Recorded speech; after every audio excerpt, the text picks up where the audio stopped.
let's talk about this whole step aside story, because this just seems to have been a rumor.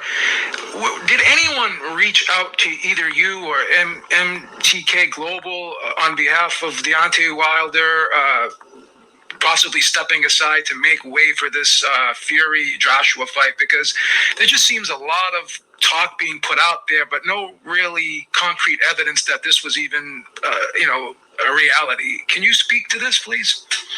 Directly the contrary. I mean, the Wilder people made it, when they saw these stories, made it known to us and to MTK that Wilder wasn't amenable to step aside, that he wanted to fight Fury again and gain revenge. So these stories about step aside were fantasies, and rather than being fueled by Wilder from the get-go reacted negatively to the idea of a step aside. Okay. Now, I'm sure So you guys, you heard it there first. Step aside money was never, ever on the table. Deontay Wilder never, ever was going to be willing to step aside. He always wanted this third fight. And like I've been telling you for the last 2 months, Bob Arum also wanted this third fight with Fury and Wilder. So all the other bullshit that was being put out there by all these horrible, disgraceful, clickbait boxing journalists was pure fantasy, according to Bob Arum. So this is why you can't trust the boxing media. And then you could say, well, Bob Arum lies too. Well, look where we are today, right now. How did Bob Arum lie if what he said right there came to reality? So this whole thing, why can't Wilder just step? He never was going to step aside. He never was going to step aside. Okay? So now we're going to look at this comment here. The correct way of handling his career would have been to beat two ranked guys under his new trainer, hopefully showing improvements in a new style. Yeah, again, we can't. We're not going to get mad today. We're not going to argue with ridiculousness. Okay? We're not going to argue with ridiculousness. I just told you what it was, the way it is. You guys, whoever wants to cry about it can cry about it. There's always going to be a troll. Then they could build twins, fight with Fury, Joshua, whoever. Wilder's not retiring anytime soon. He has like 8 kids, so why go for these cash me out fights now? Again, this is stupidity. This is stupidity. He had a rematch clause. He exercised it. He wanted the third fight. He took the third fight. What good would a tune-up have done him at this point in his career? Both guys have been off for a long time, Fury and Wilder. All right? So it is what it is. Stop crying and being a baby and getting emotional. People who are going to leave ridiculous comments in this chat, you could do whatever you want. But the reality of the situation is this third fight was always going to happen. No one was going to put up. Where was this step aside money going to come from? Where was it going to come from? There was no way anybody was going to put up this step aside money. No way. So they were always going to go through with this third fight. So all these stupid, ridiculous, there's $20 million. They offered him. No offer was ever made because Wilder was adamant from the beginning. Adamant from the beginning that he wanted this fight. That's it. The evidence is there. But again, what's going to happen? Cognitive dissonance. Cognitive dissonance is always going to be present here on YouTube because people don't want to hear the truth. They don't want to hear the truth. They just don't. Oh, Beeb, how do you know this? How do you know that? Because I was talking to him for the last couple months, and I was getting information from him. Okay? Well, Beeb, he's a liar, right? He's a liar. Again. Story, because this just seems to have been a rumor. Did anyone reach out to either you or MTK Global on behalf of Deontay Wilder?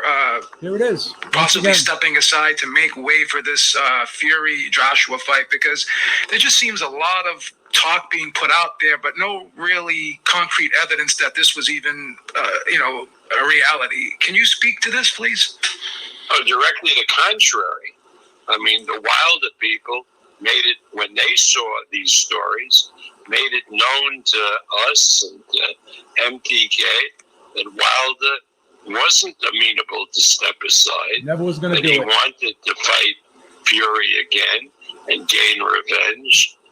So these stories about step aside were fantasies.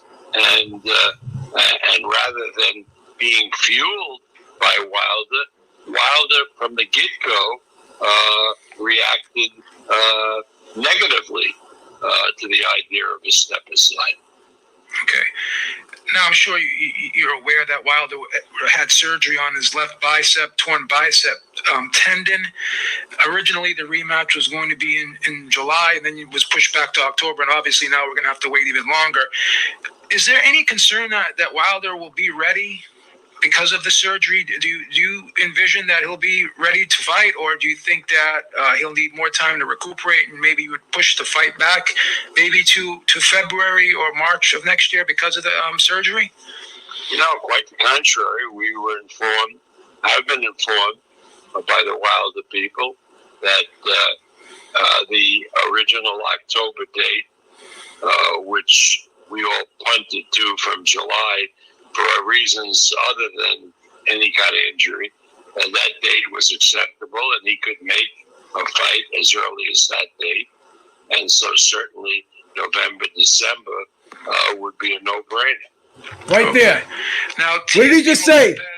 Again, November or December. So they were, if that rematch clause expired in October, right? Why was he saying that they could possibly fight in November or December if that October date wasn't available?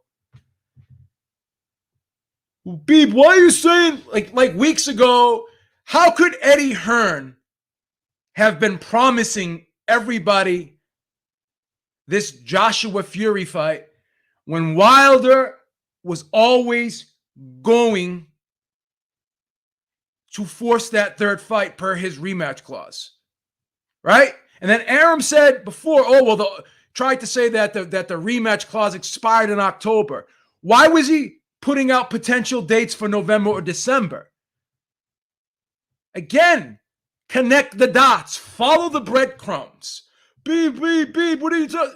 You just don't want the fight to happen with Fury? No, I had the fucking evidence. I had the evidence for months. But I'm the idiot, I'm the asshole, I'm the bullshit, I'm the liar. That fucking rematch with Wilder and Fury, that third fight was always going to happen. Like I told you all before.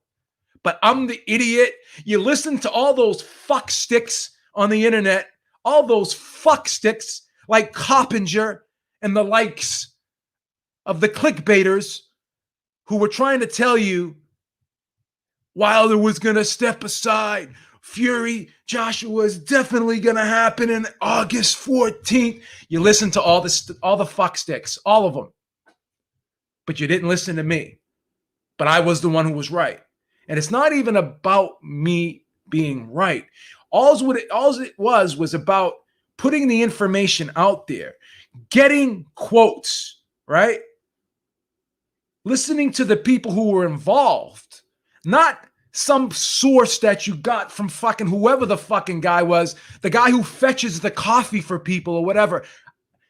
I went directly to the source, the promoter of the fucking fighter, the man who was actually dealing with the negotiations, right? But you got guys like Hoppinger. You got guys like Hoppinger putting these stories out about 20 million. Where would this, who is going to pay this $20 million, first of all? Where the fuck would it come from? Where the fuck would it come from? It's pure lunacy. It was ridiculous. This is why I kept telling you that the Fury Joshua fight was never going to happen. It was never going to happen in fucking August. Wilder was always going to accept this third fight. Step aside money was never, ever an option. Never. It was never an option. And I tried to tell everybody this. And then you have Eddie Hearn promising you week after week after week that Fury Joshua was going to happen. Knowing all of this other information was out there, knowing week after week that Arum and Warren were saying this fight is not guaranteed. It's dead in the water. So if you're having all this negative information coming from the other side, if a stupid fuck like me, right, an idiot like me, right, can figure this out, you're going to sit there and tell me that a guy like Eddie Hearn really was fooled by all this? He was really caught off guard by all this? Listen, you want to assign blame to Arum, Warren, and Fury? That's fine.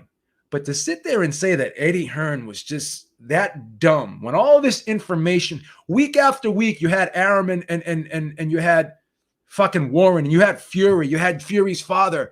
Oh, we're going to fight in July with or without Joshua. Bob Arum's telling you the fight's dead in the water. Fucking Frank Warren's telling you, oh, how do we know this fight's going to happen? The funds have not been the funds have never been verified. No money was ever put in escrow. So to this day, I'm not saying that I know for sure, but we don't know for sure that money was available.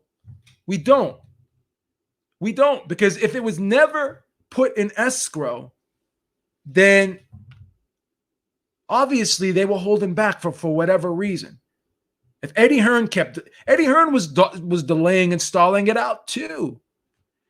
Like I said, in my opinion, the whole plan was to wait for these restrictions to be lifted. The whole plan was to wait for the travel ban to be lifted. Oh, well, why would Fury leave $75 million? Where are you getting this $75 million from? All it is just rumors. Eddie Hearn never said it out of his own mouth how much the actual site fee was. Someone said it was 150. Someone said it was 100. Again, we don't know how much money was put up or was offered because the investors changed. The original group of investors pulled out, and then they got a new group of investors. Well, we're dealing with the same people. Again, I'm going to sound redundant here, but you always deal with the same people because if you're putting an event on in Saudi, it has to go through Prince Khalid. He's the guy. You have to go through the government. They are a monarchy. And what they do is they reach out to investors within their country and they get the money through the investors. But if they had to double back and get new investors because the original set of investors pulled out because of the uncertainty of COVID, right? Then obviously there was an issue. There was a lot of issues going on. The TV deal in Saudi was still not set. right? There was a lot of things that still needed to be ironed out. The fight was never, ever close to being done. Now, here's the good thing. A lot of the paperwork is already done. So when they do eventually fight, right? All of the paperwork, the contract can just be pushed forward. It can be amended, right? All the deal points are agreed upon, right? All the deal points are agreed upon, right? So they just carried over. All this work that was being done, what work was being done? What you did, Eddie Hearn, was essentially put this fight on eBay, and you had people bid on it. And lots of people were bidding. Come on. Who else was bidding on this fight? Right? Who else was really bidding on this fight? Again, read these comments. Ha, you mean they reach out to investors within their family? The only investor level rich people in Saudi. Again, this is the ignorance. This is the ignorance of they have what's called a hierarchy there, right? Okay? So there's other rich people there. They have companies. They have a lot of oil companies there. They have a lot of companies and investors that again, this is why you can't. Please stop talking. Whoever you are, just stop talking. You're not that smart. You don't know what you're talking about. All right? You don't know what you're talking about. They reached out to investors. They don't put up, the royal family does not go into their piggy bank and put up money for this fight. They don't do that. That's not how it works. Regardless, of course, they're controlled by the royal family because, again, it's a monarchy. But again, you don't know what you're talking about. They do use investors. They're not using their own money for this fight. And then everyone wants to talk about how Fury Wilder 2 lost money. Well, how is Saudi making money on this fight? How is this money make? How would this Joshua Fury fight have made money if it was in Saudi Arabia? Because you would have no crowd there, right? So how would this fight have made money? Someone would be losing out here, right? Everyone's so concerned about events losing money and making money. Like again, I don't know who's losing, who's winning. I have no access to the financial documents. I have no access to the general ledgers. I don't know what the fuck's going on when it comes to the finances behind the scene. But everyone wants to talk about how fucking Fury Wilder 2 lost money. Did Joshua Ruiz 2 make money? How did that make money? If Saudi's just throwing 60 million, like someone had to have lost money there, right? Who made money there? Saudi's just throwing these astronomical figures out of there, right? Who's making money?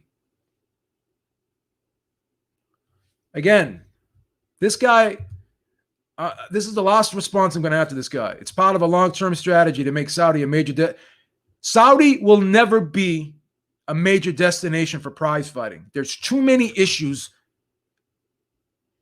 for that to happen. There's just too many issues. Saudi will never ever compete with Vegas for the top largest grossing fights. All I have to ask you is this. All you got to do is look at the empirical data, the history. All of the highest grossing fights in the history of the sport have been in the United States and predominantly in Las Vegas, right? And here's another guy. Losses for Saudi are nothing to them, even if it were the fact they literally print money the way the petrodollar is. Again, how do you know all that? Again, there's speculation. You don't know the behind the scenes financial thing. All right. You don't know how it works over there, so stop pretending you do. All right. Saudi is never. The WWE had to sue Saudi for damages to get their money. And just look at the history of this country. I'm not here to bash Saudi. I'm just here to speak facts. Google is your friend. Google.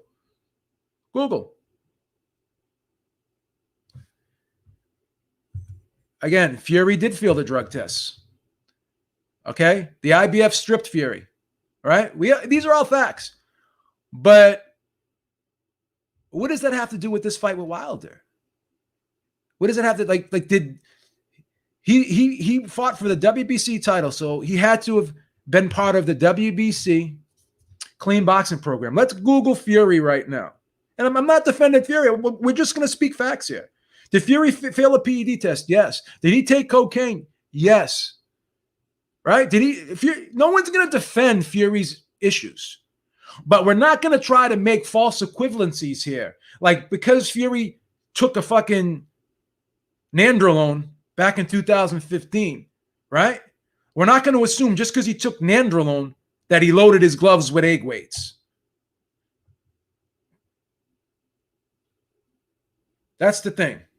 We're not going to just assume that. We're not going to assume that. Like that's like someone getting busted for marijuana, right? Marijuana possession, and then you automatically you just assume, oh, they're probably taking cocaine too. It's not the same thing. The guy took the PED. No one's defending the fact that he popped positive for nandrolone. No, I'm not defending it. You can bring that up as much. Who cares? I mean, it happens. It is what it is. But here, let's look at Fury. Let's look at Fury, and let's look. And we can show proof that he's part of the WBC clean boxing program. Here he is. Tyson Fury is enrolled right here. It says it right here. Let's look at it. Okay. This is Tyson Fury right here. Right? Here he is. That's Tyson Fury. We could see it. Right? Tyson Fury right here. There he is. This is his box rack, right? So let's scroll up. Here he is. What does that say right there? Voluntary Anti-Doping Association, VADA. He even has an ID number. He's registered with VADA. So every time he fights for a WBC title or defends a WBC title, he is tested. Okay? So if he was guilty of any PEDs, then it would have come up on his VADA test. Okay? So yeah, he popped positive in 2015, but guess what? He's not only being tested by the commission, he's being tested by VADA, because you cannot be a WBC champion. You cannot fight for a WBC title. You cannot be ranked in the WBC unless you are part and enrolled in VADA. It's right here. But everyone wants to, we deal with facts here. This is facts. Voluntary Anti-Doping VADA, pro boxer. That's his, he's got an ID number. All right. Again,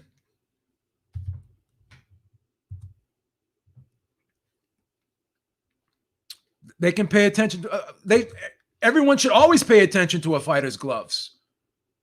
If you have a good team around you, right? If you have a good team around you, right? Then everyone should pay attention to the opponent's gloves. JD's was in the locker room, right? He's smiling, he's laughing, right? He's joking. He's having a good old time laughing at Fury's jokes before the fight, right? But who gets fired? Who gets fucking fired? Who's the one that gets fired? Not JD's. JD's got a talking to. He got a stern talking to. And then you heard Wilder. Listen to the ridiculousness of these comments.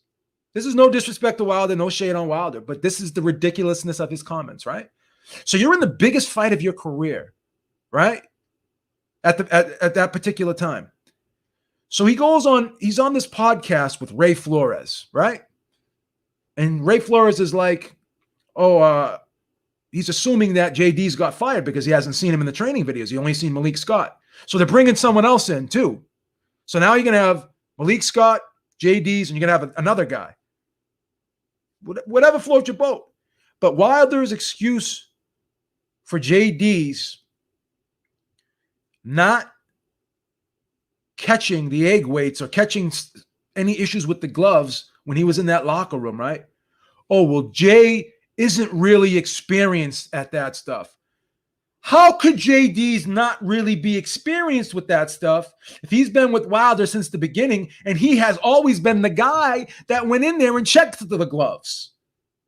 He was always the guy that was sent over to the other opponent's locker room to check the gloves. So now all of a sudden, after all these years of checking gloves for Wilder, his opponents, checking Wilder's opponent's gloves, all these years, he goes out and says JD's really isn't experienced in doing that? Really?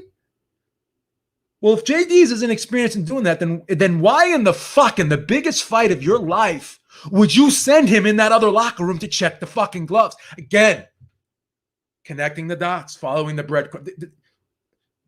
Beep, you're a Wilder hater. No, I'm not a Wilder hater. You're in the biggest fight of your fucking life, right? Why would you, on God's green earth,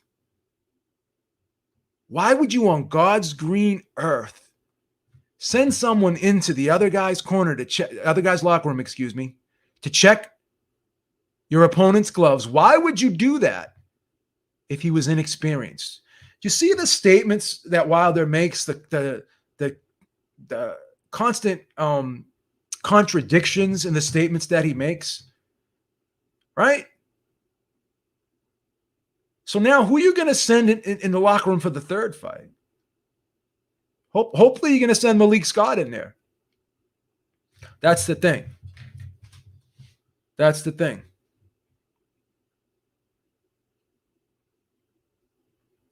You know? Teflon TV says, Dees is Wilder's boy. He started with him. Wilder and him a family. If a head had to roll, it wasn't going to be his. Well, supposedly, if you look at old interviews, Deontay Wilder looked at Mark Breland as a father figure, he said. Because Mark's like a father figure to me. Right? Like Mark Breland was with him for like about 10, 11 years. Right? He's with him for 10, 11 years, right? Maybe I'll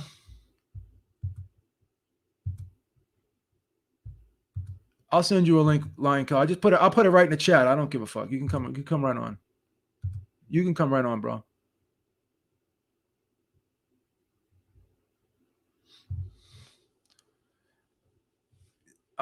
When you say the gloves are suspect, let's be objective here. This is what I will say.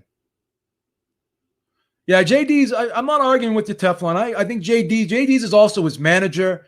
He was instrumental in getting Wilder started, but you know, Breland was supposedly a close confidant too. Maybe not as close as JD's, but I'm gonna stick to the facts here. Yeah, anyone can come on. I'm letting anyone on today. This is free for all Sunday. Anyone can come on. Lion Killer. I'm posting the link right in the chat. Anybody can come on.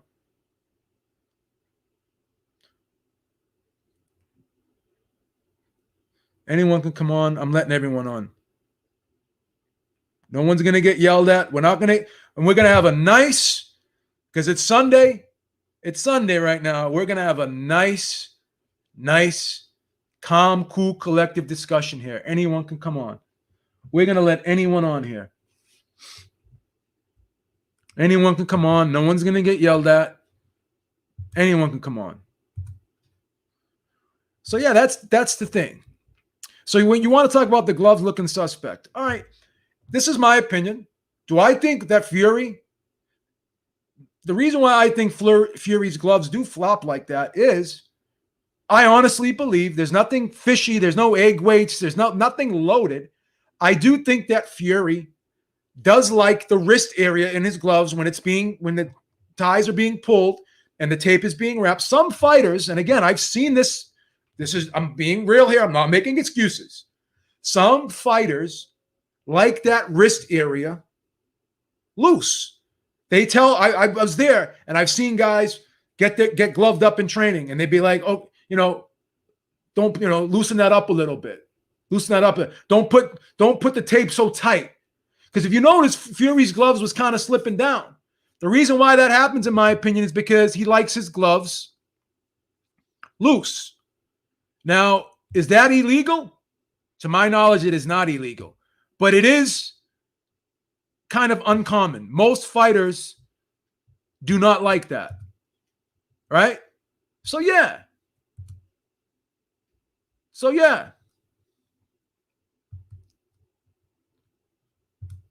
Most fighters do not like that.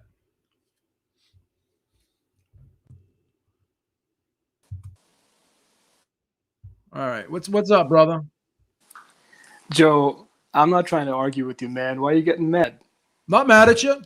I'm going to call you out when you make statements. If you want to say that's your opinion, you can say that's your opinion. It is. I mean, look, none of us knows with 100% certainty that any of this stuff is true about the Saudis or whatever, but that's what I'm saying.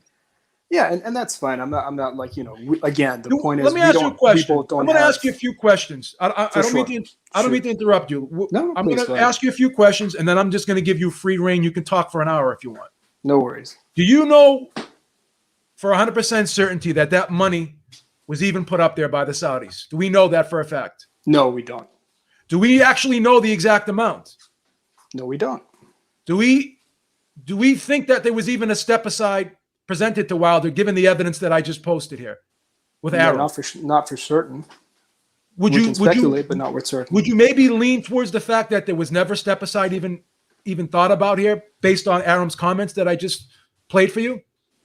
I would lean towards the fact that there wasn't step aside money considered because Wilder was going to go for this fight no matter what. Regardless, right? Yeah, I think even if it was offered informally, I don't think he would have considered it. This is like asking the Packers if they're going to trade Aaron Rodgers. People are going to make calls, but they know it's not going to happen. And the fact that the people, not the fact that, but just by people saying, right? Just by people saying that they're throwing this $20 million figure out there. Where did they get that figure? Because when Lennox Lewis stepped aside from Mike Tyson back, I think it was, what year was that? 96-ish, 97-ish? Yeah, I think. Mid-90s. When he stepped aside to fight Bruce Seldon instead. Because what Don King wanted was he wanted Tyson to get the WBA belt, and he wanted the Holyfield fight for Tyson because he thought that was the bigger fight at the time, right? So that's why he paid Lewis the $4 million. But that $4 million, if you add in the cost of inflation, would be worth about $7 million today, right? So about $7 million. Where would anyone come up with $20 million? T, what's happening, T? How you doing, brother? What's going on, bro? How's everything? Good morning. I'm good, man. I'm good. What you got, man? What you got? Speak your piece, man. I want to hear your opinion on all this. Yeah, so when you talk about JD's and Deontay Wilder, and I work with them. All right. Both, you know what I mean? I work with Wilder, and I met Wilder before he was champion. I met Wilder when he came to the Boxing Hall of Fame and when he was just a contender. And I remember being up there when Lennox Lewis actually was getting inducted at that year. And Lennox Lewis was there. That's the year I met him. And I remember him sitting out there and Lennox Lewis in the parking lot at like 1:30 in the morning doing like jab sessions, like teaching him how to jab. Like it was way back then. That's why he was willing to work with me when I did, because I asked him to do the book deal way back then. And then he like was all shocked that I would ask him to do the book deal. So he wanted to really work with me. And then like years later, you know, he got the Stavern fight that Don King kept delaying. The book was supposed to come out, you know, like 3 years before it actually did. But Don King delayed the fight so much that we weren't able to drop it. And then it was basically came down to the point when they were like, listen, we're going to get the fight. We know you've been waiting this long time. Do you want to wait until the fight's over? You know, if he loses, it may not be worth as much. And I was like, listen, we rocked this whole time. I'm not going to do it now. I know he's going to win the fight. Let's just wait. So I've known him for a pretty long time, and I work with him, and I work with Jay. And you have to work with Jay in order to work with him. And at this stage, like after when it was the Fern fight happened, is when they brought Breland in, because Jay had, well, when Jay told me, he had taught him all he could teach him that he could teach him at that time. Because Jay was a TV show anchor, like he's a reporter. That's what he did. And then he went from being a reporter, he saved up his money and he bought the boxing gym, ran into Wilder. Wilder was like delivering Pepsi at the time, I think. And he ran into him, said, "Hey, he's a big kid, blah, blah, coming to the gym." And then that's how his whole career got started. So he will never, ever do anything bad. Jay's like is like his father figure. If you want to say anyone, it's Jay, because Jay's the one who got him to start. Jay's the one who believed in him from the beginning. Jay's the one who basically built that gym and never charged Wilder a cent to come in there. And this is his fighter. He's not going to have another fight. They have another guy who works with him called Cuz. And that's like Jay's protege, who he teaches how to do, train and stuff. So Coach Cuz, they call him. Cuz is the one who does like the pad work and does everything like that. Jay doesn't really do that stuff anymore. He's more like a manager, a mentor. He's more like a guy who just taught him, gets deals done and tells Wilder, this deal's on the table, this deal's on the table, blah, blah, and guides him that way and helps guide him financially so that he doesn't, go through a lot of his money and things like that. So Jay is definitely the father figure when it comes down to it, when you deal with them. Tony, thanks for sharing that. Sorry, Joe, if you'll just let me say something. Sure. I think it's totally understandable, the whole relationship. I mean, you've seen this over the history of boxing. When you're with someone from the start, like, you just don't want to let them go. But the issue over here, man, I just don't see Wilder or his team taking any accountability. All I hear is kind of discussions about the only reason Fury won is because of some shady stuff with drugs or this glove issue. And the problem is 18 rounds of boxing that we watched. How many people objectively think that Wilder, aside of like landing something huge, and he did land a couple of those big right hands in the second fight, if you really look at the first couple of rounds, but he didn't do shit. So he has never taken any responsibility or accountability to say, what do I have to do to improve? And I don't think firing Mark Breland helps his team improve. Mark Breland saved his career because he was taking a savage beating. And had that fight gone a couple more rounds, I swear to God, Wilder may never fight again. All right. That's how bad he was getting beating up in there. All right, so let's put it like this. So first off, when Wilder first started, he started his career very late. It's not like he was boxing his whole life. He started his career very late, still was able to win the bronze medal. Bronze medal's probably a much harder medal to win, because when you win a bronze medal, you either win the bronze or you go home with nothing, right? The silver medal is a default medal that you get. If you lose the gold, you automatically get the silver. But the bronze medal is the hardest one to win, because you either win that one or you go home with nothing. He was able to pull that off with limited experience.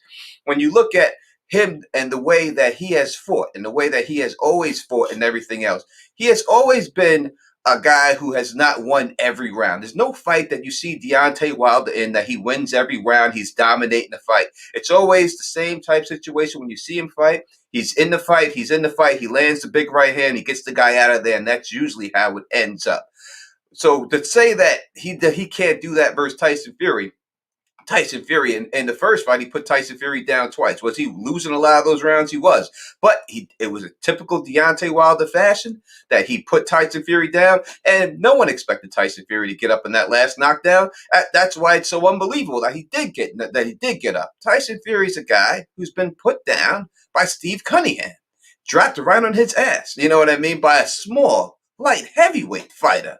Put him down. So to say that Deontay Wilder can't land something and knock him out is ludicrous. Of course he can. And as for him training and doing something, they got rid of Mark Breland and he's doing something different. That's why he has a different trainer in there right now. And that's why he's trying to learn new things, because he is taking responsibility, because he knows something was wrong. We had to fix it. There was no way they're going to get rid of Jay. So they got rid of Breland. Whether it's bullshit reason or not, they got rid of him. And they brought in someone who Deontay Wilder was cool with and brought him in to train him, who was a pretty good trainer. I've seen them work together before this. And he's a pretty good trainer. He does a good job with him. And Deontay, it's really right now with Deontay's belief. Deontay believes in this guy. He believes that this guy can make him better.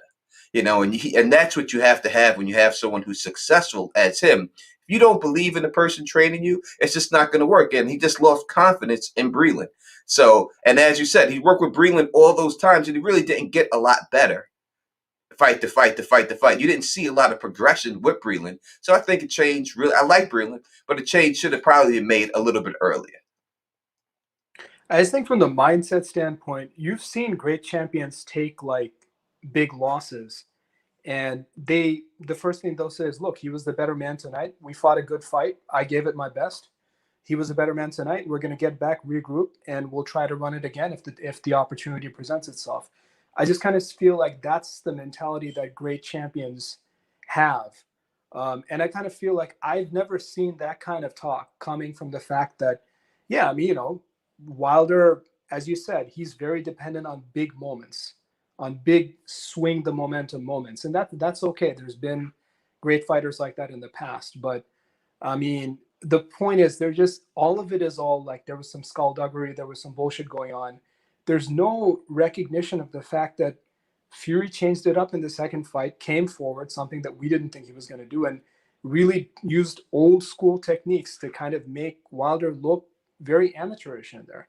And I just kind of feel like, look, you can talk about the weight, you can talk about people maybe putting stuff in your water, all this stuff. Boxers talk crazy a lot of the time. It's part of the appeal of the sport. But I just kind of feel like great champions over 100 years have always, you take a tough loss, it sucks, nobody wants to lose, but it's all about, okay, he was the better man on this night, but we're going to be back. We're going to go back to the drawing board, figure out what went wrong, get better, and we'll be back. And we think we have what it takes to beat this guy the next time.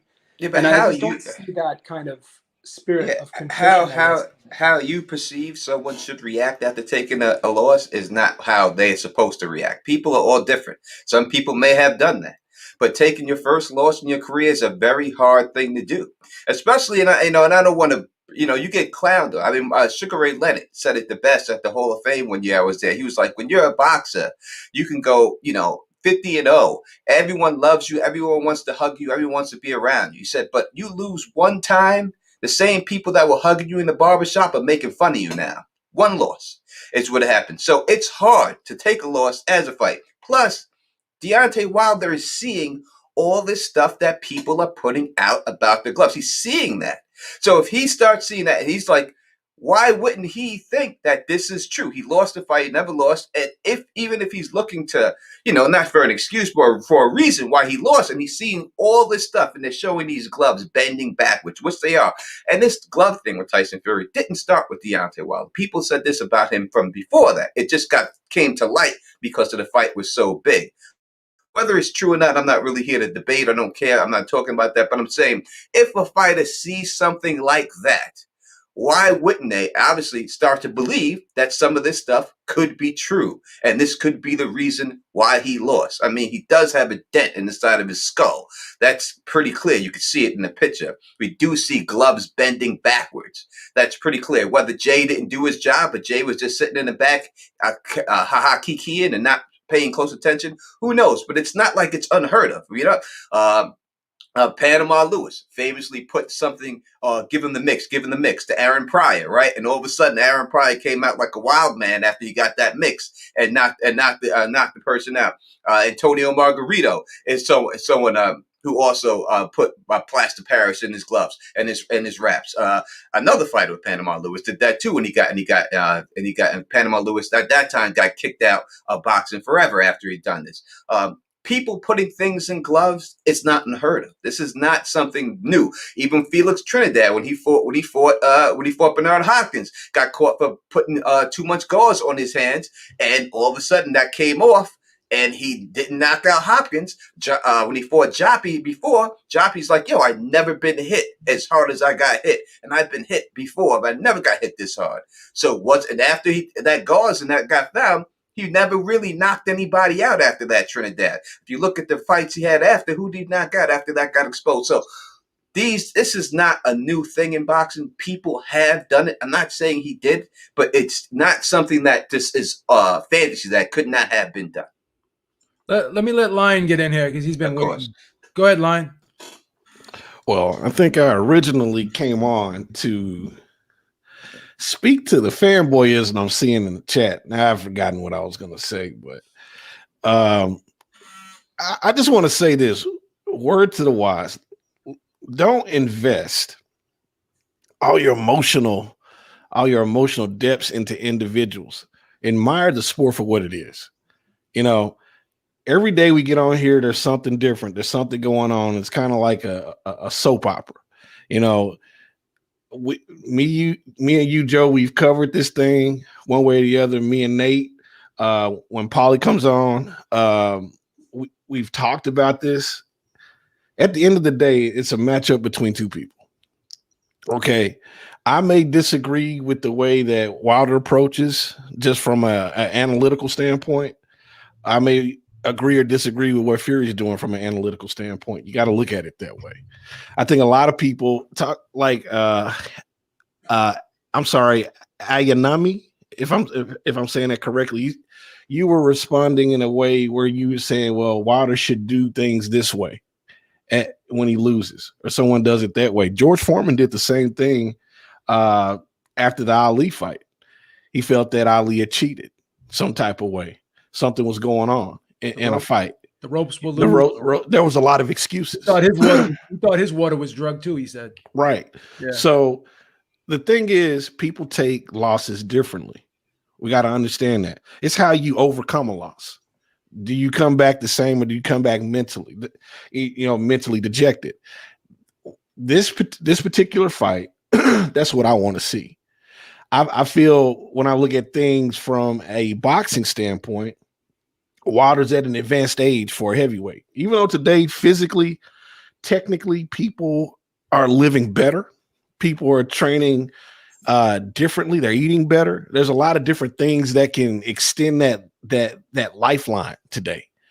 Physically, the mental toll, whether it exists or not, is what we're looking for. Can he come back like an Ali, after a loss, or does he fade away?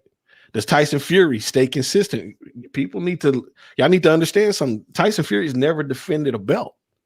He's never defended a belt, and he's never been consistent. You have to factor all these things in. What happens? There's two things going into this fight that need to be seen and understood.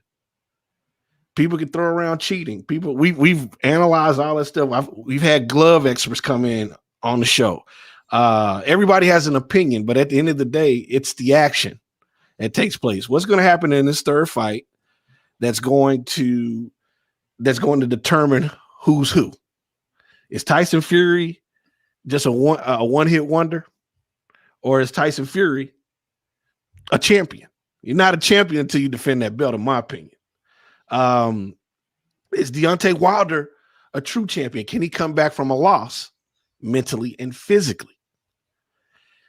People can you can invest in all the soap operatic shit and all that dumb shit. At the end of the day, if you've never competed, you have no clue how people take losses. This is kind of what I think, man. Well, who am I? I just was an athlete.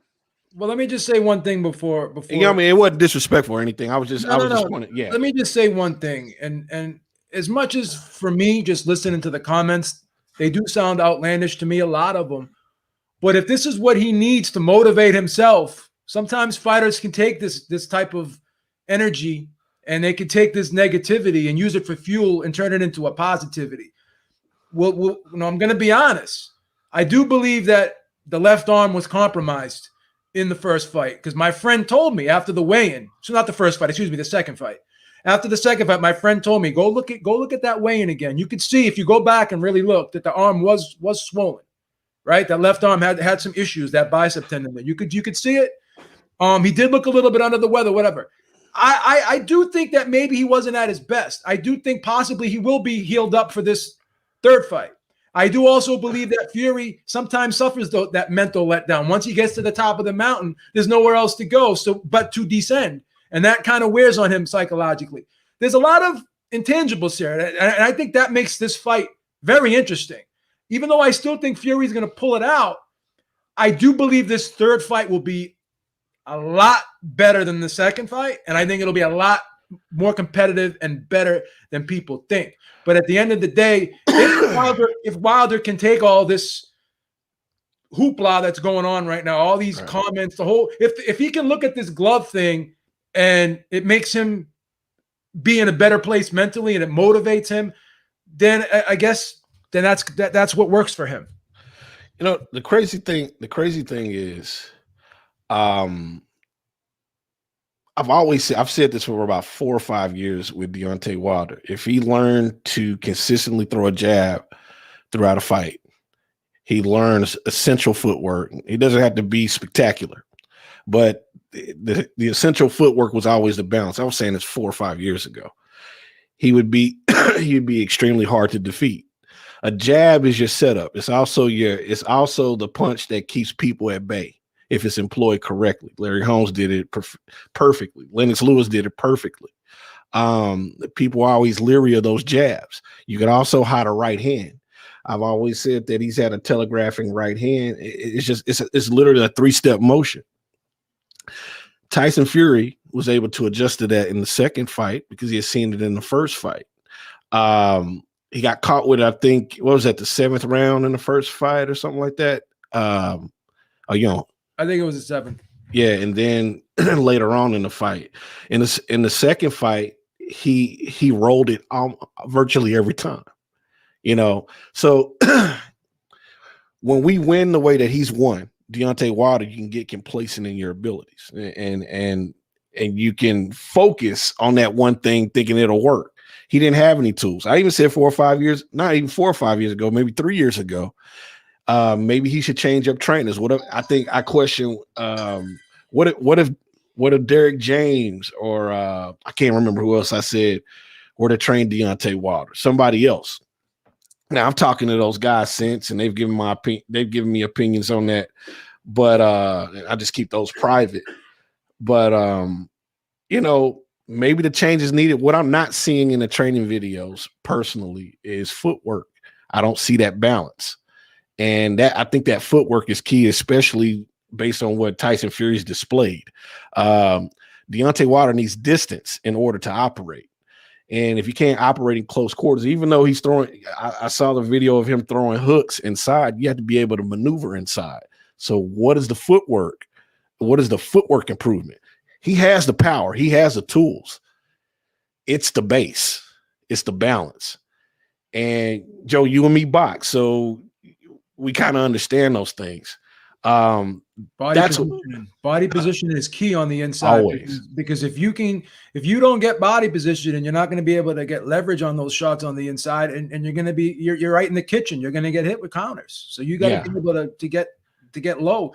It's harder for the tall guys to fight well on the inside because they have a tendency to want to fight tall, regardless of where they are in that ring. And you don't have leverage either. Yeah, you got to learn how to bend your knees and stuff. So Fury is a pretty capable inside fighter because he knows how to bend his knees and tuck his chin and kind of make himself a little bit more smaller when he's up close. Wilder, I don't know if he can do that. I don't know if he can learn that. Well, the thing with Wilder, so I boxed too. I boxed for 7 years in PAL, right, in New York City. So I would say this: not every heavyweight is Riddick Bowe. Riddick Bowe is an exception to the rule. Not many tall heavyweights can fight like that on the inside. Right. So, and Wilder has extremely small legs. And I remember I talked to Jay, and Jay said, before when they were thinking a long time ago when Tyson Fury, they weren't planning on fighting, but he was there. Jay said, my guy has small legs. I'm worried about a big guy leaning on him like that. Leaning on him. He doesn't have really thick legs, so it's going to be a problem for him, the inside fighting. I mean, can he do it?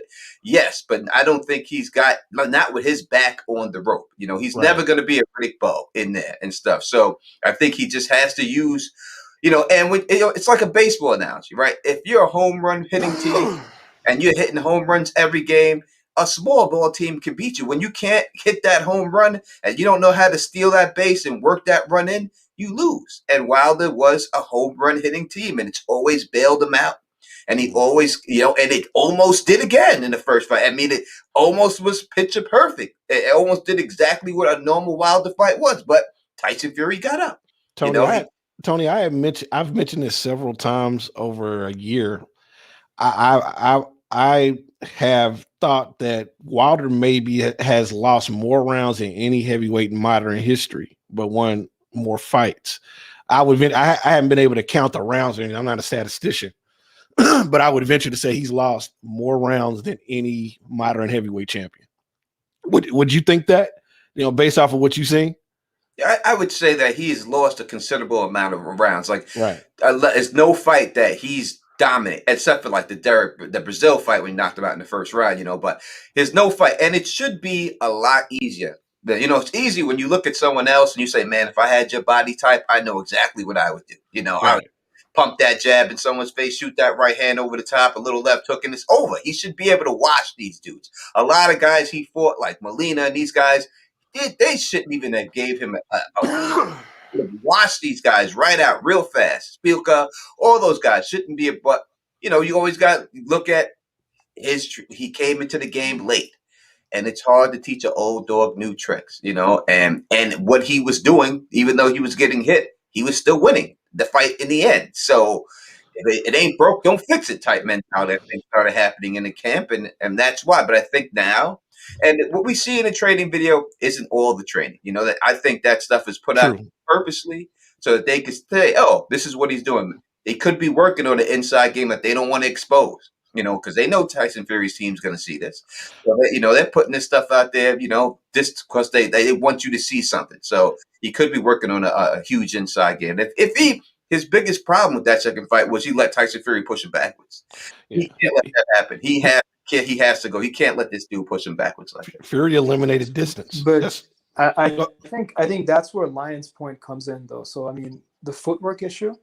I mean, again, you guys are a lot more knowledgeable about boxing than I am. I mean, I've been training seriously for a while, but it's just pretty much more for fitness, and I watch the sport whenever I can.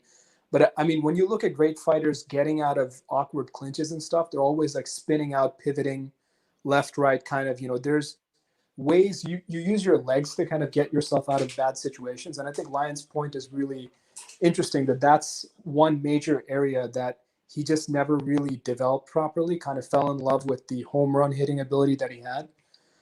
To go back to the previous thing, I mean, it's jokes, it's opinions, it's predictions. I mean, that's why we're here. It's the whole, to borrow a line from Charles Barkley, I may be wrong, but I doubt it kind of a deal. That's how everyone approaches having opinions on topics like this. I'm here for the free beer. Right. Yeah, pretty much. But I think that's the point. I think, people are going to have opinions, and in a lot of cases, I mean, there's a lot of polarizations. For me personally, it's just been, again, I come back to the point about a lot of the commentary, just after a while, it just gets corny, for lack of a better term. And it's like, okay, we understand where you guys are coming from, but, what does Wilder have to do, to kind of improve a little bit, or what can he polish at this stage of his career?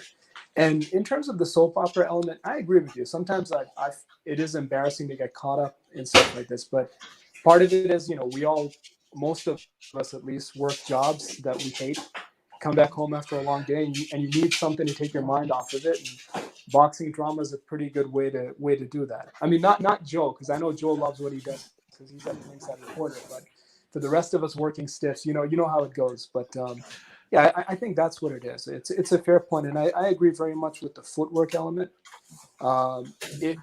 That's something that could really help, because Tyson Fury is not going to change very likely the strategy.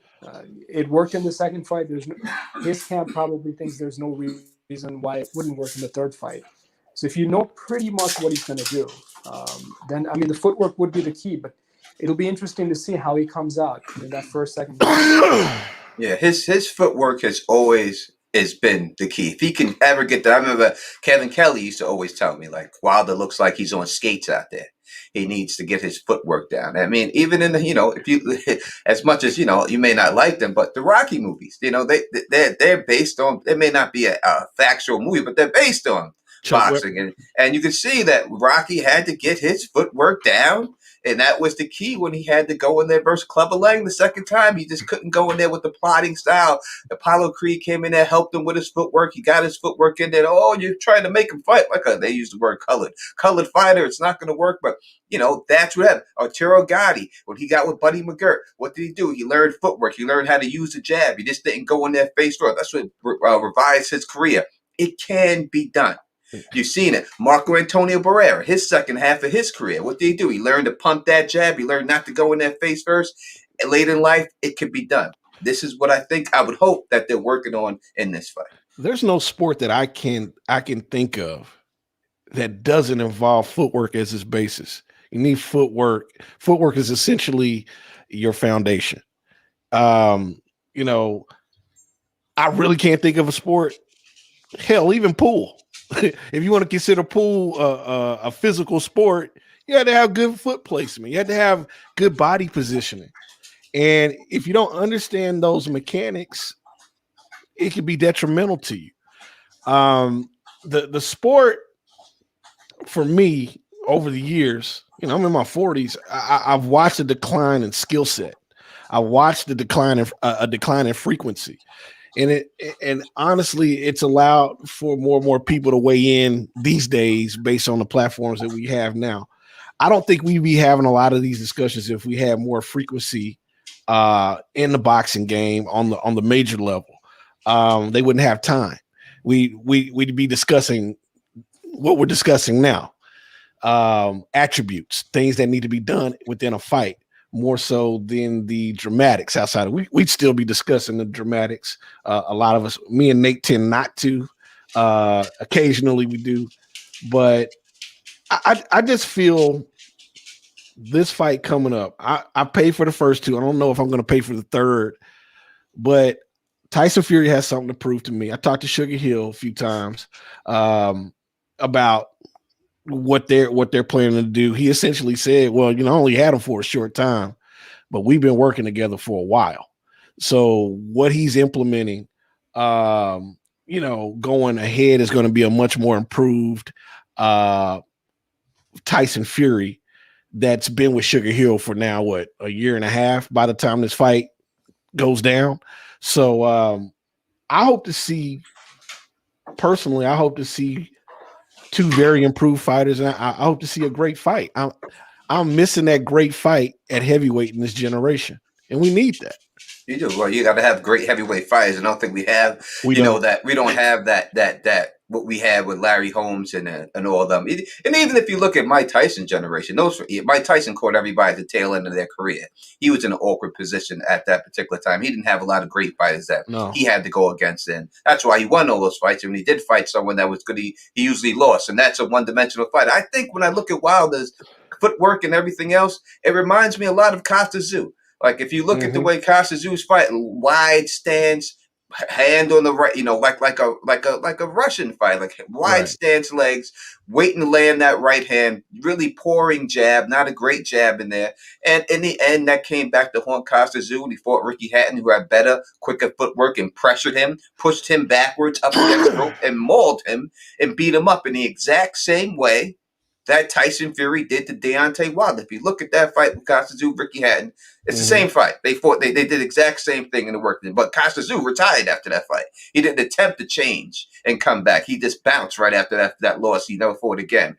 Wilder's coming back. So I would think that they have watched tape and they have been honest with him. And I think that's what his new trainer can be. Honest with him. That's the hardest thing when you have guys on your payroll that you're paying money and their livelihood is dependent on you being their boss. It's hard to tell that boss the truth. It's hard to tell him, listen, this is what you're doing wrong, bro. This is what you need to do because you can get fired and lose your money, right? So I think that this guy that's with him now, Malik, can talk to him like that and he'll listen to him saying, listen, this is what I see you doing. And he respects him enough to say, all right, bro, I'm going to do this for you. And I think that could be the biggest key in this fight if Wilder's going to pull it off. Outside that, I think I know the Breland situation, like I said in the past, I've said I think Deontay Wilder needs a different trainer. I think the problem that I had with the Breland situation was the allegations. And I've expressed that. Nate's a close friend of Mark Breland, but separate of that, it was the way that things went down. It shouldn't have went down like that publicly. That was the issue. But I'd never had a problem personally with Deontay Wilder making a change. Some people don't work out for you. Some people, and as you said, Tony, some people, and I've heard the same thing from the Wilder camp. They felt that they outgrew Mark Breland. That was what I've heard repeatedly from that camp. So that happens. But how you do it, it can ruin a career. It can defame somebody. That's the issue that I personally had with it, because it was unnecessary.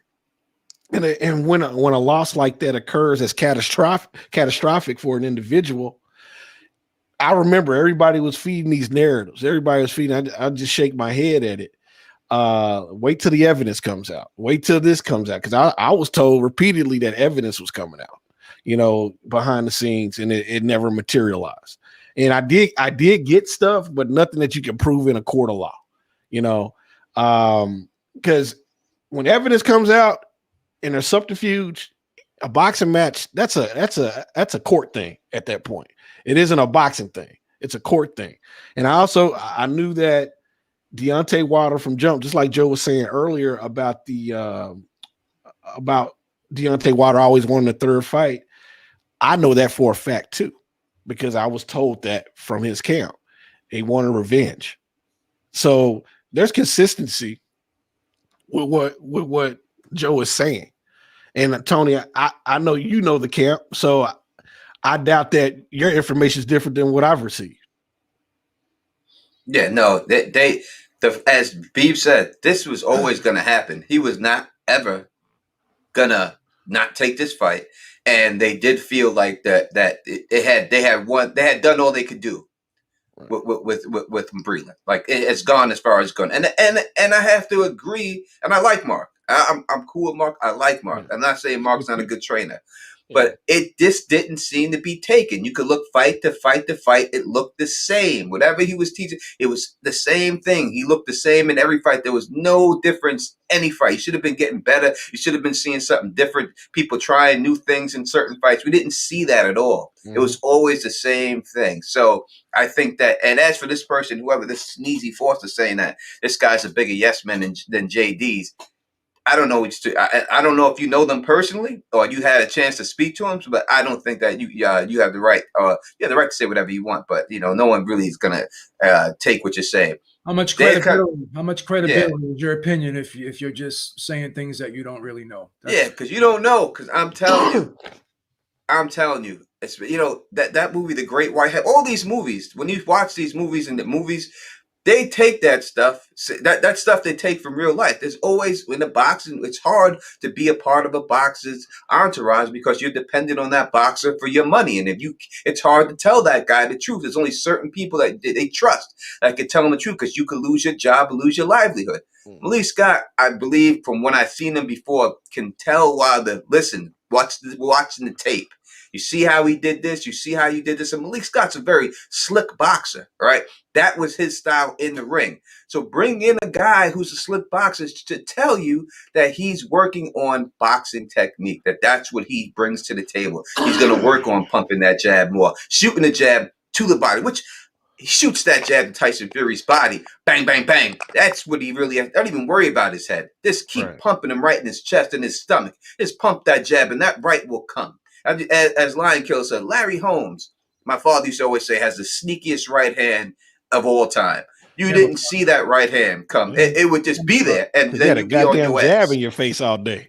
Camouflage. Yeah, so so that's what Wilder has to work. It's not like he has to work on everything. It's not a lot. It's just certain things, you know what I mean, to get this win. And I think he can pull this win off if his training is going right. I think he could do it. And he's motivated. He's mad. He's mad. He's coming into this fight upset, feeling like, and I think Tyson Fury's mental health is always up for debate. We don't know what Tyson Fury's coming in the ring. I've always said if Deontay Wilder throws 30 jabs a fight, he wins every fight. Well, if you go back 30 jabs a round, not 30 jabs a fight, 30 jabs a round. If you go back, if you go, I'm sorry to cut you off, Ryan. Oh, you good, bro. If you go back to the first Stavern fight, where the right hand was hurt and he had to throw the jab, he did very well with the jab in that first Stavern fight. So we know, I think he's got a very underrated jab. He has a hell of a jab when he employs it. Yeah, I think the whole thing about being right, only having to be right for 12 seconds or whatever, got him away from throwing that jab as much. Right. And that's pretty evident when you look at the recent fights. And to speak to the whole Breland thing, this is just my opinion.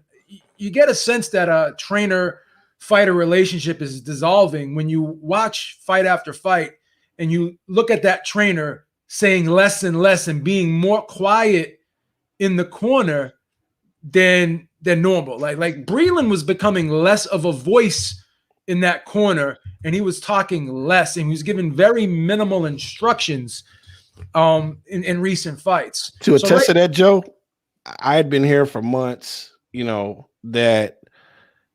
that Wilder wouldn't listen to Breland, wouldn't listen to him during fights. And that kind of, as you say, that kind of, it emphasizes that point that you're making. I would hear that, Nate's talking to Breland directly. These are the things that we were here. It kind of goes with somebody that just wants to move on, is ready to move on. And sometimes it just doesn't click for you anymore. So I'm sorry to interrupt you, but if you're emphasizing a point that I've heard, and I'm sure Tony's heard too, sometimes it's just time to move on. I felt this should have happened years ago, when I've criticized all the other shit, the all the little soap, all the Young and the Restless stuff, all the glove stuff. I'm critical of all that. You have to be if you're trying to be a purist, because I just really don't give a shit about that stuff. Listen, unless somebody gets shot in the kneecap in round 3, shit is a fight. It's a fight, is how I see it. And also, I think that people don't. I'm sorry. You good? You good? No, I mean, on this, I know he hasn't spoken in a while, but I think also a factor that people don't put into consideration is that the fame is a huge factor. You gotta look at. He was just driving a damn Pepsi truck like every other dude out there. And all of a sudden, he became one of the most famous, most recognizable people in the world. He got all this money. He still lives where he grew up. That means he's got all those friends that he grew up with back in those days, all coming around, clamoring around him. He's got beautiful women at that time, all jumping on him. He's got people telling him, you're the best, you're the greatest, hardest hitter in heavyweight history. It's hard to take all that in and not let that affect your head, and your head gets swollen. Every time you're going out there, you're knocking somebody out and doing all those things. That's a huge factor. That plays a huge factor into it too. All that, it's hard to handle that. Not many people can handle it. Did he handle it the right way? Who am I to say? Right. But I'm saying that was also a factor. Becoming famous when he's a regular guy like every one of us. He's just, it's not like he trained his whole life to be here. He was just a regular dude driving a Pepsi truck, delivering stuff. He worked in Burger King at one time of his life. Regular guy who all of a sudden became heavyweight champion of the world on top of the world, with everything thrown at him just like that. That's not easy to deal with. Opponents of your argument would state that Anthony Joshua started around the same age boxing, if I remember correctly. He was about 18 or 19 when he started, right?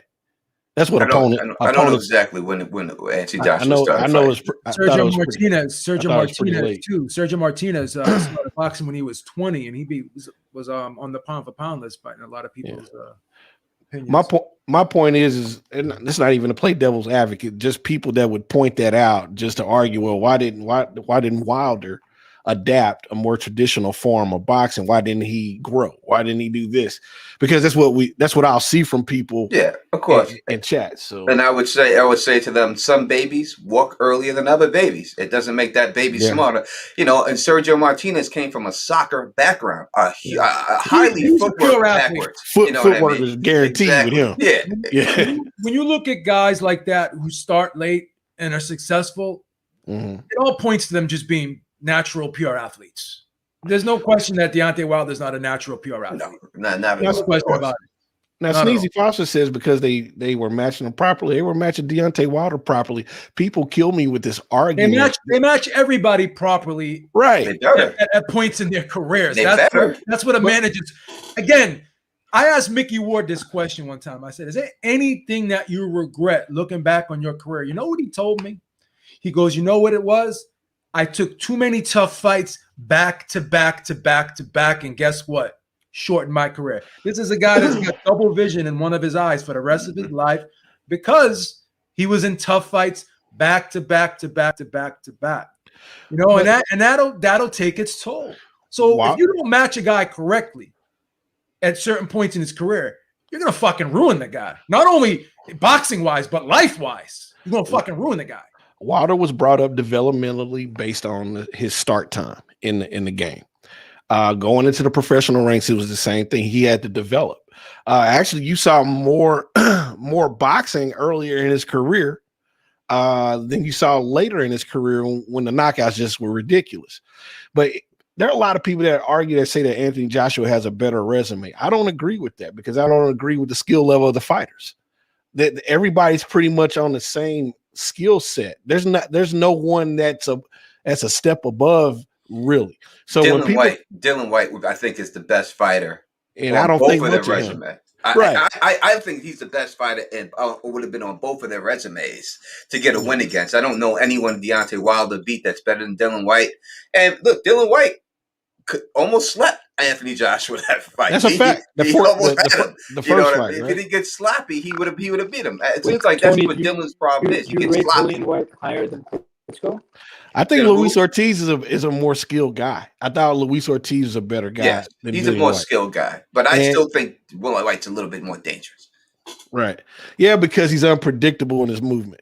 But I think when you match Ortiz was a guy that was avoided sitting in match room with Anthony Joshua. Pretty much he was signed to sit on the bench. But people that are making this argument that there's this gregarious disparity in talent between these fighters, it's laughable to me because it's not. And I see your point with the Dillian White argument, and I would feel the same. I feel the same way with Luis Ortiz. When you look, I was breaking down Tyson Fury's resume versus Muhammad Ali because of the statements Tyson Fury made about being better than Muhammad Ali. I'm like, you virtually have two guys on his resume that are considerably Hall of Famers, Wilder and Klitschko. And based on their careers, because I watched Klitschko's career, Vitaly was the better fighter to me.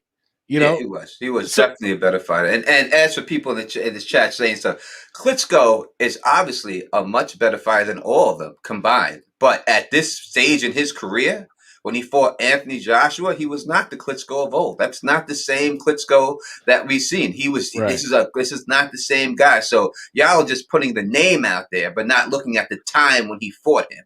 That's like saying Roy Jones Jr. versus Calzaghe. That was not the same Roy Jones Jr. that knocked out just about that beat James Toney. We'll say that when he fought Joe Calzaghe. So you have to look at that. That's a factor. So is it a better name if you just put the name up? Of course, but not at that time. He wasn't a better fighter. Dylan White was more dangerous. Well, I'm looking at some of the stuff in the chat. These are Wilder apologists, bro. These are people who don't have any skin in the game about fighters. Listen, I'll tell you straight up, Sneezy Foster, we don't play the narrative game. Okay, that's not what I do. Okay, I call it as I see it. If you don't agree with it, that's cool with me. An opinion is an opinion. I'm a heavyweight. I'm a big guy. Okay. Kendrick Relaford, a buddy of mine. I take my kid down to train with Kendrick. Kendrick's fought some of these guys that we're talking about. Okay. Hell, when I go down to the gym, I'll put him on YouTube just to kind of prove to you what he thinks. A guy that's been in the ring with Luis Ortiz and Chris Arreola. Okay. A lot of you guys have opinions, but you have no clue of the game. And I'm not pretending that I'm a professional, but I have two professionals are my partners, two multi-time world champions, Paulie and Nate. You know, what I don't know, they fill in, and vice versa. So these opinions come from not only the information that I get from people, but from observation and experience. I understand as fans, some of you guys have your opinions. You can look at a resume, but you don't know the fighters in between. You don't know how difficult a bomb is. Generally, bombs are the surprise fights. Mm-hmm. You know, back in the day when me and Joe were growing up, it was some upsets. And even before we came along, shit, a journeyman could whoop your ass. So go ahead. Here's another thing people just don't realize when they make comments in the chat, because you got this nostalgia effect with fans who've never seen guys. They want to talk about Sugar Ray Robinson, Henry Armstrong, and they never seen these guys fight, but they don't even know the history. People don't realize when Sugar Ray Robinson was middleweight champion, he had so many non-title fights in between his title fights. That's why he had so many fights. He would 75 fights before he got a title. But even when he was the middleweight champion, guys like Julio Cesar Chavez, they would fight non-title fights against guys that were like 2-20, just to stay sharp. It wasn't like they would that was like sparring to them. So nobody fights the iron back to back to back. Go look at Sugar Ray Robinson's box rec, and after he won the middleweight title, times when he was middleweight champion, and look at those fights in between title defenses. Those 10 rounders, those 8-round non-title fights that he had, and look at those guys' records. So don't make statements that you just 18 or 19 fights within 90 days. Yeah, but again, come on. He wasn't. In order to do that, he wasn't fighting 18 or 19 Jake LaMotta's. Is what I'm trying. Of course, he was staying busy. So this is what has been done. People want to make statements and criticize fighters. But this is common practice in the sport of boxing. You don't put a guy in there with a killer back to back to back to back to back. Of course. Now, it's one thing if you never put him in there with a killer. I understand that. But how many non-title fights has Floyd Mayweather fought in? How many non-title fights has Manny Pacquiao fought in when they were champions? And there's two reasons why. Number one, as you said, you don't want to hurt that fighter. You don't want to damage your fighter. You don't want to weaken your fighter from having too many blows to the head, because you're going to get hit no matter who you fight. Look at Tyson Fury. Fought that guy. He wasn't that good to cut him. You know, anything could happen in the fight. You don't want that. And number two, your career is short. You got to make that money, right? Mm-hmm. And it's important. You have a tough fight. You make it's called a money fight. Your next fight, you got popularity. Fans are going to come see you. You're going to look good in this fight. We're going to put you in there someone. You're going to look good so your fans like you. And you're going to get a payday for this, because you deserve to take a break and get a payday, rest up, and then come back to a tough fight. That's the way the business works. That's what it is. That's what they're going to do. It's about making money as much as you can, because one loss as a boxer and your career could be over. And that's just the bottom line. I've been more critical of the infrequency of fighting of fight activity because of the lay time in between fights. The lay time is averaging a year and a half, 2 years now for a lot of these higher end fighters. Occasionally you would see that throughout the careers of other fighters, but it wasn't at such a frequency as it is now. That's my criticism as far as the depletion of skill that we're seeing. I saw a video, I saw a picture, not a video, of Donald Curry versus somebody. And I think it's actually Kendrick that mentioned it, man. He says, man, you remember when boxing matches were matches. You know, you had two fighters, highly skilled, no matter what, if it was a championship or not, they were capable of beating each other. They were capable of putting out output. These are the things that I'm constantly talking about. Matches now are predictable as fuck. You know, you can. I'm almost right 100% of the time when I prognosticate a fight, because I just see the deficiencies in one fighter versus another, the advantages versus disadvantages. I miss being able to watch a fight where I don't know who's going to win. You know, I miss skill fights. I know Joe misses skill fights. Tony, I know you miss skill fights. That's where I'm at. You know, maybe I'm a dinosaur, but ultimately, this is where the sport is hurting because we don't have that frequency. We just don't have that same spirit, I guess. Maybe it is nostalgic, but I just see it differently. I could go watch documentaries, but I was there for a lot of the documentaries that are being made now. I remember those times. It was just different. I mean, y'all disagree? No, I don't disagree at all. I think you're 100% right, and that also came down to, you know, now it's more. I would say a lot of these fighters now have more control of their careers than those other fighters did back then. Back then, a lot of promoters had more control, and promoters would make the best fight that they thought they would make, and people would fight each other more frequently. Now, I think these guys, they have a lot more control over their career, and they're choosing not to take all these tough fights because they don't want to. They don't want the chance to take a loss. People don't want to take that loss. They don't want to get in there unless they have to, unless forced to get in there to take that loss, you know, because it's just more lucrative to fight these guys who aren't so good, and keep that money coming in. So as long as you give them that opportunity to do that, they're going to take advantage of it. And that's what it is. Back in the day, you know, the boxers, you know, you worked for it was like you worked for the promoter, even though it was your promoter. And you could fight him. It seemed like you worked for him. He told you you're going to fight this guy. They got in there and they fight him. They didn't have a lot of things. You know, had a lot more. Don King had a lot more control over stuff. You know, and people had more control. It's not like that anymore. You don't have that much control. You know, fighters become their own promoters nowadays, and they make their own decisions. The real power in boxing, when it comes to matchmaking, are the networks and the advertisers. That's what drives the PBC model. You know, that's why the PBC model is a little bit different from what Top Rank is doing. It's a lot different from what the Zone is doing. At this point, Golden Boy is probably not even mentionable at this point because they've essentially become a superfluous nipple. But you know, at the end of the day, advertisers, networks are dictating a lot of these fights. Are dictating the way that these fighters go. They're getting paid ridiculous amounts of money. I agree. I don't know if fighters control as much as they're telling us they do. You know, anybody that's in the know about non-confidential agreements in some of these factions know that.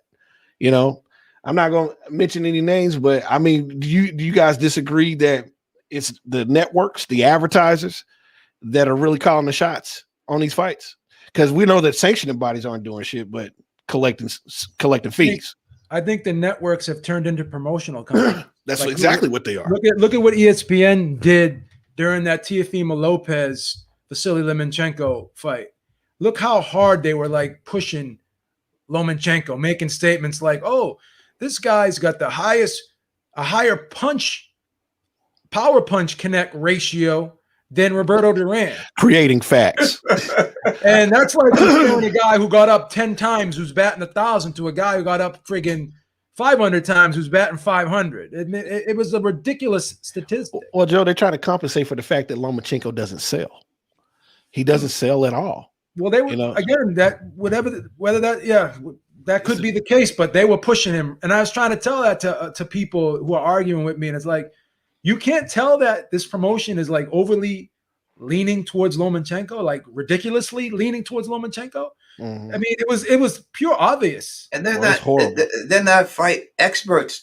I remember when they just started covering boxing. I remember they didn't even cover boxing for so many years. They wouldn't even put a fight on there. They just started covering boxing. So they're not experts. They don't have a lot of boxing experts. They were in the boxing. They just did it because there were a lot of fights were getting buzzed. So they said, "Oh, I guess we got to start covering these fights too." And that's when they started doing it. You know, ESPN is not a boxing network. You know, there is no true like boxing network just for boxing out there like a network. They should be. Someone should just put a straight boxing network out there that just covers fights 24 hours worth. MMA, boxing, everything else. It covers that. They should just be a network just based around that, because ESPN is not that now, and they're 100% biased. You see it now all of a sudden after Lomachenko, you know, like Don King, you say I'll step over my champion to get to the winner, and shake his hand and become his promoter next. Now all of a sudden it's Teofimo Lopez doing backflips in ESPN commercials on their promos. All of a sudden, now he's they don't care. Whoever wins, they're rolling with, and that's it. Well, we're in the age of faction. We're in the age. I've said it. Faction based boxing. You got your PBC contingent that is overly biased towards their fighters. They don't even call fights. They don't even call reality. Just like ESPN. The zone fights are the same way. It's factionalized boxing. At the end of the day, we don't have the Howard Cosell. We don't have the ABC Wild World of Sports where you could call these spectaculars and maybe the fight sounded more evenly called. You have people that are vested in fighters because they are an extension of their brand. They're an extension of their business model. It doesn't behoove them to highlight guys that are catching their guys. It was just like the Devin Haney fight. They repeatedly would not call him left hands he was catching over the top of his guard. I'm like, what the fuck is wrong? He caught like 8 of those in the first round. Y'all not seeing this? Y'all not seeing what I'm seeing? Go ahead. Let me quickly address a comment made by Sneezy Foster. He's saying ESPN has been covering boxing for 40 years, but ask yourself this one question. How committed was ESPN over those 40 years? How many times did they drop boxing from their viewing rotation too? How much of a commitment did ESPN really make to the sport of boxing? Ask yourself that question. And look what they're doing right now. They're pushing MMA 1,000 times more harder than they're pushing boxing. We don't even know if ESPN is going to continue on with this Top Rank deal. That's totally up in the air. ESPN just buys fight film, bro. That's what they do. How when you want to look at someone who's really vested in the sport of boxing, I mean, DAZN to me has really made an investment in the sport of boxing. Sky has made an investment in the sport of boxing, right? Mm-hmm. ESPN don't give a fuck about boxing. They care more about the basketball and football is God. Football and shit. All that shit. You remember ESPN Friday night fights? Yeah, I remember USA Thursday night fights too, right? I mean, they had those and stuff like that. But that was all they put on the USA Network. I remember Azteca and Univision, and I remember ABC Wild. That's where I used to watch fights being a Texan. So ABC Wild World of Sports when I was a kid. Yep. They did a better commitment. Even though, listen, they're owned by ESPN now, right? The same network. Right. They did a better fight. I mean, all the fights came on ABC. Every big fight was on ABC. That's why this is before they owned Disney. Disney owned boxing, ABC. So it's different. Boxing has never been the focal point for ESPN, and it probably never ever will be. Right. That's the point. Yeah, putting something in the crawl on the bottom is not covering the fight to me. If you put on a crawl, blah, blah, blah, knocks out this person, they weren't covering fights. They started picking up fights. And I remember telling my friend Bert, I was like, when ESPN starts covering boxing on a regular basis, that's when the sport will start to blow up. And then they started that's when they started putting a vested interest in it. They would put a crawl across the bottom. That's not covering the fight to me. They don't have a vested interest in the sport at all. No. They throw that shit up there. Hell, when they first started, they were promoting fights 7 days out. You remember that when they first signed that deal with Top Rank, they were literally 3 to 7 days out. They were promoting fights. All you need to do is go on their website and look at where boxing is. It's on the fucking other column. It's on the ass end. Right, it's like a back page thing to them. MMA's right there. I even think fucking horse racing is up there over boxing. Hey, website. Horse racing having testing issues right now. They taking steroids in horse racing. They've been taking. I mean, the steroids are for horses, right? But the fucking horse is popping D-ball right now. So it's like that's what this shit was for in the first place. For fucking animals, anyways, right? Exactly. Going back to form. Veterinarian drugs and shit. That's why it's crazy, bro. I don't know if y'all have ever seen a horse who's been injected with that shit. You don't want to be around that horse unless it knows you. Horse will kill you. And so it's amazing to me. And I got the ESPN Plus app. I had to buy it when I bought the Usman fight. The crazy thing is, I look at its placement. I look at how low it is on the barometer unless it's an ESPN fight. Mm-hmm. And again, this emphasizes the sanctionism, not the sanctionism, but the factionism in boxing. It's like feudal lords or Greek city states. That's what boxing has become. You got your PBC City State, you got your DAZN City State, and you got your Top Rank, and somebody defeated Golden Boy, and so now they've been absorbed, and they're probably about to be shit out and dissipate forever. At this point, I was talking about that the other day. People didn't like that one, man. But hey, it is what it is. I was speaking real. I think Golden Boy is going to fade away eventually. I think someone's going to absolve them. I think someone's going to buy Golden Boy. I give it 18 months max. Yeah, and it's because of Oscar De La Hoya's business acumen. He went straight like Mexican fighters. Like that's what he was putting on this thing. He was just going straight Mexican fighters. He wasn't trying to get. And then he tried to put diversity because it didn't look good for him. And I'll bring in Bernard Hopkins. I'll bring in Sugar Mosley, and that's my diversity. But the fighters he was basically focused on was that he wanted Deontay Wilder. Like he said before, like he would have traded every fighter he could to get Deontay Wilder because he worked with Deontay for a while. Because the money's in the heavyweight business. When the heavyweights make money, everybody else makes money. Yeah. That's the bottom line. That's how the sport of boxing is ran. You got to make that money. It trickles down from them. So, De La Hoya just messed up in that way. His business model wasn't there. And that's why he's got one fighter now, Canelo. And they're doing anything they can to hold on to that now. He don't have Canelo. That's dead. He hadn't had they dissolved back. Is he not with Canelo? He has nothing to do with Canelo? Nothing at all? No. Wow. Canelo is his own entity. That's why they're dead. That's why they're dead in the water. So essentially, they're waiting out the contract that they signed when they signed Canelo. They did a side agreement. And he said he announced publicly a few months ago that we're going to leave the zone after the contract expired. Bro, you're not going to leave. They don't need you. Yeah, there's no incentive to fucking, no disrespect to Virgil Ortiz or Ryan Garcia, but their time is fucking, they're on borrowed time too with Golden Boy. I think. I just seen some video of Ryan Garcia out here like fighting in the street, like on the beach. He's fighting some guy. I've seen some video of Ryan Garcia doing that. Like, what do you? How is that even possible that happens? Like, you're Ryan Garcia, bro. How do you get goaded? Shakur Stevenson was going like into hoods and fighting motherfuckers, man. What are you doing? What are y'all doing? Who's managing these guys? That's called a federal crime when you're registered. And so at the end of the day, you have a kid like Ryan Garcia who's detrimental to your business model. He has nothing positive to say about his promoter. Oscar De La Hoya doesn't have PR. Oscar De La Hoya doesn't have business sense. To be factual, they were at the top of the game when Heyman and Schaefer were running that business. And whether people like that or not, that's what's happened. When Oscar De La Hoya was forced to get back into it, and trust me, he was forced to get back into the day-to-day because of things that had happened. It's so beneficial to have a partner who was signed with Golden Boy and heard all this shit, who was there. And so that's what I love about Nate, because Nate'll tell you what happened. Because Nate'll say this. I was in the bathroom taking a wicked shit, and I heard them coming in, and I put my feet up, and they were talking mad shit about the brothers, and there were a lot of things going on. Nate is not a liar.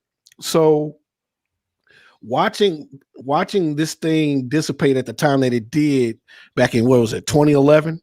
I think it was 2011 where it started.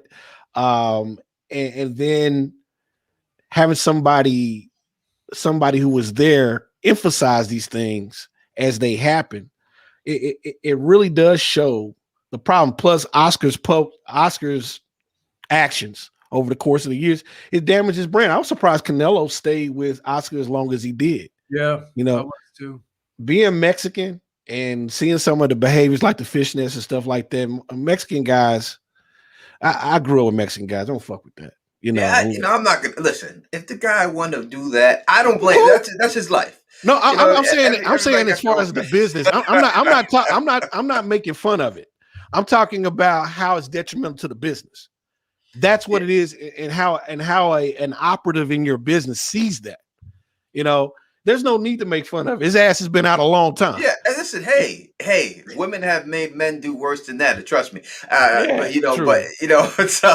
it is what it is. A pretty girl can make you do stuff. You know what I mean? But it is what I just think that, as you said, Schaefer was Oscar De La Hoya was the name. He was the figurehead. He should have stayed in that role. He didn't want to stay in that role. He wanted to take a more business sense, and that's when shit got messed up. He should have stayed in that role, smiled for the cameras, did his thing, and then kept it just like Lance Armstrong with the Armstrong Foundation. You know, he was the figurehead. He was everything. I mean, he got hit with the doping scandal. They had to drop him from it, but that was his job. He knew his role. He didn't run the company day by day. He just smiled for the cameras, had his name on it. That's it. Sometimes you got to be happy and willing to accept your role. He didn't like the fact that everyone knew that Schaefer was running the business. He didn't like to hear that stuff. So he tried to take a more active role and basically push this dude out of the business. And that's why they are where they are right now. Well, I'll tell you off camera what it really was. All right. Because it wasn't he wanted to take control of the business. he had no choice. And so he had to save it.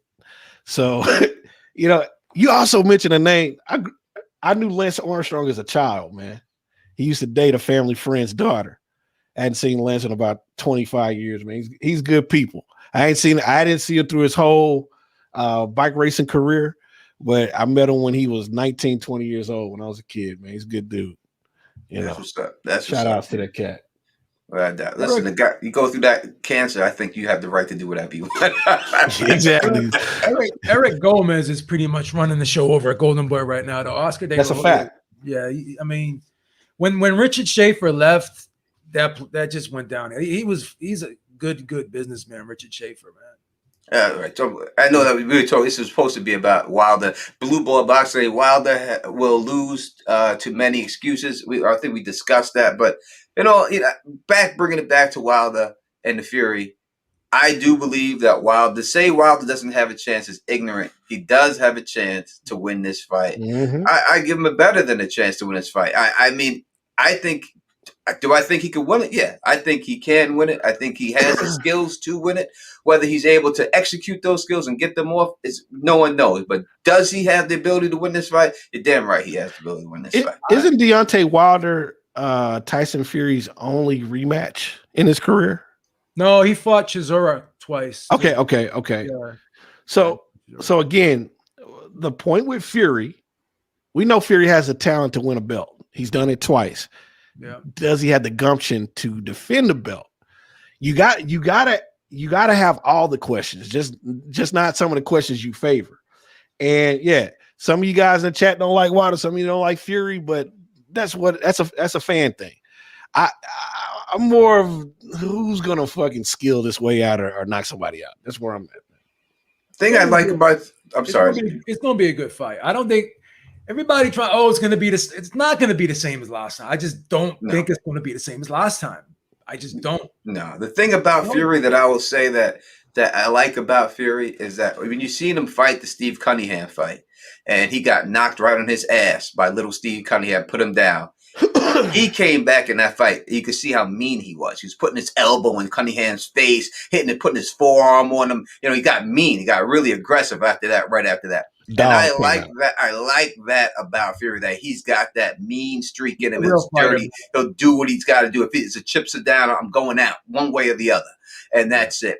We got to see that from Wilder if it comes down to it. And I think he has the motivation now, because I think he feels he's been wronged. I think he feels that Fury's ducked him for a couple of years. He didn't respect it. And listen, everyone can say whatever they want. That rematch clause was in the contract. Fury did try to get out of it. It was in there, and it's wrong. As a man, he shouldn't have done that. Wilder gave him a shot when no one else did. When he was on his road to come back, Wilder didn't have to take that fight. He could have not fought him. It wasn't mandatory or anything. He could have did it, but he did it because Wilder was like, "You talking shit? I'm gonna get in the ring with you," and he did it because that's who Wilder is as a person. He gave him a shot, and Fury as a man should have been like, "You did this for me, bro. I'm gonna run it back for you." But Fury was just thinking payday, because I think he thinks that Joshua was an easier fight for him, and he wants to take that Joshua fight. I'm gonna be honest with you, Tony. I hate to interrupt you, but there was always gonna. I think everybody involved, whether it be Fury, Arum, Wilder, they all knew that they knew that they were never gonna fight Joshua next. They knew they wanted the Fury. The Wilder. They started talking about proving funds. I knew that was based on all the information. When I was talking to Bob Arum, and he was so poo-poo and negative on that fucking fight with Joshua. I always thought that Fury was gonna fight Wilder. I think All the other bullshit was just for hype, just for promotion, just to. I think they did use Joshua, and I think Joshua used Fury. I think everybody uses everybody's name for clout chasing. I think that's what boxing is. When someone makes a statement like, "Oh, you're using this guy's name for friggin' promotion," well, isn't that what the sport is? Ain't that what it's all about? Putting a big name alongside another big name. It makes both guys' fights big, right? Yeah. So I always, in my opinion, based off of what I can't prove this factually, my opinion, based on the the circumstantial evidence and talking to Arum and all these interviews and how he never ruled out Wilder ever, I always thought that this third fight was going to happen. I'm on record saying that the Joshua fight was never going to happen this year. I just didn't think it. I favor honestly in this third outing, I favor Fury based off of the first two fights. I favor Fury based off of what I saw, especially in the second fight. Also, with Deontay Wilder taking on learning different ways, learning this late in the game, I felt that Deontay Wilder having to take on new skills, learn new skills from Malik Scott, you need tune-up fights. I've said this repeatedly, Joe. You know that he needs 2 or 3, maybe 4 tune-up fights to develop that new styling. But he's up against a wall physically. What does he be? 36 in October. When's the fight? August, right? It's August. So he's almost 36 years old. Yeah, I mean, right. Truth be told, from a physical standpoint, he may be healed up, right? But mentally, how much residual damage will be from the mileage? Right. We don't know. And the thing is, when you have this psychological thing, that's the question mark. Is it a psychological thing or is it not? We don't know. We've never seen Deontay Wilder take a loss. We know what happened after the fact, and then people can view it however they want, whether inside or out. You know, it looks a certain way to people, but you don't know what a man is thinking until he acts. And so once this fight takes place, we'll know where Deontay Wilder's head is. Mm-hmm. You know, once the bell rings, we'll know where Tyson Fury's head is at once the bell rings. I don't think I've teetered back and forth thinking that it's going to be a one-sided affair, Tyson Fury to maybe Deontay Wilder be competitive. The thing is, that's based on him developing new nuances in his game that would allow him to neutralize Tyson Fury at certain intervals in that fight, which will allow him to knock him out. Because I think he still needs a knockout. I think he gets outscored if it goes 12. It's just the logical conclusion. If you look at it just with your brain and watching the fights, you have to go with Tyson Fury. It's just you just have to. There's nothing logical you could say that you've seen that will make you think that Wilder. But I'm going to go Wilder, and the reasons why I'm going to go Wilder is a couple. I think that Wilder. I don't know if I think cockiness could play against Tyson Fury. I think he had his way both fights. I think he may not train as hard. I think he may say, I had this guy's number twice already. I can go in there. I do the same thing. He may not be ready for it. So, and I just think that Wilder's head going into the fight wasn't in the right spot. When you look at the interviews that he gave before those fights, and I remember telling my sister this, I was like, his head's not in it. He was saying, so he one of the time he said in the interviews, like the lead up to the fight, he goes, I love my bed. I love staying in my bed. I love laying in my bed all day. When I heard him say that, I was like, yeah, that's not the mentality you got to have. That makes me think of Marvelous Marvin Hagler, when he said that famously, it's hard to get up and train at 5 a.m. when you're sleeping in silk sheets. I think that he fell on that. And I think now that he's lost, he could get that, so-called eye of the tiger back that he had. He understands. And this is it for him. If he loses this fight, Wilder, his career is just basically over. I mean, can he come back and fight and win a title again? Yes, but the myth, the whole hype around him, the knocking out the bronze bomber, the king of Wakanda, as he called himself, would all be going. That's all on the line. He has a lot more to lose than Tyson Fury does. Tyson Fury could take this loss and he'll still have that WWE type marketability that he does, that he'll be able to get there and fight someone again. And it would be still Tyson Fury's first loss, really. So to take 2 losses to the same guy, I think that Wilder can't afford to do it. I think he's going to come in this fight hungry. I think that Malik Scott is going to be able to get there, get in his ear and tell him what he's going to respect Malik to listen to him and get the best out of him. And I'm taking Wilder by 9th round knockout for this fight. This is going to be the best fight in the trilogy, in my opinion. I think this is going to be a great fight. I think people are sleeping on this fight. I'm actually looking forward to it. I think Fury's going to win by decision, but I don't think it's going to be as easy as people think. I think it's going to be a good competitive fight. While, you know, and I think it's going to go the distance. I think both guys are going to be a little bit, I'm not going to say cautious, but they may be a little smarter with each other, because when you got 2 guys who fought each other, you know, as many times as these guys have, they're going to kind of not jump in too fast, you know. Fury may fight this fight like he fought the first fight. So I kind of see this fight being a mix of obviously the first and the second fight. That's how I see it. Fury's gonna go right at him 100% like he did in the second fight. He may, but I don't think he will. I think it's going to be a little bit more tactical than the second fight was. I think it depends on what I think he's going to let Wilder show what he has. It depends on. I think Tyson Fury in the third fight will be more reactionary based off what he observes. A little bit more counterpunching. Yeah, because Deontay Wilder, number one, coming in, if his mentality is what it's been throughout his career, he's gonna want to have a point to prove, especially coming off a loss, not be as he's had a tendency to let fights develop in front of him, and he waits for his opportunity to knock people out. He finds openings. I think he may be more assertive. The question is, can Deontay Wilder move in that ring for me? Because Tyson Fury is going to move around. Tyson Fury, and you saw this in the second fight, the more that Wilder had to move, the more off balance he was. The more, I mean, at one point he crossed his legs. There was a point where he got hit with a body shot. That body shot hurt more because Deontay Wilder was off balance. I'm telling you, for Deontay Wilder, no matter what it is, if he didn't pick up if he didn't pick up a hook that was displayed in the thing, the key was always going to be footwork for him. If he has a footwork, if he can move just side to side, he has a better chance than he did in the prior fights. If he can move back just a little bit, he can box on the back foot 10% out of 100. That's a better opportunity for him. He can move. Watch those fights. If you haven't watched those fights, just look at the footwork throughout the fight. And you'll see what I'm talking about is true. You know, Tony knows it's true. Joe knows it's true. Footwork is key to the damage you inflict, period.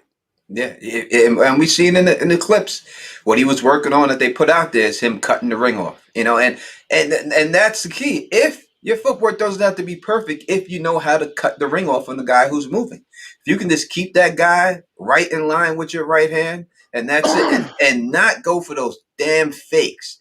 Every time Tyson Fury fakes, just shoot the right hand at him. Just shoot. Don't just think it's coming. He's always faking. You know it's gonna fake. You know what it is. He feints all the time. It's gonna be there. Don't worry about it. Just shoot that. Anytime you see him move, shoot that right hand. Shoot that right hand. Just keep doing it. Just keep trying to hit him with that straight right hand. He's susceptible to getting hit with a straight right hand. He can get caught with it, but don't fall for it. Don't jump back and move back and get too wary about taking a shot. That's what happens a lot of times when people get knocked out. They're wary to get hit again, to get knocked out again. You seen that with Roy Jones when he got knocked out. That's why he didn't fight anyone after that. That's why he didn't fight Kawasaki. After he got knocked out the second time, as soon as Roy Jones got hurt, he shelled up. He wasn't willing to trade in between punches. And that's what Wilder has to do. He's got to be willing to stand in there, and when Tyson Fury throws, to throw back. Don't worry about blocking. Throw right back in between punches and try to catch him with something. Because that's his shot to win the fight. He's got to catch him with something big. And I think he has a shot. He can do it. It's not like he can't do it. I throw that jab to that body all day. Just jab that body. Boom, boom, boom, boom. And then bring that right hand over the top. Cut the ring off. All he needs is a work rate, bro. And that will give him a hell of a chance. That's what we haven't been seeing. Shout out to Alexander Wilson. Thank you for the super chat. He says, don't forget the next heavyweight generation is about to step up. Joyce, Yoka, Jarrell Anderson for the champs. Those would be hard matchups. And I think Dubois will be back in the picture as well. I think he looked pretty good yesterday. Obviously, he wasn't the best opposition, but Dubois still has those heavy hands, and he's still a good boxer, I think. So got that Franken jab, boy. Yeah, you can add him to the mix. Yeah, I think you can. And that one guy who beat him, Joyce. He's a big dude, man, and he's throwing that Gene Fulmer jab, that Gene Fulmer when Gene Fulmer will cover up and bang bang bang bang. That's a hard thing to counter. Not a lot of people use it, and I don't know why people don't use it more. But you know why that jab is so destructive? Because it doesn't have a lot of motion to it. It's pretty much a straightforward. It's hard to get a read on that. Right, thing. You can't get a read on that thing. You ain't never gonna see other guys like who throws a jab like that. No, the less motion you have. Oh, I'm sorry. Go ahead, bro. Yeah, last person I seen that really used that was Gene Fulmer, and Gene Fulmer beat Sugar Ray Robinson. He beat Jake LaMotta. He beat Carmen Basilio. He beat all these top fighters with that peekaboo. He come up there and bang bang with that jab, bang bang, and just hit you and break your nose, break your chin. He come down over the top and hit you with that. If Joyce uses that effectively like he keeps doing, that is very hard to defeat. It's going to be hard to beat that man throwing that jab like that. Well, the thing with Joe Joyce, he needs frequency because of his age at this point. He started professionally very late. He's 35 now? 35. I don't know his birthday, but I think he's 35. So he needs the opportunities now. I think Anthony Joshua fight might be in his future. After one more fight, possibly, maybe not. The way that they move, excuse me. I don't know. I hadn't seen much of the other guy. I saw Dubois, Ajagba, F.A. Ajagba. Okay. He's okay. Yeah, I know he knocked somebody out his last fight, but he's very stiff, but he's very crunchy.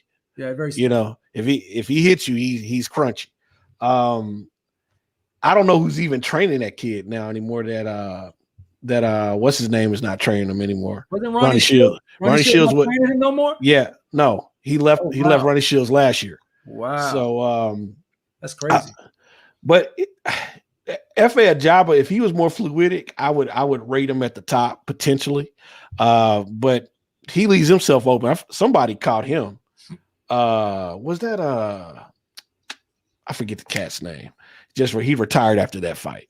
But F.A. Ajagba could come along, but right now I would agree Joe Joyce is the guy coming up. It's just that Joe Joyce has a very short window because of his age. He's the same age as Wilder. Yeah. So I hope he does get the opportunity to fight for the belt.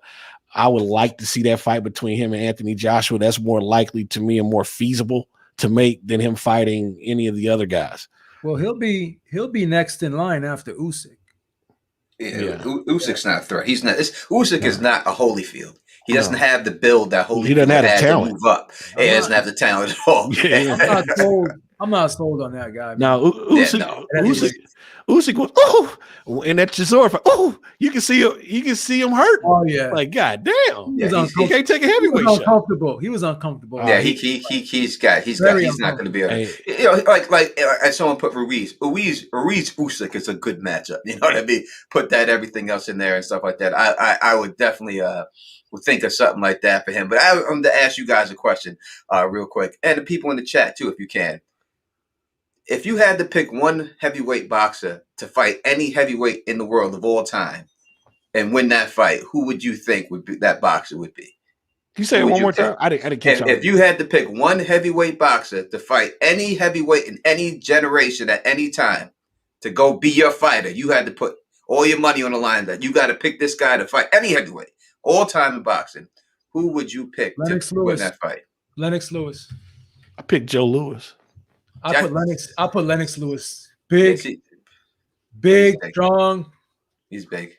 Heavy hitter. I would put Joe Lewis simply because of the frequency, the ability to win fight after fight. And he's probably the best puncher at heavyweight history. This is a guy that broke a dude's spine with a body shot.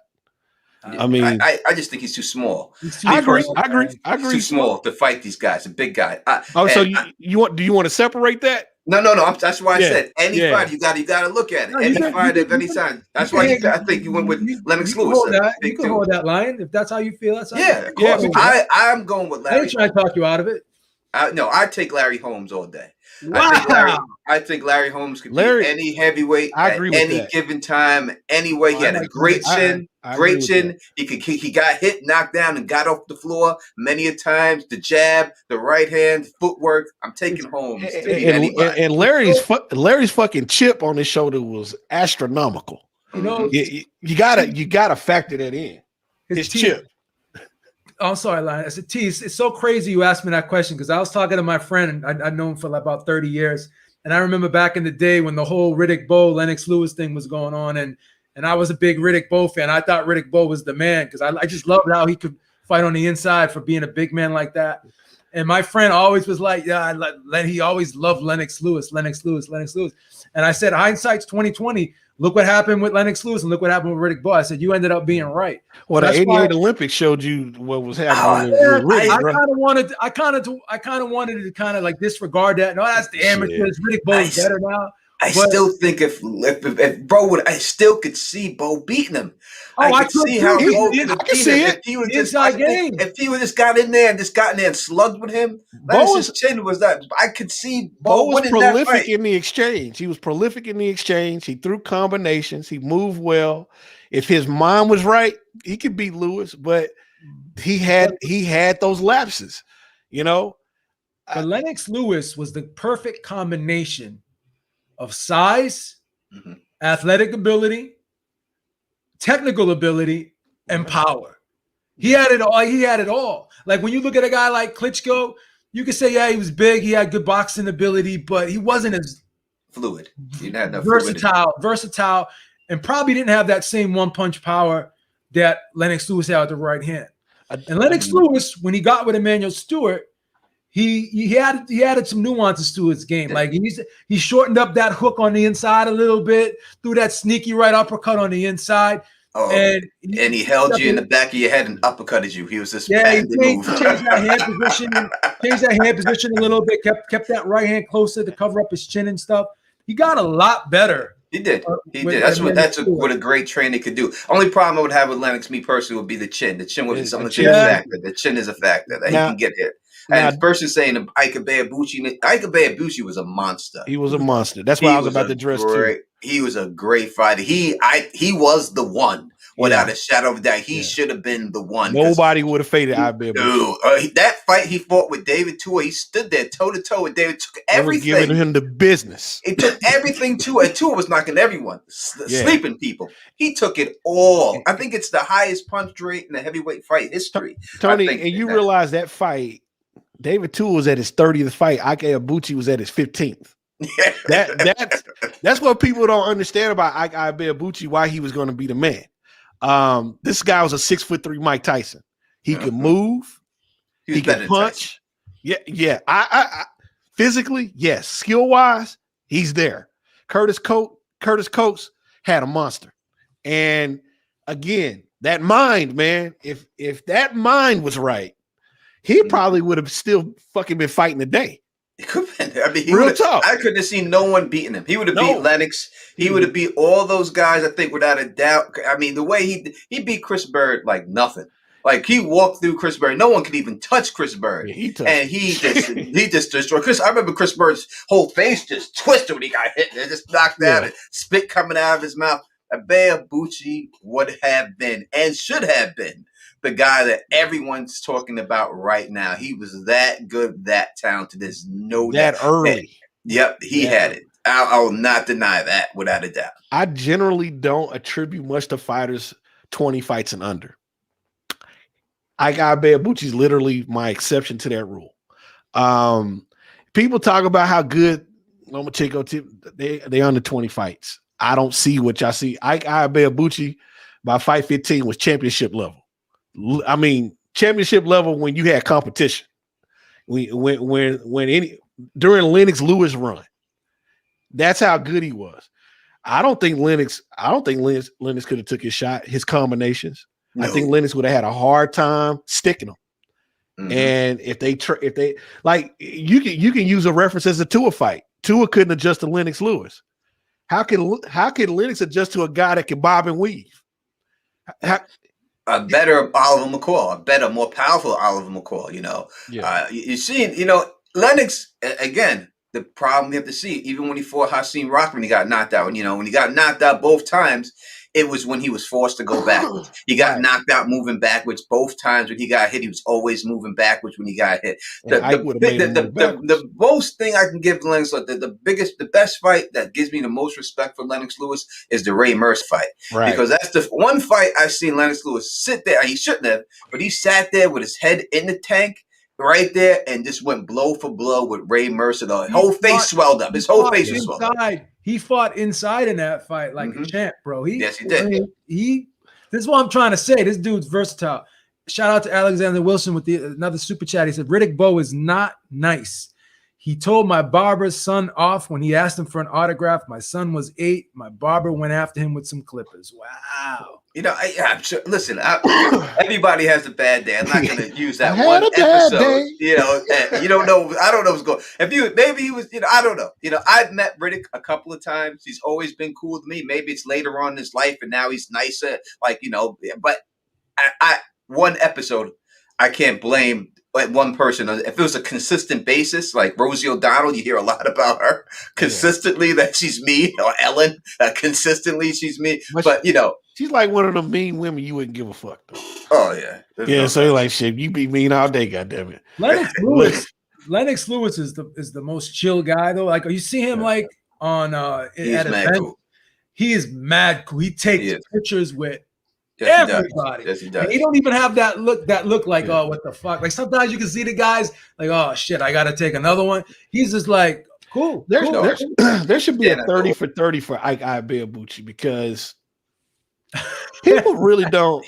No, he was great. Understand? Yeah, they don't understand. There's people that have walked this earth that were something else, and that dude's mentals killed him. Killed his career. That's it. Nobody can fade this dude. I am convinced of that. Nobody can fade that dude. You hear something like a person says, only one who could beat Mike Tyson is Mike Tyson, but the only one who could have beat Ibeabuchi was him, and he did. He beat himself. Yeah.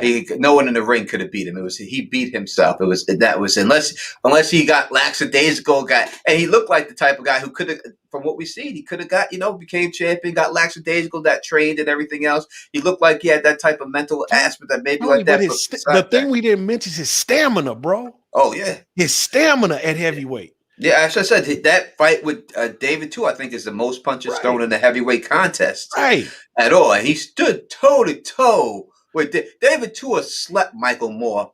He put him in the corner with one shot. And he did it to a lot of people. Tua couldn't hurt this dude. He couldn't even move him. He couldn't move him. He couldn't even move him. He couldn't even move him back. He couldn't make him take a step back the whole fight. And you can see Tua like shit.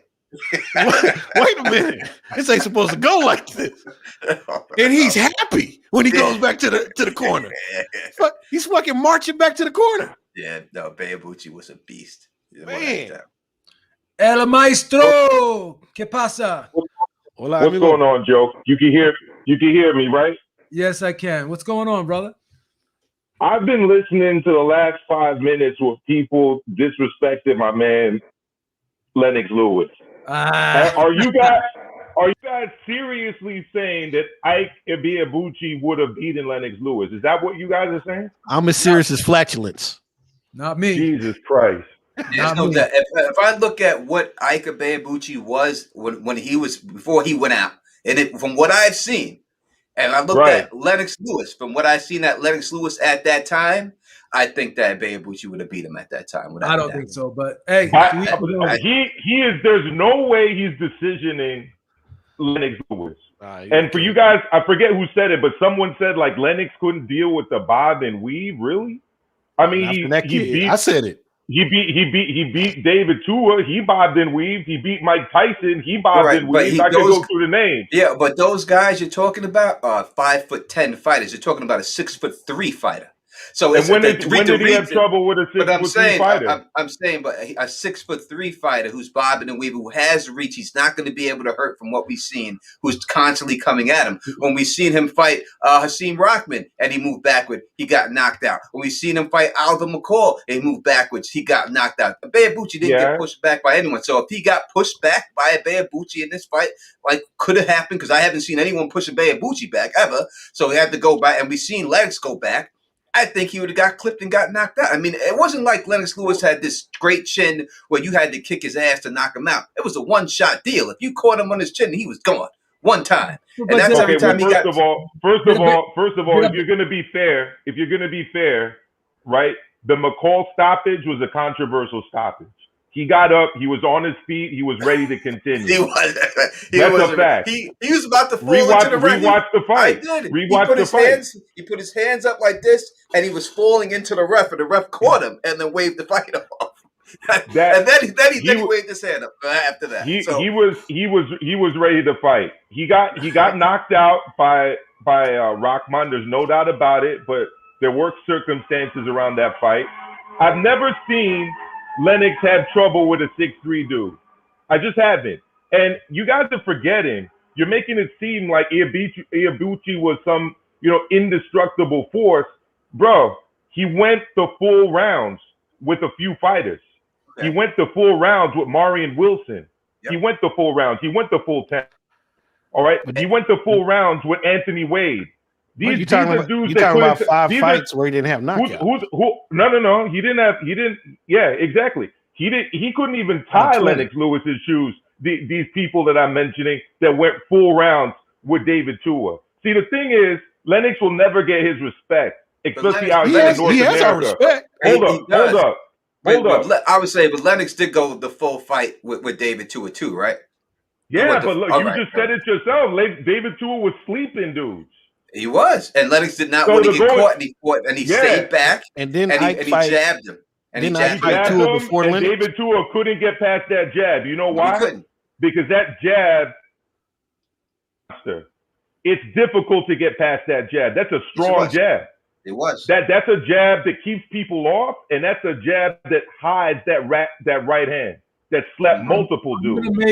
I'm gonna make a very bold statement. I think Lennox Lewis is the best heavyweight of our era. No, 100% of our era. Of our era.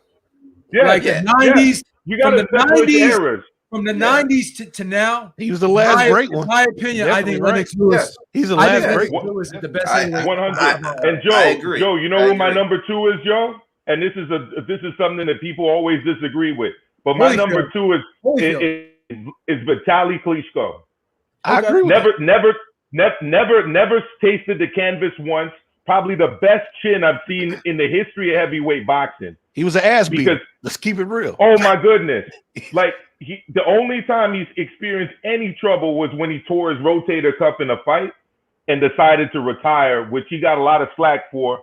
But what people don't understand out there in Europe, they don't always. Boxing is a sport, just like another sport. Tennis, basketball, volleyball. You tear your rotator cuff, you just live to fight another day. Mm-hmm. It's not a situation where you're a lesser man or you're a quitter. So he did that. But once he understood what the U.S. audience required, check out the fight with Lewis.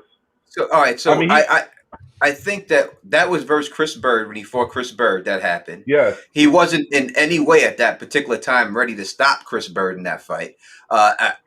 Even before he tore his rotator cuff, he wasn't in any way able to stop. And I think what happened is when you take that fight with him, that's what makes the fight with Lennox Lewis more relevant, because people thought of him as a quitter, and then that fight with Lennox Lewis proved that he wasn't, because he got that big cut and he still wanted to fight on, and that's what gave him his respect back after taking that loss for that. But when you look at Ibeabuchi, he walked right through Chris Bird. I mean, he walked through him like it was nothing. He knocked Chris Bird right unconscious. So when you say that, I mean, and Lennox Lewis is 100% the best boxer heavyweight from our generation. And I think that people, took him for granted. But after watching these guys now he would watch these guys right now. I Yeah, don't see anyone in absolutely. this generation right now beating Lennox Lewis. I don't see anyone beating him. He's better. But when I look at, like, we're talking all times, like in their prime to their prime, I'm taking Larry Holmes over Lennox. So I think Larry Holmes would have beat him. I think Larry Holmes could beat any heavyweight. I think Larry Holmes had a chance versus anyone. I think he could have beat. He could have took out Lennox Lewis. I think the jab was too much, and he hit too hard enough. He would have caught Lennox eventually and got him out of there. And the stamina. He took stamina. I mean, stamina. Larry Holmes fought in 15-round fights. You know what I mean? He had stamina for days. So Pre-1990, I 100% agree with you. But I'm like Joe. I eras because the guys post 1990, especially starting with Lennox Lewis, but even the contenders in the 90s, you got like Lance Whitaker, Jameel McCline, like all of these big dudes, Michael Grant. They're a much bigger heavyweight than the previous era, which was like 215, 220. Yep, you're Even 100% right. George Foreman. Lennox Lewis was another guy who was a natural athlete because he used to play tennis. He used to play soccer. This dude was a natural athlete. He was great. He was a great fighter.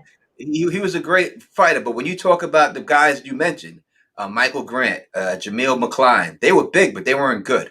Larry Holmes would have knocked those guys out. They wouldn't have stood a chance in the ring versus Larry Holmes. Those guys were big. I agree with that. I'm just saying that was the mark of when the heavyweight division became a big man's division. But I'm not saying they would have beat him. What made Lennox so dangerous to me was he had pretty quick hands for his size, number one. Number two, he had the eraser with that right hand also. And the way he could deliver that right hand in a variety of ways, but he could also box. This guy was a great boxer. He was a consummate boxer puncher. When you want to talk about the definition of a boxer puncher, that's fucking Lennox Lewis, man. That's 100%. He was a boxer puncher. Put these guys at 15 rounds. I'm sorry, Milka. I don't think Larry Holmes was a boxer puncher. I think he was a boxer. He could punch a little bit. I mean, he knocked out just about everyone when he won the heavyweight belt. I think he had the most knockouts in heavyweight history for defending the title. Larry Holmes, Not that everyone he fought, he was going right through me. Larry Holmes wasn't a one punch knock you out type guy. Lennox Lewis was, but he wear you down and you go. He get you out of there. He jab you up. He beat you up, and then eventually you're out, and that was it. So if you look at when he was doing his defenses, I mean, he knocked out everyone in his defense. He knocked all those guys out who went after him. And the number one thing I give to Holmes too is he got knocked down when he fought Ernie Shavers. Ernie Shavers is probably the hardest hitting heavyweight in history. Yeah. He went down. He got up, and you see him get knocked down and get back up and destroyed him after that point. You don't see a lot of fighters, heavyweight fighters, who have the ability to get knocked down, get back up, and win that fight decisively after. It doesn't happen. What if you put these fighters? What do you put all these fighters at? What do you put all these fighters at 15 rounds? 15 rounds, not 12. 15 championship rounds. Well, that's why I separate the eras, Lion Killer. That's where you got to separate the eras because I'm saying not Holmes separating and the Ali eras and Foreman and Norton. That's like comparing a basketball player from before there was a 3-point shot to after there was a 3-point shot. But like, comparing a guy that fought 15 rounds to a guy that fights 12 is like taking the 3-point line away. Exactly. That's what you got to see. Yeah, but what I'm saying is you're training for a 15-round fight very different than you're training for a 12-round fight. Like the guys that we see right now, we're not training for 15-round fights. Check these stats out too. Lennox Lewis, 84-inch reach, bro. 84-inch reach. Mm-hmm. Larry Holmes had an 81-inch reach. 84-inch reach. Sonny Liston was 6'1" with an 86-inch reach. Yeah, I mean, if you look at Larry Holmes, Ken Norton was a big dude, man. You know, it was like if you ever met Ken Norton when he was alive in real life, you realize how big Ken Norton. I mean, so when you see these guys, they say, "Oh, these guys are big." Those guys are big too. You know, Ken Norton beat up Ali every time he fought him. You know what I mean? And Larry Holmes stood there and went toe to toe and won the championship off of Ken Norton, 15-round fight when he beat him and stuff like that. Larry Holmes is very underappreciated because he came after Ali and before Mike Tyson. So I just think he was truly underappreciated for. But if you go back and look at his fights and his fight, the Eastern Assassin, I'm taking Holmes over any head. I'll put my I life. hear you, Tony. I hear you. But Ken Norton was 6'3". Dr. Vladimir Klitschko, like 6'6". Vitaly Klitschko, 6'7". There's right, big, and then there's really big. And Norton, true. I'm sorry, Holmes ain't beating Lennox in a jabbing contest, man. He doesn't lose those. He doesn't lose jabbing contests. I don't think anyone could out jab Larry. I don't think anyone could out jab Lewis. Cooney was 6'7". There were fighters that were that size. Cooney was that, and he got whacked, and he got waxed by Holmes, beat him up pretty. And Cooney's a good fighter. Listen, Cooney is better than people give him credit for, and people are saying, people look, he was a good fighter. Just like Corey was a really good fighter. He just came up in the wrong era. The guys he was fighting were just too good at that time.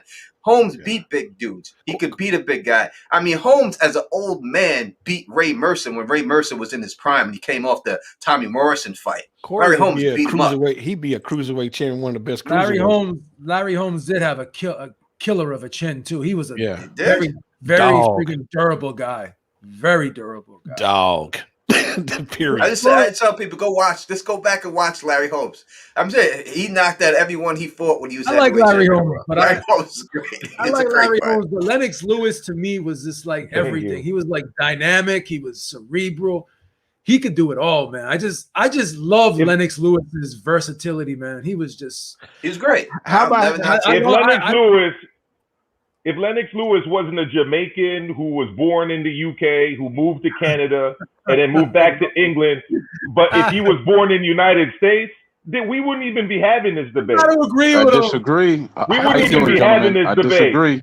If he was born in Brooklyn, if he was born where I am right now in the Bronx, New York, or in Brooklyn, New York, and he was from here, nobody would be questioning him. None. Nobody would do it. History of Lennox right now. I disagree, gentlemen. Troy, I hear what Troy has to say. Go ahead, Troy. What's up, man? Listen, when it comes, first I'm gonna deal with the size factor. This is not the size. Size doesn't make you better. Right. Skills do, because if you look at the heavyweight champions throughout history, Mike Tyson, Joe Louis, Evander Holyfield, and they weren't really big guys. They were skillful guys, right? Muhammad Ali as well. He was 6'3", big guy. Joe Frazier as well, right? And now when you come to today, no. When you come to present day, you have bigger guys, but these guys aren't better guys. They're just bigger. Because you can't tell me that these guys are better boxers. Somebody brought up Michael Grant in the conversation. He won nothing. He was a good fighter, but he didn't win anything. There was another boxer that was back then that was 7 foot tall, on nothing. He was a 7 foot tall boxer, heavyweight, didn't win anything. So size doesn't matter. Skill. But when you got it also boils down to a person.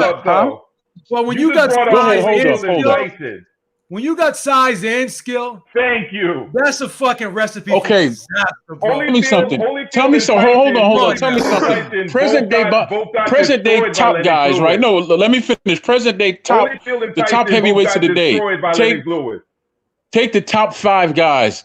Name me one of them that beats Holyfield at his best. Name me one of them that beats Lewis at his best. Present day heavyweights today out of the top 5. They're all bigger than them. So name me one. None of them. No. Size was the discussion. Size was. I'm simply saying, name me one based on their size and their skill that actually beats those two guys.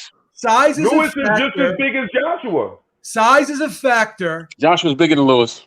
Size is a factor when it can be utilized. Simple and plain. That all boils down to skill, brother. That you just supported me. It boils down to skill. But the old saying, a good big man beats a good little man. It's proven. If the skills are equal, a bigger guy will beat. If the skills are equal, then yes, without a doubt. But I'm saying when you look at these guys right now, and I'm looking taking Larry Holmes versus these guys. The thing that gives me why I pick him over Lewis 100% is the chin.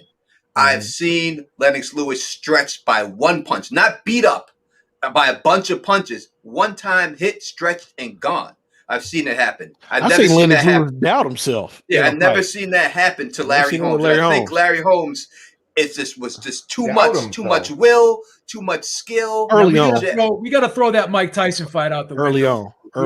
Yeah, I don't count the Mike Tyson fight. I don't count the Mike Tyson. He's an old man. Mike was a used condom by that point. So, you know. Lennox sorry about that. I fell off. Lennox was older than Tyson when that fight happened. Say that again? That's a fact. Okay. Everyone wants to win Mike Tyson, but Mike Tyson lost all his big fights.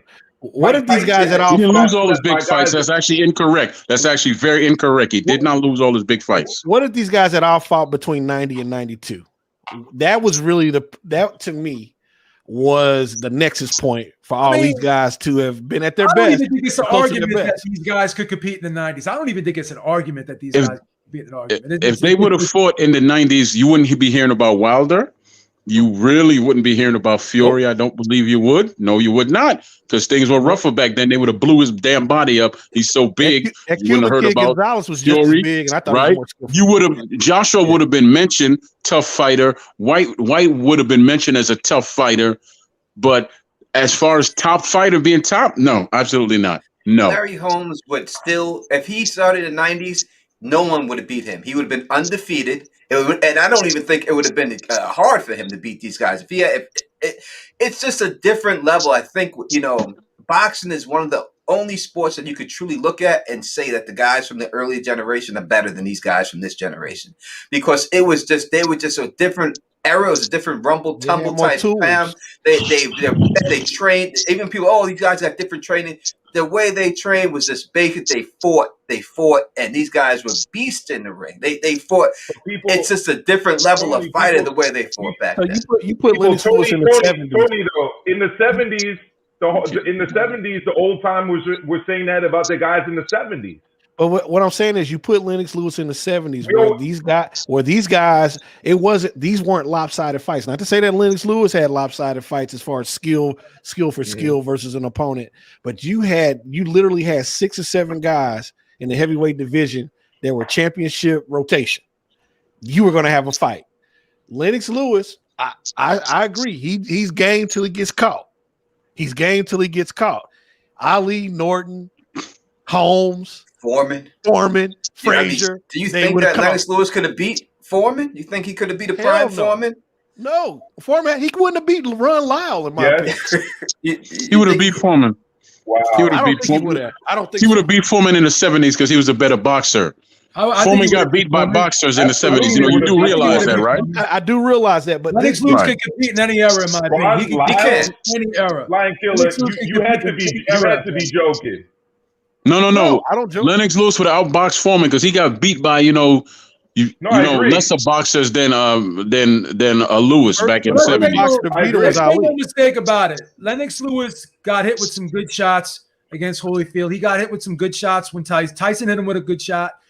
David Tua hit him with some good shots. It ain't like he got knocked out twice, bro.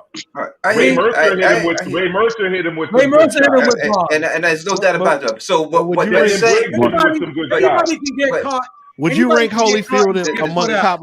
Would you rank Holyfield as a puncher amongst the guys we just mentioned, though? Puncher, no. Skill-wise, Holyfield's not known for his punch. I don't disagree with he was known for his skill. I don't disagree with the skill. Alexander Wilson says, don't forget that Burt Cooper almost KO'd Holyfield and Moore in the 90s. Yep. Those were 2 great fights. Cooper only had a gas tank. Almost counts for what in reality? Yeah, nothing. It counts for nothing. So my man Troy right here, real quick, bro. I know you said that Foreman would lose to Lewis because he lost to better boxers. Ali didn't. All right, so Ali didn't box Foreman to beat him. He didn't box him? No, he didn't box him. Glad you think so. I'm saying he leaned on the ropes and he rope-a-doped him to beat him. A lot of punches. He didn't punch, huh? He didn't throw a jab and a right hand to set him up and all that? This is what I'm saying. He didn't dance around in the ring. He didn't sit there. Boxing, if you talk about boxing is to hit and not be hit. That's a skill. That's what boxing is. That's what the definition of boxing is. If you look did you watch the fight? I did. Now, sir. He leaned on the ropes. Yeah, and he did. he absorbed a lot of punishment, and he pop shot him. And when he tired himself out, Foreman, he got him out of He it. mixed in a little That's what he boxing. did. Plus it was That's what he 150. did. Plus it was That's all he 100. did. Plus That's it was all he did. 115 degrees at 4 That's all he did. No, hold on a second. That's all he did. He didn't walk around the ring and use the jab every now and then and set him up for the right hand and then walk back to the ropes and set him up again because he had his hands high. So, he was blocking a lot of those shots. And then he was leaning back, making a miss. You ever watch James Toney? No, hold on a second. You ever watch James Toney fight? That's called a trap. That's called a trap, what he was doing. James Toney would lean on the ropes. It's a trap. I didn't say he didn't trap. It was a trap I'm just of all saying, traps. from what you're It's called a saying, rope-a-dope. from what you're saying is that Ali a did skilled good boxer. counter punching in that fight. He did do some did. good counter punching. As I Anytime said, you use your jabs and your right hand and you move around, that's called boxing. He didn't move around a lot that fight. He He leaned on the ropes a lot, but he moved around. Case in He point. didn't move around, but he wasn't. But the point is, you're saying that a boxer would be able to beat him. A boxer, Ali, the best boxer we could see, wasn't able to keep Foreman off him. So if he couldn't keep Foreman off him, what makes you think Lennox Lewis would be able to keep Foreman? And again, there's fact. Go watch the Jimmy Young fight. Go watch the Jimmy Young fight with George Foreman. Pounds, bro. About 30 pounds. About go watch the Jimmy Young fight with George Foreman. And a tremendous jab. So you're acting like Lewis and Ali were the same size. Lewis is a big man. Lewis is a strong dude. Lewis was 250. Thank you. 6'5". Holyfield was outweighed by Foreman by about 40 pounds. Did you see what Holyfield did to Foreman? Holyfield was outweighed by Foreman by about 30 plus pounds. Years old, bro. He was 40, man. 45. 40. Come on, brother. He was an old No. That's actually very wrong. Listen to me. He was 40, but he won the title at 45. So please don't throw age in there. He won the title at 45. Cut that out. Cut it out. I actually think he was 39. 39, 40, same thing. Yeah, 39. He was 39. He was an old man. That's not okay. Tell me something then. How did this older man go on to knock out Michael Moore? Because Michael. How did the older man go on to win the heavyweight championship? Michael Moore was stupid and stood in front of him and allowed. He didn't get set up either, huh? Foreman didn't set that up. You want to say that he set him up? He took a beating. Okay, thank you. He took a beating that fight. Michael Moore was beating the shit out of him, and Teddy Atlas kept saying to him, "Don't stand in front of this guy. Don't stand." And then he got bold. He got cocky. He got caught. That it was an upset. It wasn't like he was supposed to win that fight. Everything you've seen up until that fight. Let me put a period to your statement. Foreman won the title at an older age. Age don't got nothing to do with it when you talk about Foreman. First of all, Foreman set him up. Watch Legendary Nights. He talks about how he set him up for that punch. You're setting him up for it. This is not what we were talking about. We weren't talking about old man, this old man. It was the question I asked, and Troy, you weren't here, so maybe you didn't hear it exactly. Was Prime? It was Prime versus Prime. So all that old man stuff is out the window. It's George Foreman in his prime. It's every heavyweight that was in their prime versus going up. So all that other stuff he did when he was an old man, he won the fight and all that. He sold a bunch of girls because of it. Bravo for him. He did a great job. But it wasn't like he was kicking Michael Moore's ass that whole fight. He was getting his ass kicked. Lewis in his prime, right? We talking about Lennox Lewis and Foreman in his prime when he was younger. Loses to Lewis because Lewis was just a better boxer. Period. When he came along in the second part of his career, better boxer. Foreman was not a boxer. That's why he lost to Jimmy Young. Did you Young fight? Yeah, he was. No, he wasn't a better boxer. I'm taking. Right. I think that. Listen, I just told you that Lennox Lewis is the best fighter of our generation, without a doubt. To you. All right, good. In our generation, he was the best heavyweight in our generation. To my opinion, that he's the best, right? But in my opinion, who's your number one, Troy? Who's your number one? Evander Holyfield at heavyweight. At heavyweight, Evander Holyfield. Bro, he beat Evander Holyfield twice. How can you say that? Evander Holyfield at heavyweight. Holyfield, listen to me. He fought everybody, and he's the most accomplished heavyweight of the last 30 years. That's how I figured that out. Better than Lewis. He's better than Lewis. Yes. I can honestly see Troy. He didn't wash Holyfield away. He did not wash him away. He beat him. I got this. It was the first fight. The first fight could have been scored a shutout. It was so one-sided. The second fight was actually closer than the first fight. I thought How could you that watch the first fight and say that Holyfield is better than Lewis? Come on, man. No, And if my auntie Pete standing up, she'd be my uncle. Cut it out. I would say the problem I would have with Holyfield, I think Holmes beats him in his prime, and I think that Holmes is just far too skilled for him. His hands was too fast for him, and I think he would have beat him. I've seen Holyfield have problems with John Ruiz, all right, and get his ass kicked by Ruiz every time he fought him. I just don't think that he could have beat him. That's you want to know why he had a problem with John Ruiz? For the same reason that Kenny Norton had a problem with Ali. Timing. Well, Ali Holyfield's a timing guy. Yeah, Ali had a problem. It's timing. He had a problem with James Tony. He had a problem with James Tony. He had a problem with a few people. He didn't have a problem with James. Wasn't a problem with James Tony. James was a problem with James Tony. James Tony beat the shit out of Holyfield. Stop it. Yeah, he beat the shit out of old Holyfield. Come on. Wait. Foreman wasn't old. Foreman wasn't old. Holyfield was 40. Listen, Holyfield, because of his style. Listen, we all know that Holyfield's in the twilight of his career. He was in the twilight of his career when he fought James Tony, and James Tony will tell you that. James Tony will tell you that himself. James Tony was kind of in the twilight of his career. Like Captain America, he was. Thank you, Lion Killer. Thank you, Lion Killer. Yeah, I mean, it ain't like, I mean, James is in the ring looking like a milk dud with arms, bro. I mean, he was. James Tony went on to win the heavyweight championship, but still, he was at the twilight of his career too. He went on to win the heavyweight championship. He had more left than Holyfield at that point. Let me get this in real quick. These are semantics. I went on BoxRec. BoxRec allows you to look at the average fan scorecards for fights. The average fan scorecard for that first Holyfield Lewis fight was 117. Holyfield lost that fight. 117, 111. Holyfield lost that fight. So then how could you say that he's better than Lewis? Because I just explained it to you. He's more accomplished than any heavyweight of that era. That's how I say it. 3 rounds. Holyfield won 3 rounds in that first fight. He got washed. He shouldn't have. More accomplished than the guy he lost to? Yes. Yes. Are you counting his cruiserweight accomplishments? No. I don't know. He's 4-time heavyweight champion. Who the hell else got that? He fought everybody. No, listen to me. He fought Lewis was the super champ, bro. He fought everybody. Lewis did not fight everybody. Holyfield did. M-Stack says Holyfield was a cheater. M-Stack says Holyfield was a cheater. He did not fight Bo. All right. He didn't fight Bo. I don't want to hear it. Hold on. What are you talking about? Hold on. M-Stax is a private investigator because he got dirt on every motherfucking fight. I can tell you what happened with Bo, but go ahead and spin your tail because I can tell you what happened with Bo. Holyfield when he fought. He threw the WBC title. We all know that part. And made a big statement about it. I can tell you what happened with the Bo fight. If you want to spin a tail, I can tell you the truth of what happened. I can even get Bo's best friend on the phone. It's not spinning a tail. No, but I could get his best friend on the phone right now to come on the panel, and he'll tell you the same story. No.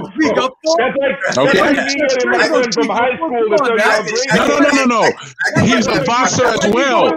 He's a boxer as well. He's a boxer. Okay, I'll tell you what, y'all. Hold up a second, just to prove my point. We're gonna have this brother on the show, and when on Major Key Boxing sometime in the near future. Once I get this brother on, I'm gonna invite all of you over to the show to ask him the question of why Lewis and Bo didn't fight. Can I get Lennox's cousin on the phone? I said Bo's best friend. I don't have contacts with Lennox Lewis, but in the future I will. For Lennox's best friend too, then maybe you go do that, my brother. You go do that because I can come with factual information. You come in with sarcasm. So go ahead and do what you got to do. Regardless of why he did it because Rock Newman told him to. He listened to his manager. That's his fault. That's the first half of it, but let me finish the whole story now. Go ahead. We give you. They were supposed to fight after Lewis was supposed to go through Oliver McCall. He lost to Oliver McCall, and then that's what threw off them actually fighting after the whole throwing the belt in the garbage thing. They were scared. They had talked behind closed doors. They were going to fight after the Oliver McCall fight. He lost to Oliver McCall, and that's why they didn't fight fight. The second time that they were supposed to fight, and that's the facts. But Troy, we have to admit one thing. We have to admit one thing. He threw it in trash. Exactly. It's not a good. Yeah. The optics of him throwing. Doesn't work. The optics of him throwing that belt in the trash. Instead of fighting him there. He still regrets it. Especially If you listen to him on interviews, he still regrets doing that. Of course he does. Joe, the context of it was a stupid thing to do. He regrets doing that. To this day, he regrets doing that. Shout out to True School Sports, because he was in the gym with Bo Holyfield and Bo, and they were all talking about that. And Lennox and Holyfield was snapping on Bo, saying, "Yo, man, you threw the belt in the trash. You didn't want the fight. That was a stupid thing for him to do. Stupid. Like, I shouldn't have done that. I shouldn't have listened to Rock. I think Bo would have had a good shot. But Holyfield, I'll say this about Holyfield since we're talking about him. The fights versus the white Muhammad Ali, one of the greatest fights that you ever watch. If you have a chance to watch a fight, one of the greatest fights you'll ever see in your life when he fought. But Holyfield did have problems with people. You know what I mean? So, that style, Muhammad Ali would have probably given anyone problems. But he was a small light heavyweight when it comes to height. He's a and he was still able to beat Holyfield up. Holyfield took a lot of blows in that fight and gave a lot of blows, but that was, so I see the problem with Holyfield is that he got hit. Riddick Bowe worked him on the inside when he fought him. Riddick Bowe worked Holyfield. He beat him up on the inside when he fought him, So Riddick when Bowe I look was at special. He was.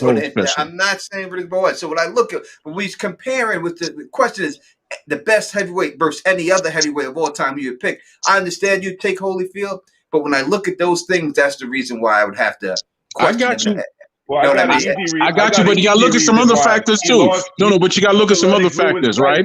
One word comes to mind. No, but you got to look at some other factors too. You got to look at some other factors when it comes to Holyfield. Longevity. You can say Bo was the most skillful, Lewis was the most skillful. Holyfield, like I said, fought everybody, and and you saw his skills at his best, and he had longevity, man. He was there. He fought everybody. He did not. No, he did not. No, he did not. We just went down that rabbit hole. He did not fight everybody, man. Your only guy you can bring up is the guy he knocked out in the amateurs. I'll make. What does that have to do with anything? I'll make a case. Well, the fact is, why would he run from him? He wasn't avoiding him. Look, I never used the word run or avoid. I simply said he didn't fight him. At the Seoul Olympic Games, he was with the Canadian delegation. He went looking for the U.S. delegation. He's like, "Who's Bo? Who's this Bo guy I keep hearing about?" They're like, "Yo, that's Bo." He went right up to Bo, looked him in the face, and said he was going to knock him out. You know what he did? He knocked him out. You're telling me he stopped him? He stopped him. Did I ever use the word afraid, run, or avoid? Did I ever use those three words, sir? Sir. Did you hear me use those words at all? No, he did not fight everybody. No, he did not. I just explained. Come on, man. We just went down that rabbit hole. Let me say this. He beat Joe Lewis's ass. Yo, let me mention one thing. Let me mention two. Hold on. Let me mention two good points about Evander Holyfield. One thing I respect about Evander Holyfield, he never ever allowed any sanctioning body to strip him of the title. Once he unified, he fought every mandatory. Right? I'll give him credit for that. Number two, he did fight Ruiz when Lewis said, "I don't want to fight Ruiz." Not saying Ruiz is a good fight, he's a good fighter, but he's not a great fighter. Obviously, we know that. He's right? ugly. So, but Holyfield did fight Foreman. He fought Michael Moore. Yep. He fought Ray Mercer. He fought Tyson. Lewis, Tyson. He didn't fight. He didn't fight Vitali. He didn't fight Vitali. Lennox did not. He did not. He did not fight Vitali Klitschko. You want to know some facts about that? They didn't fight him. He would have got beat up by. They didn't fight him. They didn't fight him because he offered to fight them. They didn't fight him because he offered to fight Vitali Klitschko. Vitali Klitschko, he offered to fight both brothers and they declined. You go look that up too. He offered to fight both of them. If that's true, if it's true, because Troy Graham said it is. And it's true about Vitali, he was just being merciful. If it was true about Vitali, he was just being merciful. And where in his career did he fight anybody that was on Holyfield's level? Where in his career? there is no way that Vitaly is going to be turning down fights with a guy who was going life and death with John Ruiz. There's no fucking way. You know it. Okay, whatever. All I know is that he watched the floor with John Ruiz. Like Roy Jones just beat John Ruiz. You're telling me that Vitaly I'm telling you, both the brothers is not going to fight a guy that was going life and death with John Ruiz? I'm standing here with my beautiful bald head self, both the brothers turned down Holyfield fights. Vladimir Klitschko lost to people you shouldn't lose to. Okay, I didn't say that, Vladimir. I said Vitaly. Leave him out of here. Leave him out. Especially that's the problem right there. They start conflating Vladimir and Vitaly. Didn't he get stopped by Chris Bird? Who got stopped by Chris Bird? You know which Klitschko got stopped by Chris Bird? Vitaly. Oh, hallelujah! End of discussion. Vitaly was the better. As for Vladimir Klitschko, he's good, but you'd seen him quit versus Lemon Brewster. Lemon, he looked like he was going to die in that Lemon Brewster fight. He looked rough in that fight. Yeah, he looked terrible. The worst one was Corey Sanders. Corey Sanders. Oh, that was the worst one right there. Corey Sanders came off the golf course and knocked his ass out. Wait a second. Wait a second. Corey Sanders came to the ring shaped like a bagpipe. Are you telling me the Bird family beat the Klitschkos? Because you know Lemon is Chris's cousin, Chris Bird's cousin, right? It's a fact. That's a fact. He's Chris Bird's cousin. Well. Yeah, Lemon should have been better than he was. That's a guy who had the talent too. Yeah, but he had a horrible eye injury, man. Let's be honest. He's legally blind, I think, in his left eye right now. Let's be honest. Why did Sam Peter get the victory against Klitschko? Because that was a victory in my eyes. I don't give a damn. You can't. I'd have to look back at the fight, Lion Killer. I don't remember that off the top of my head. I remember him getting hit. I'll go back and look at it. But he got a Christmas gift. Yeah, he got knocked out. He got knocked out. I remember he looked like a boat. He got knocked down. What? 4 times? He looked. I can't remember how many, but I know it was at least 2 or 3. He looked like a staggering drunk. He did. I mean, I'm just saying. Too much vodka that night. Too much vodka. That's what. Kid, I know you're talking about. In my mind, you were talking about Vitaly. Yeah, you're talking about Vladimir. I'm talking about Vladimir. Yeah, I remember that fight. You know what's sick about that Vitaly fight? And obviously, whenever a fighter is injured and he can't continue, I don't question that. I'm not that guy that questions that. But he was so far ahead on the scorecards. all he had to do was just like stand up, just cover up and stand up because it happened in the 11th round. He had like 5 minutes left to just last the fight. Who you talking about? Vitaly Klitschko. When Vitaly Klitschko tore his rotator cuff in that Chris Bird fight in the 11th round. That's that dog, Joe. That's that dog, man. First of all, half the 11th round was over, right? I'm not going to sit there and say I know I'm going to even begin to think how much pain the guy was in. I'm not even going to try and do that. But he was like, I think he may have been up like fucking 10 rounds to 1 at that point. And all he had to do was finish the fight on his feet. Yeah, I don't know, man. That's like that was the most bizarre thing to me. Like I think he was just so far ahead. His saving grace though was the fight against Lewis. That's what erased all of those. Yeah, I agree. I mean, he's the only guy that fought the last great champion. That's just the facts, and that's the definition of his career. He fought the lineal champion, and arguably people thought he was winning the fight before he got stopped. Yeah, but that's when people were saying that, Foreman was this old and he won the championships. Those are called upsets. It wasn't like Foreman won it because he was a great fighter. It's an upset. That's why he won it. That's why it was such a big deal. Because he was that age and he won it. It wasn't like he went out there, he was supposed to win that fight. So he said, Foreman won it. It was an upset. It was an upset. It's like Larry Holmes beat Ray Mercer. He wasn't supposed to beat Ray Mercer. No, he wasn't supposed to win that fight. It's just like Nate said. It's just like Nate says. He says he was talking. I forget who he talked to about. I think it was Klitschko's trainer. He said it was the cut inside Klitschko's mouth that worried him more than the cut to the cheek and the eye. He couldn't stop the bleeding in Vitaly's mouth. He was swallowing his blood.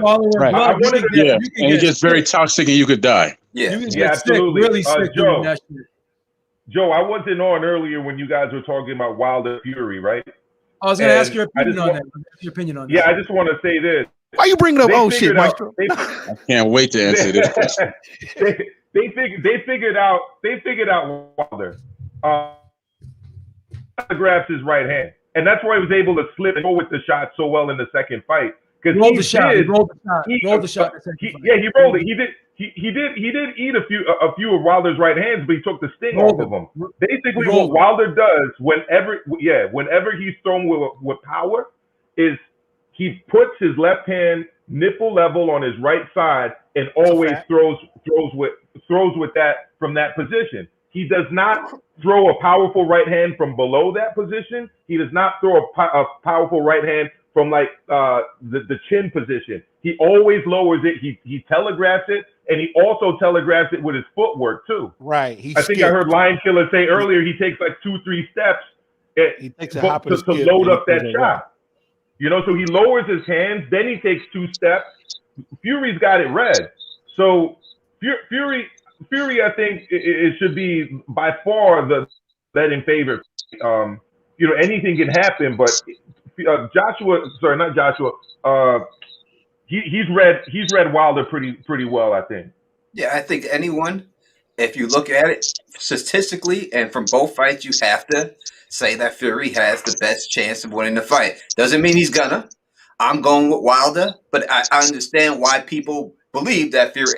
There's no reason for you not to think Fury's not going to win. He's a clear favorite, Tony. Yeah, right? but I 100%. I think that Wilder's going to pull it off. I think Wilder pulls this fight. I can tell you what's going to happen because this is WWE comes to boxing. Wilder already won the fight before the first bell even rung. It's all written down and set up. This is WWE, man.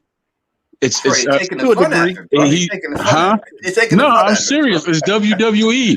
Listen to me. This is why I say that, right? He went to arbitration he didn't have to go to.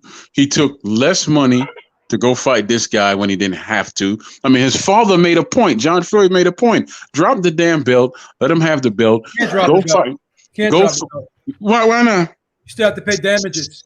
So what? It's still going to be less than what he. Hey, listen. Let me finish. It's still going to be. Okay. It's still going to be less than what he's going to make of fighting. Old boy here, Joshua. He don't have to do the Wilder fight. He's choosing to. And if you listen to John Fury talk, he don't have enough time to fight. This is too quick. This is WWE. Listen to how it's going to play out. The first fight was a draw. The second fight, Fury won. Third fight, Wilder's going to win. Then the fourth fight will be up in the air. This is all WWE already. This was set up way before all this. Troy, he has the choice. He has the choice, right? But the choice will result in him paying millions and millions of dollars. A whole lot less than what big deal. Yeah, a few million based on how much he would make fighting Joshua. He would get sued. He would get sued out the ass for not fighting Wilder. He would get sued out the ass. No, he wouldn't, because Wilder is fighting him for the belt. Belt. Wilder gonna get the belt. But Wilder's also going to get those millions of dollars. There's no way he wouldn't. Do you think Shelley thinks? Why did he go to a voluntary? Why did he go to a voluntary thing we didn't have to? I gotta go, fellas. Y'all have okay. Lion Killer. Good. You watching the fight today, Lion Killer? You watching Lion Killer? Yeah, but it's great meeting you, brother. Hey, hold on. You know, Lion Killer. Yeah, Lion Killer, brother. Hey, Monday night, man, at 9:30 Eastern Standard Time, Major Key Boxing. All right. All right, I will try to remember. Joe may send me a text on that. Hey, and send Tony my number. I like to talk to him, man. So, Joe, I don't have Tony's number, man. I think I got your email. But just send it by email. Without a doubt, brother. Let me I'll put my email in the chat, T, if you want, whatever you want. I'll do that. I'll do that too, so I can reach out to all y'all. No doubt. Yeah, you can definitely put the email in the chat. That's fine. Because I think I'm gonna do an OJ versus Donald Trump matchup here soon, in the spirit of the Mayweather Paul fight. You know, we're gonna do a hypothetical there. If it's Donald Trump that was in the WWE when he did that clothesline, he looked good at doing it. It's gonna be a nice fight, bro. Yeah, he took a bump. It's gonna be a nice fight. That's all I'm saying. Everyone's and people talking about Chris Bird's parents. It was Chris Bird's wife who ran his career, really. Yeah, that's and a fact. She told you straight up, we're here for the payday. She said it. She said it time and time again. We're here to get one payday, and we're out. He was a very religious guy. He didn't want to fight. He was just in there to get that big payday and live off that for the rest of their life. And that's what he did. And he believed in carnal relations. Talking about Wilder Fury. No, someone in the comment brought up Chris Oh, Burns. okay. All right, guys. I'll catch y'all later. All right, brother. You have a good one. All right, brother. Be safe. Be safe, brother. Sunday, bro. All right, y'all take care. All right, bro. But look, back to Fury and Wilder. I think personally, this is my own personal opinion. I would like to see both of them get the hell out of the sport because I think they're both toxic. No, hold on. I think they're both toxic and negative for the sport. Wilder and his fan base, definitely toxic. Fury and his lies following along with this nonsense, equally as toxic. Get them both out the sport. I'm sick of the Furies. I'm sick of Wilder and his people. Get them all out the sport. I can't take it. Could you elaborate on that, Troy? Just so that I understand what you're saying about Fury's lies? Listen to me, brother. He did not, first and foremost, he knew he was in arbitration when he set this all in motion to fight Joshua, which is a much bigger fight. He didn't have to go to no damn arbitration. No one can make you go there. So why did you go? Why? But that's like saying that no one can make me go to traffic court, but I'm gonna get a fine if I don't show up. God, listen. I'm not a lawyer, but I do read. Go ahead and read up on arbitrations, and you find out for yourself. No one could make you go to arbitration. Go ahead and read up on it. I'm about to go to arbitration. Go ahead, bro. Let me explain. Both parties do have to agree to go to arbitration. That is 100% factual statement. But if they don't go to arbitration, it's going to hurt Fury worse because if he gets sued, then the result of him being sued could be a lot worse than the result of the arbitration. He's going to get sued for what? And if he was going to sue him, breaching the contract. Okay, the fact that if the contract was breached, he had 16 months to sue him, which would have made him more money and moved things along faster. Why didn't he do that? This was Troy. You know what I've been saying for 2 months. This was all a fucking scam between all of them. And I'm not even 100% sure Eddie Hearn wasn't in on it. I agree. I agree. So I know I agree with what you're saying. Alexander Wilson, thank you once again for the super chat. I remember when Tony was making Game of Thrones videos on his couch back in the day. I used to doing live streams on your channel. Alexander's my man. No doubt. I still do. Obviously, Game of Thrones and other stuff like that. But yes, I used to do it from my couch back then. You've been around for a long time. But yeah, I appreciate that. Tony's official. Go ahead. Who was talking, Troy or Maestro? Troy was. Go ahead, Troy. Oh, well, no, I'm pretty much fit. Oh, no, you asked me to do what? Talk about the arbitration and all that, and I did that, so I'm pretty all right. All right, you good. Yeah. You good. So Troy, did you give your opinion on the Wilder Fury fight? Who's going to win? Yeah, Wilder is already before the first bell ring. Wilder already won the fight. Is it fixed? Wilder's already won the fight. Scorecards filled out, Troy. Is it fixed? You didn't hear what the boy said. Wilder said it out of his own mouth when all this started from the first fight. We're gonna tie up the heavyweight division because we have a 4-fight deal and we could tie it up for years, and we're gonna block out Anthony Joshua. You don't remember him saying that? Oh shit. Joshua's he's got other fights. He could fight if he doesn't want to fight them. But they all did it to each other. When Joshua was on top, he didn't want to fight Wilder. When Wilder absolutely not true. Well, when Joshua was on top and Wilder was calling him out, Joshua said, "I'll fight you for $50 million." They said, "Okay, we got the $50 million." And then all of a sudden the fight went away. And then Joshua lost.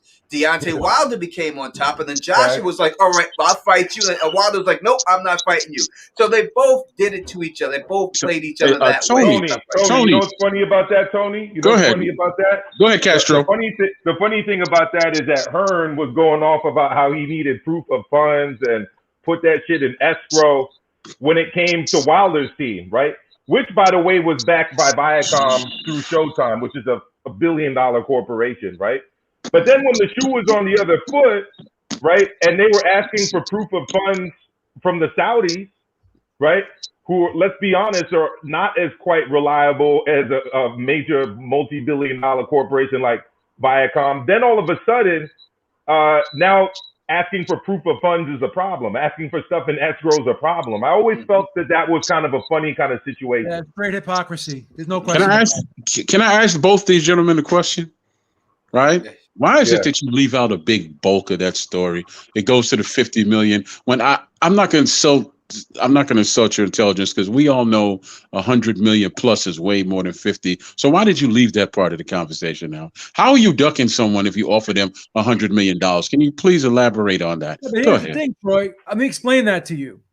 First of all, that whole DAZN deal, who knows how reliable that is? Because look what happened with Canelo with his DAZN deal. It never played out the way it was supposed to. That's number one. Number two, Joshua never signed on the dotted line that he would fight Wilder. Wilder never signed either.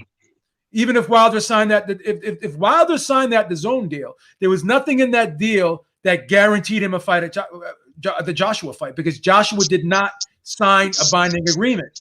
That's number one. And what was that $100 million deal? Did that have any back end money? See, that the $50 million up front, that was the guarantee without the back end. So who knows what the back end would have been? You know what, sir? I'm going to tell you something. Yeah, what's his brother name? Lou DiBella was on the Boxing Voice, and he broke this down very simply. What? Joshua could not have signed that $50 million because it was conflict of interest, because I believe Frank Warren or something had something to do with it, right? Sky. No. So that's why he never accepted the 50, because he would have to give up his rights over here to who he was signed to already and signed with this company. And that's why that fight didn't happen. The rest of the stuff, I don't know, because listen, I'm a fight fan. I'm not a CPA. I'm not with the IRS. I could care less. Okay. My point is that Joshua and Bo is current day. I'm sorry, Joshua and Wilder is current day Bo and Lennox. It's never going to happen. Even if he beats Fury, it's never going to happen. I want him out the sport.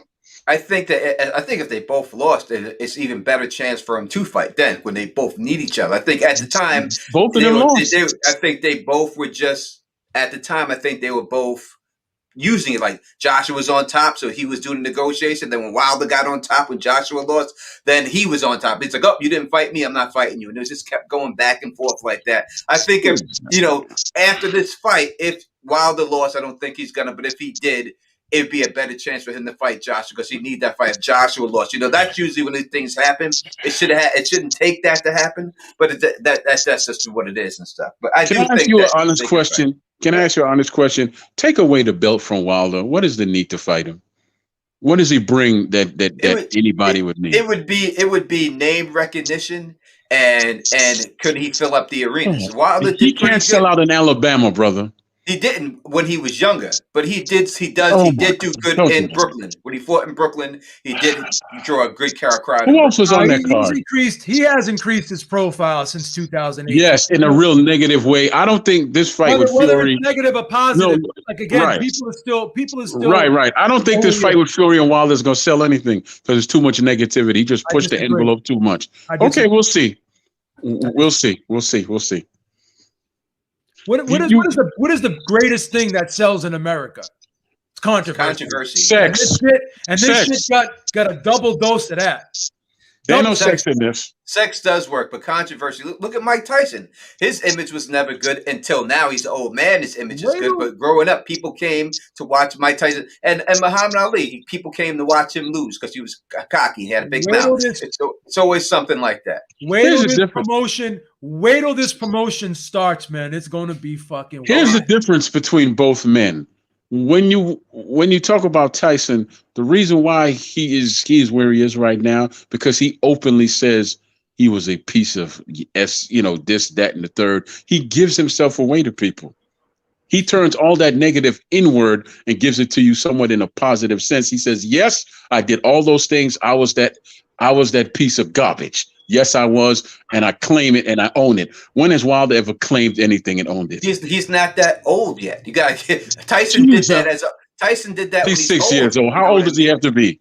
I'm saying Tyson did that in his late. His career is over. His boxing career is over, and he's an old man. He changed his public image for public relations reasons. Wilder's still fighting. So that's different. Public relations he's still fighting.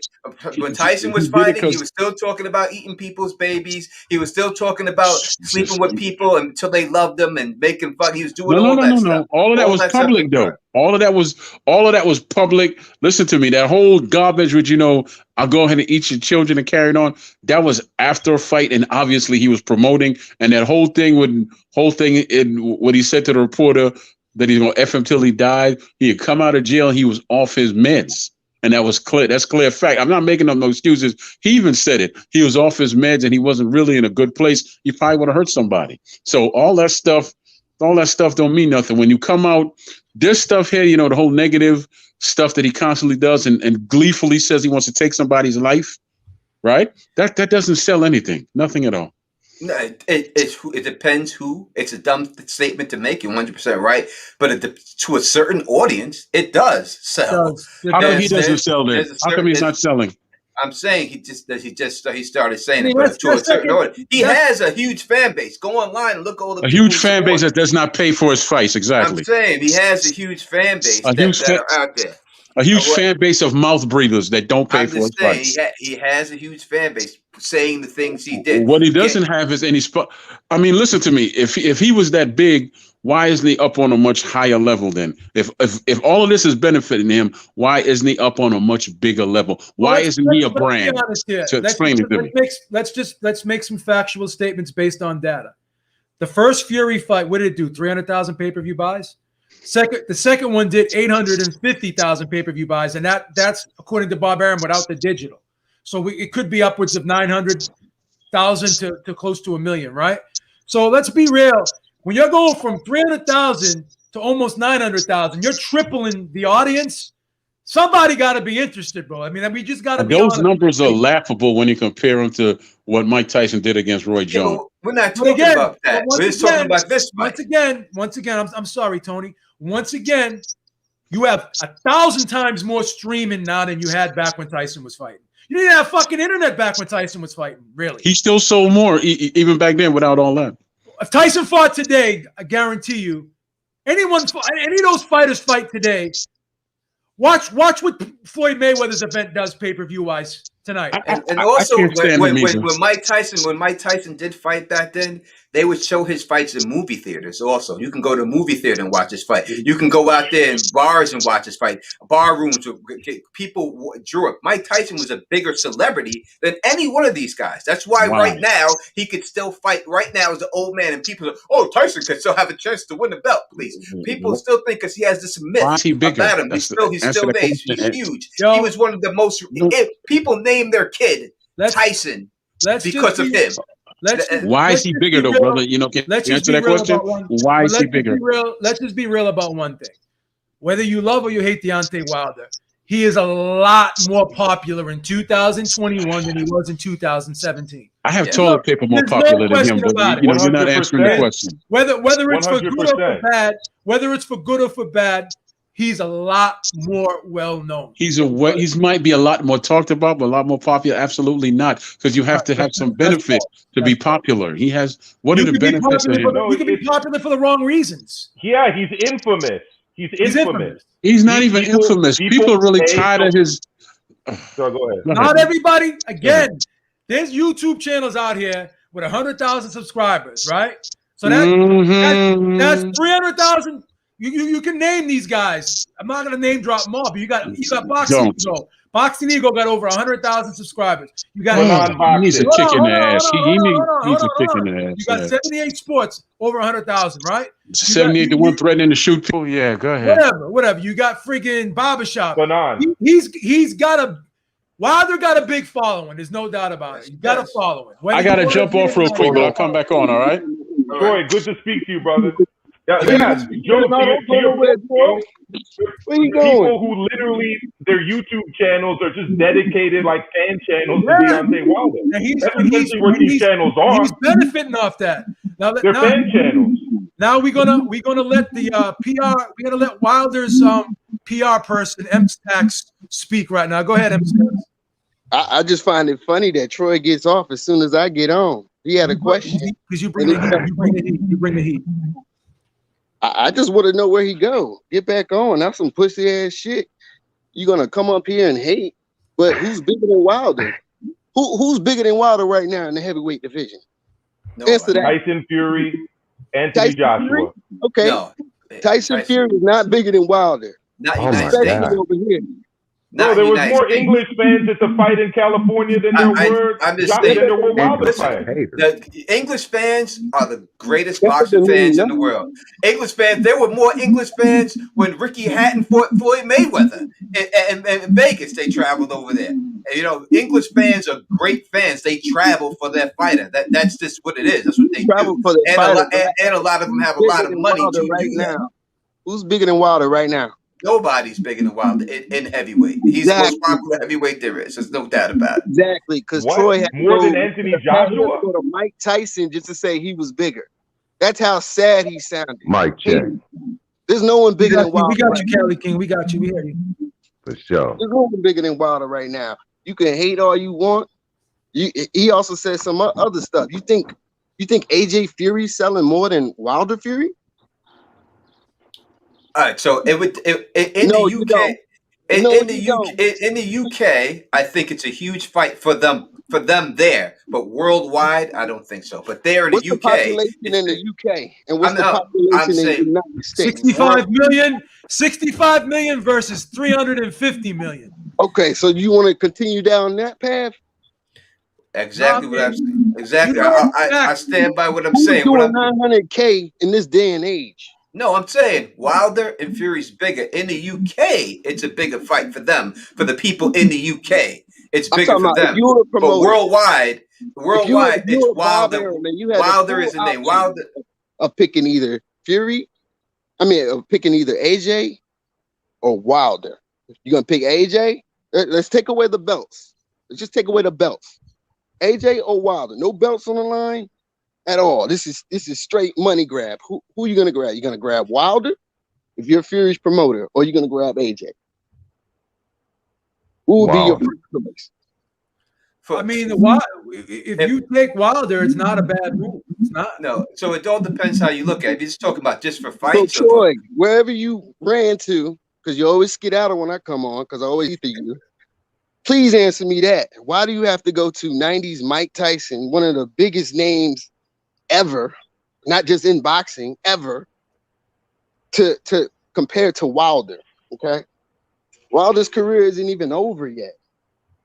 You know what I mean? But right now, there's no one bigger in the heavyweight division, and he's doing everything I asked a boxer to do in this day and age. Because face it, these fighters are inactive as fuck, and they're not fighting who we want. Can we say that? I know we can agree on that. Of course.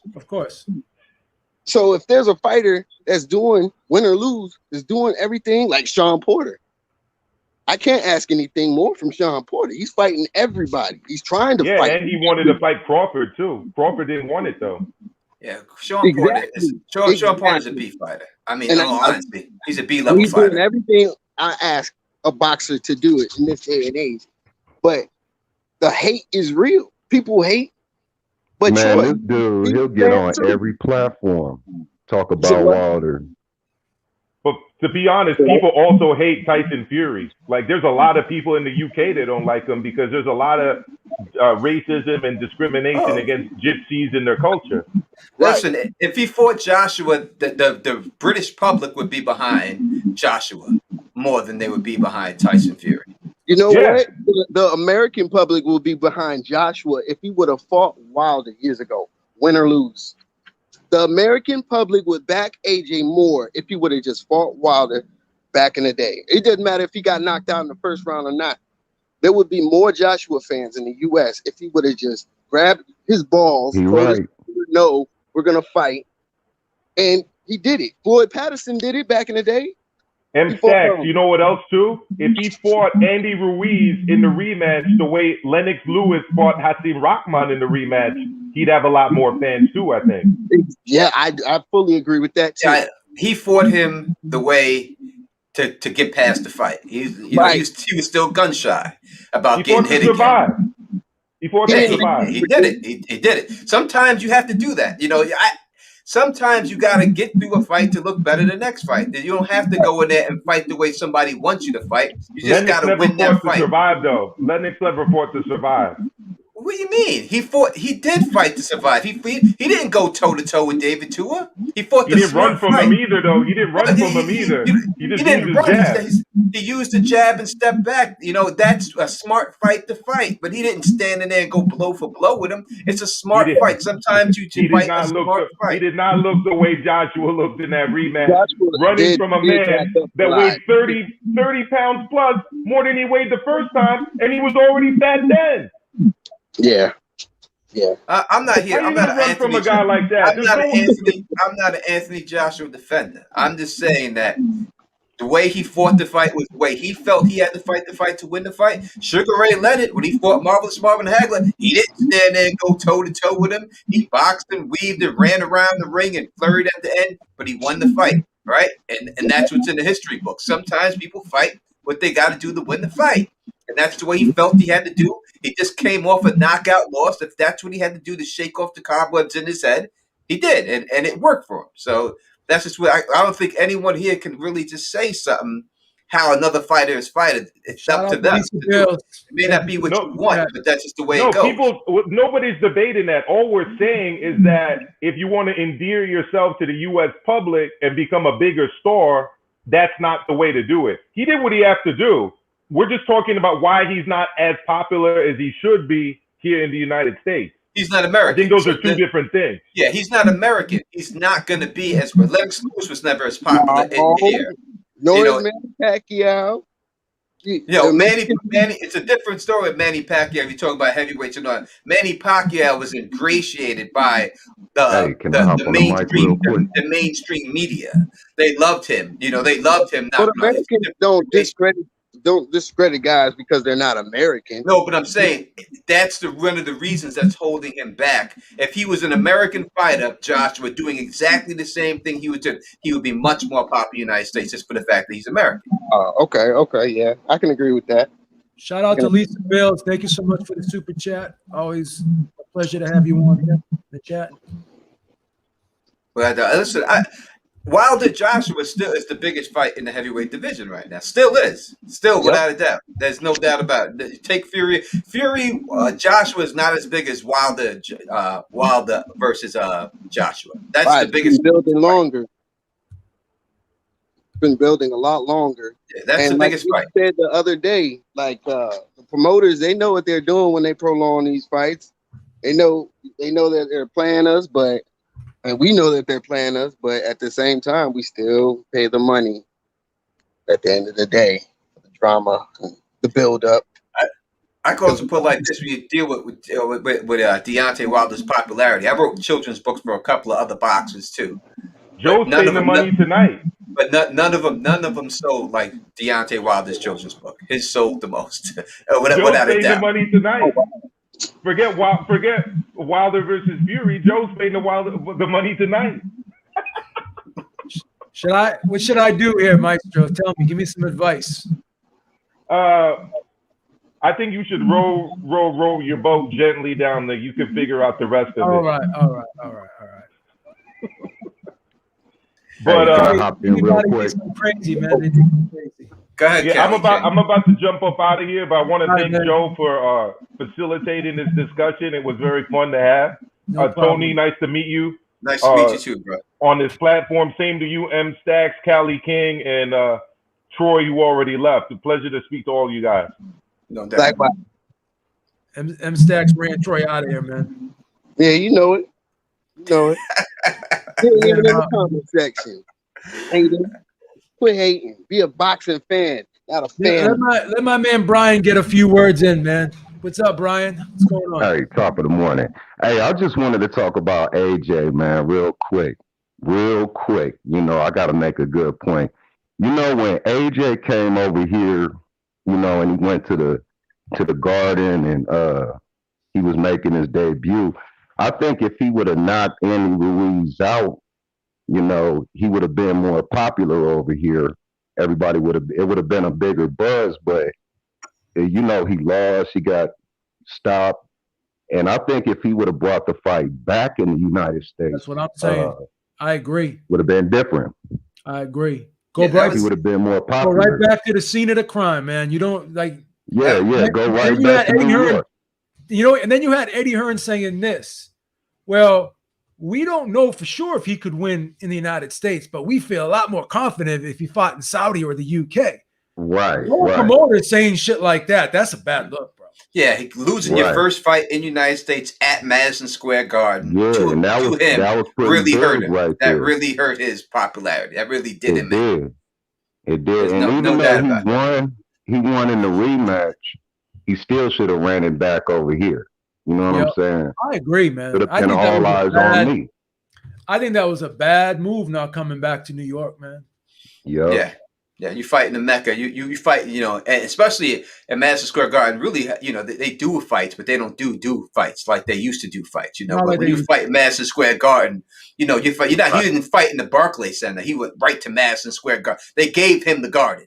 That doesn't happen all the time. So they were trying to make him that guy. He had a big buzz and all that. Meek Mills talking with him. Some of them rappers was talking to him. I mean, he was going on a podcast.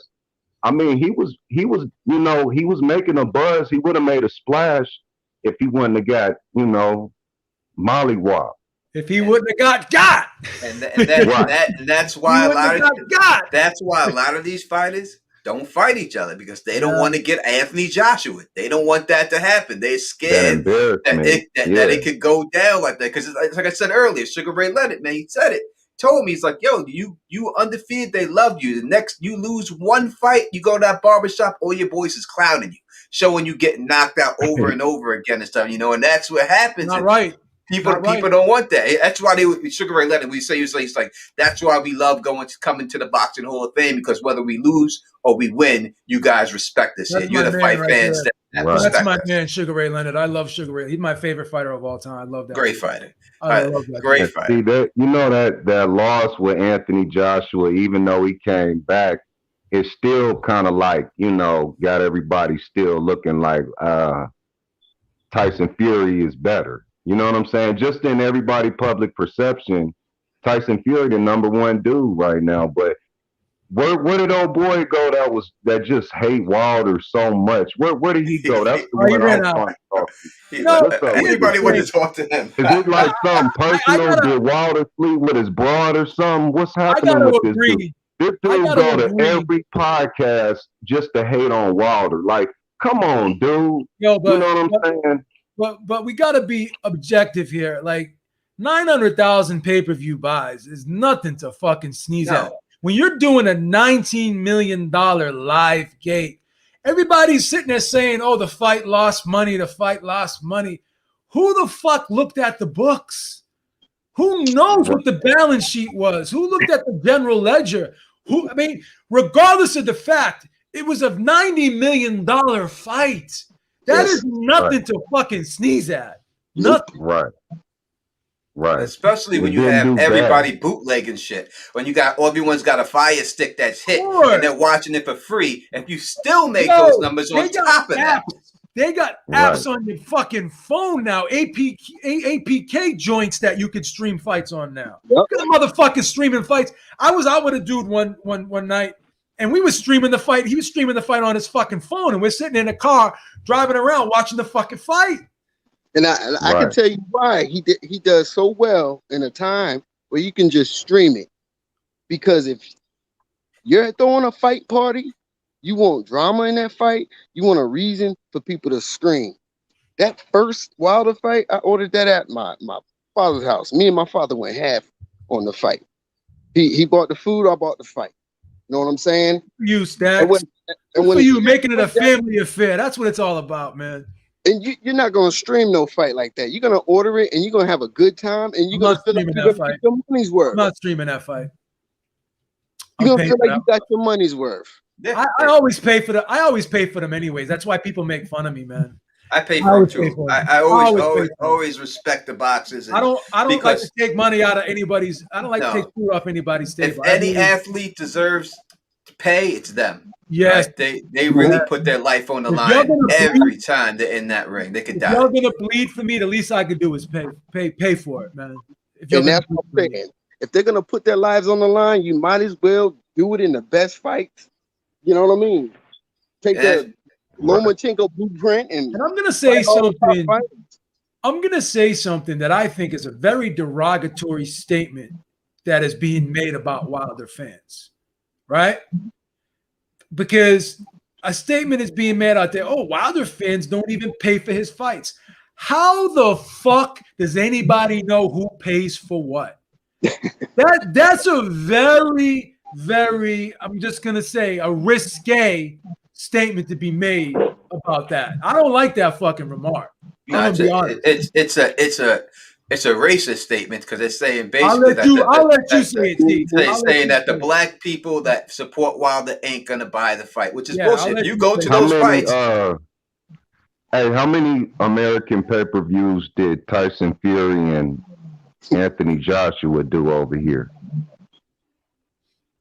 Without like just regular fights, you mean? Yeah, just regular. Yeah, just regular. You know, pay-per-view. Not well. No, Tyson Fury ain't selling here. He doesn't sell. AJ sell because ladies like him. He's an attractive dude to these ladies. They like the way he looks. When you have that going for you, you know what I mean? He's got the accent, you know, and he's tall. He's got the dark and handsome thing. The girls are swooning all over him and stuff. That's a huge deal. When you have that, and plus you can back it up, that always sells. Any sport, it doesn't matter what it is, look sells.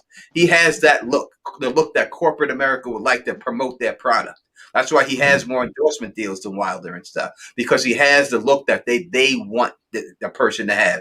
They want him to be heavyweight champion. That's their champion. They're pushing him to be that. You know, Wilder's someone that is going to be heavyweight champion, but they didn't want him to be. That's not someone they pushed. He made it there on his own. You know what I mean? So that's the way when I look at Wilder and everything else, and that's the difference to me. First lady in the house. What's up, Lisa? Hey guys, this is my first time coming on. Thanks for having me. No problem, no doubt. It's a good discussion. For me, I know God. I know I was just listening to the brother say, why ladies like AJ.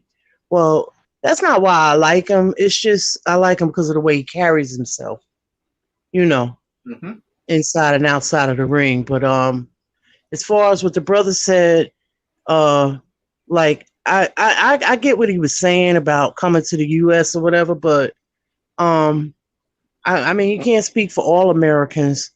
I'm an American and I support him, and it has nothing to do with past stuff. I just support him because I just like the way he carries himself. I like the way he fights.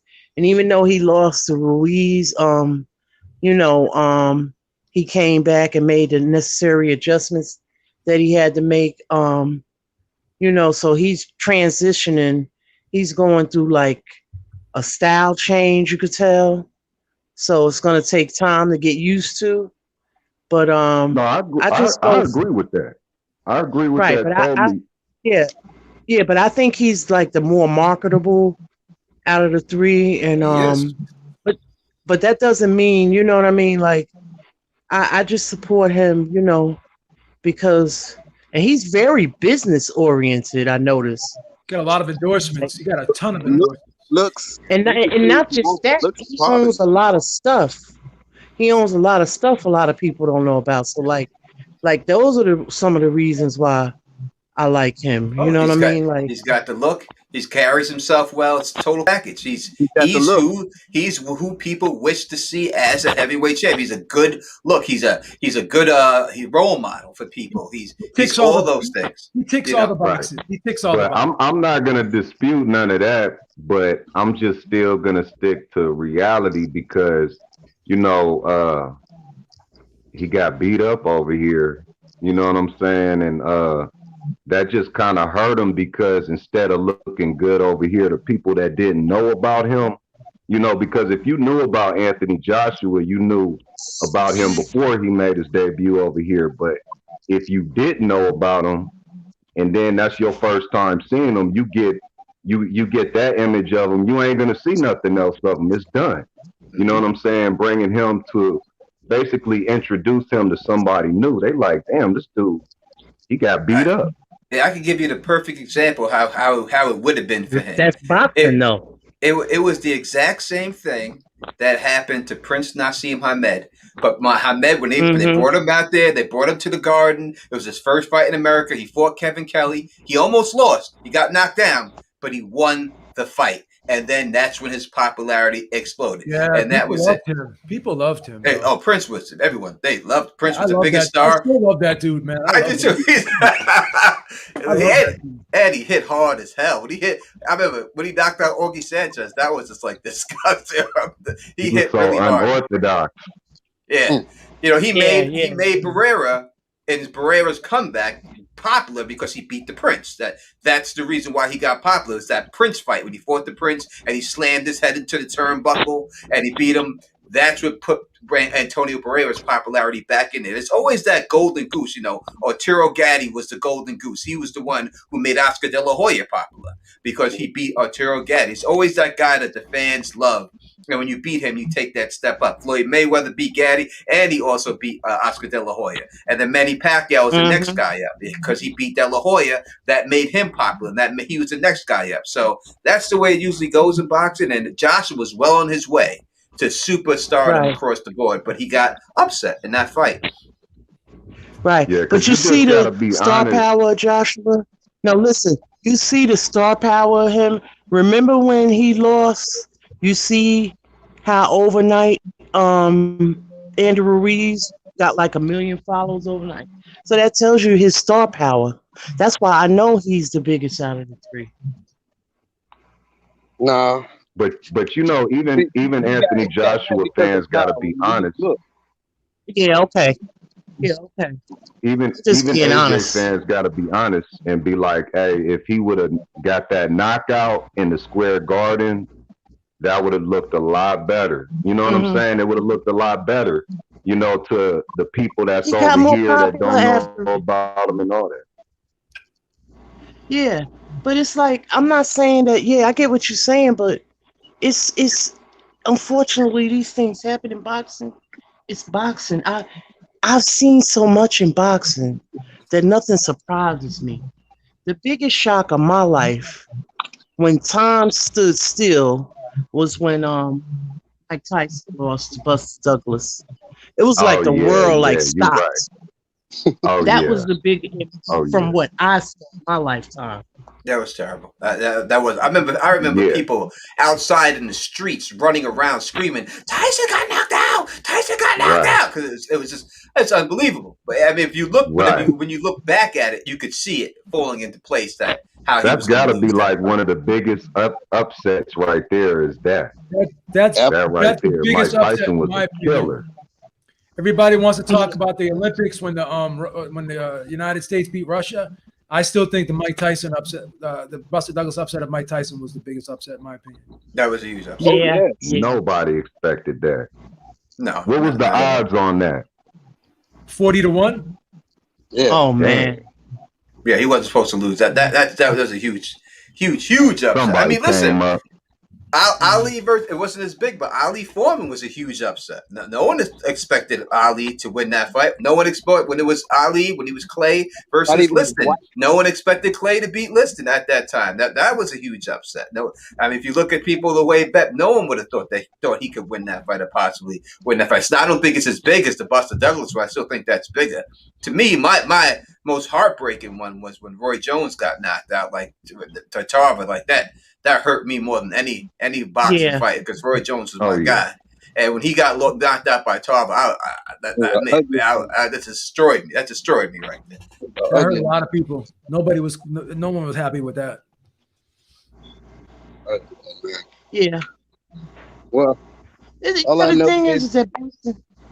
Oh, I'm sorry. No, go ahead. I'm sorry. We're finally getting the fights. Boxing's getting back to it, and our theories were correct. These promoters were holding out for the fans to show up, and now all of a sudden we're getting all these fights. We might even get some undisputed fights, several undisputed fights in the next 6 months to a year, right? Yeah, we had a chance. We had a chance to have undisputed, undefeated heavyweight champion of the world. We haven't had undisputed, undefeated in such a long time. We've had undisputed since Lennox Lewis, but not undefeated. And we had a chance to have that undisputed, undefeated heavyweight champion of the world. We had a chance to have someone say that, and now we truly. I mean, I guess they could say that about Tyson Fury because it was a draw, but it's still not the same with having no blemishes on your record. We had a chance for that. If they all would have just fought each other at right, boom, boom, boom, right after each other, someone would have been that in the end. Absolutely right. Crawford can do that right now at welterweight. When's the last time we had undisputed at welterweight? Yeah, undefeated at welterweight. Crawford could do it. Spence could do it. Me personally, I think Crawford. I just think that I think Spence is just too big for those guys down there. He's a natural 147, starting his career at 147. Everybody else in that has moved up to 147. So I think he just a size factor. I don't think that he can lose until probably he hits middleweight or middleweight. I don't think Spence can lose to any of these guys. I think he's just too big for them. In the end, he has to go to middleweight to take a L when it's all said and done because he's not staying in the welterweight division. He's got to move up, Spence, eventually. I think it's not fair to these other guys, you know what I mean, with Crawford and them because I just think he's too big and too skilled for them. I love Crawford. But I just think that this Spence is just too big, too skilled. Crawford gets hit a lot. In my opinion, he gets hit a lot, and Crawford gonna wash Spence. No, that's why we gotta see it. We gotta see it. Both of these guys look like they can be beat, though. Manny's not fighting this guy for nothing. You know what I'm saying? Yeah, Spence on a whole different level. Spence didn't look great versus Porter. He didn't look great versus Porter. And the psychology coming off of the car accident, is he ever going to be what he was before that car accident? That confident again? Who knows? You know what I mean? But to me, I just think that he's the only one in this division that's starting his career at 147. Everybody else has moved up to this division. Spence is the only one who's started his career at 147. And is there at 147. You know what I mean? I think that's a big advantage. Canelo too, because Canelo did the same thing. He started at 147. Yeah, but I'm saying you have an advantage. If you start at 147, you have an advantage of someone starting their career at 130 and moving up to 147. I agree with that. Yeah. Because he's probably going to end his career in 160, 168. Spence, when it's all said and done, he's probably going to end his career around at that size. I mean, you look at like Tank Davis. He's too short, really, to move up too many weight. He's just not tall enough. He's not big enough. He's just, no matter how much his weight is, he ain't going to have the length. He ain't going to have the physical attributes as someone starting that's going to be a little bit taller and starting their career heavier. He hits hard and everything else, but at his weight size, Mayweather hit hard at lightweight. He was knocking a lot of people out. A lot of people, But when you move up those weights, that's why Manny Pacquiao is such a phenomenon, because no one's in the history of boxing has ever done what he did, move up those weights and knock people out. That's the first time anyone's ever done that. Move up from featherweight he was all the way up to welterweight and was knocking people out. No one does that. He's the only one who's ever done that in the history of boxing. No one else has ever been able to pull that off. Yep. Hey, you guys think Spence will move up after this fight right here or what? He said if he wants to fight Crawford after this fight, and if he can't get the Crawford fight, he's going to move up. Yeah, he's got it. He's Spence. You think him and Crawford will ever happen, though? The money's there. I think if the money's there, it's all about if the money's there. I think Crawford is It's about Bob Arum, man. Boxing always playing games, mind games with us, man. Top rank. Crawford is leaving Top Rank.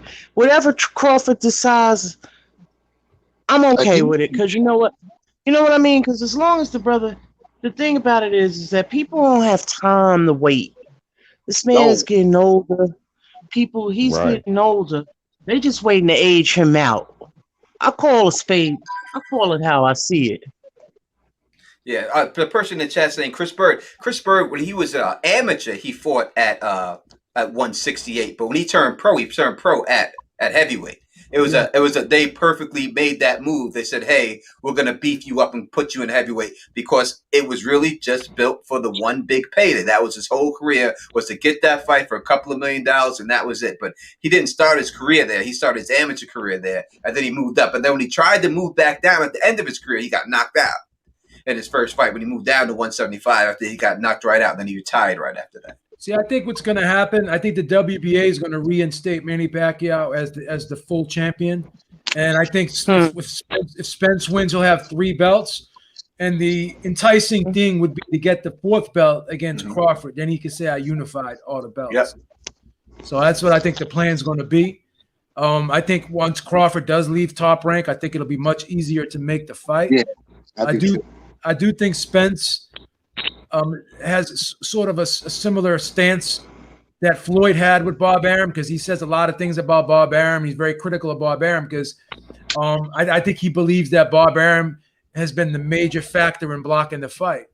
So I think Spence has a resentment towards that. Whether or not that should be a problem or not, whether he should use that as an excuse, that's open to interpretation. But I think when you look at Spence's comments, he's always hashtagging blame Bob, blame Bob, blame Bob. So, you know, I think maybe when Crawford does leave, I think that'll be one step closer to making the fight and making it easier to happen, in my opinion.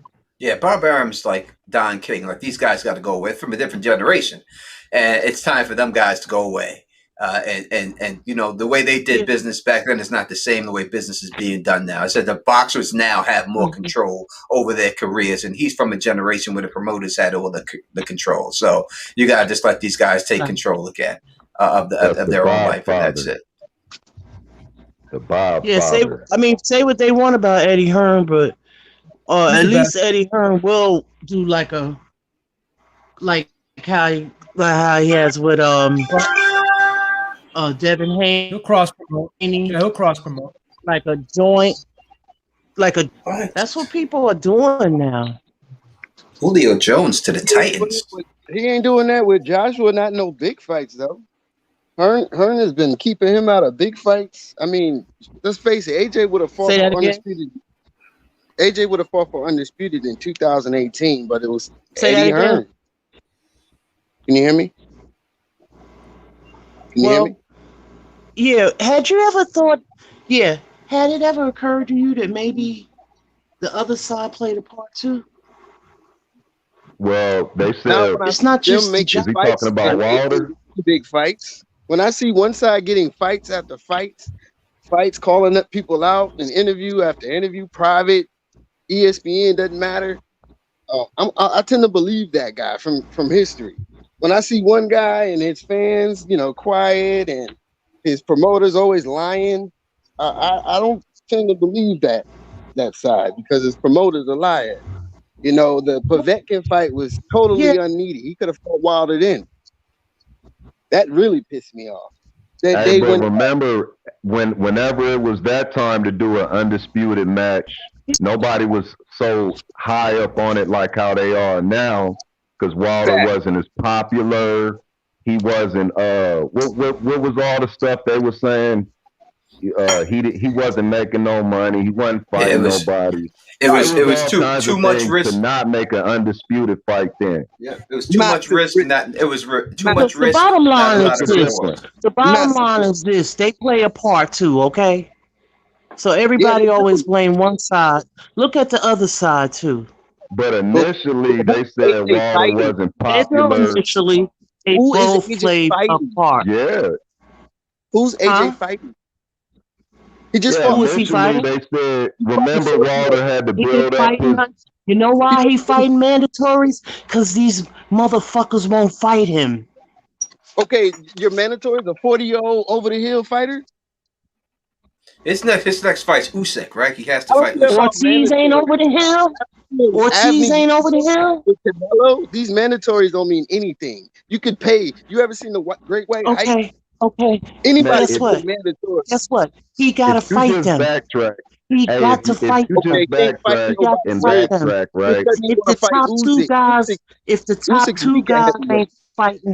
If the top two guys ain't fighting him, then what it, you know what I'm saying? They're fighting each other. They're making fights with each other.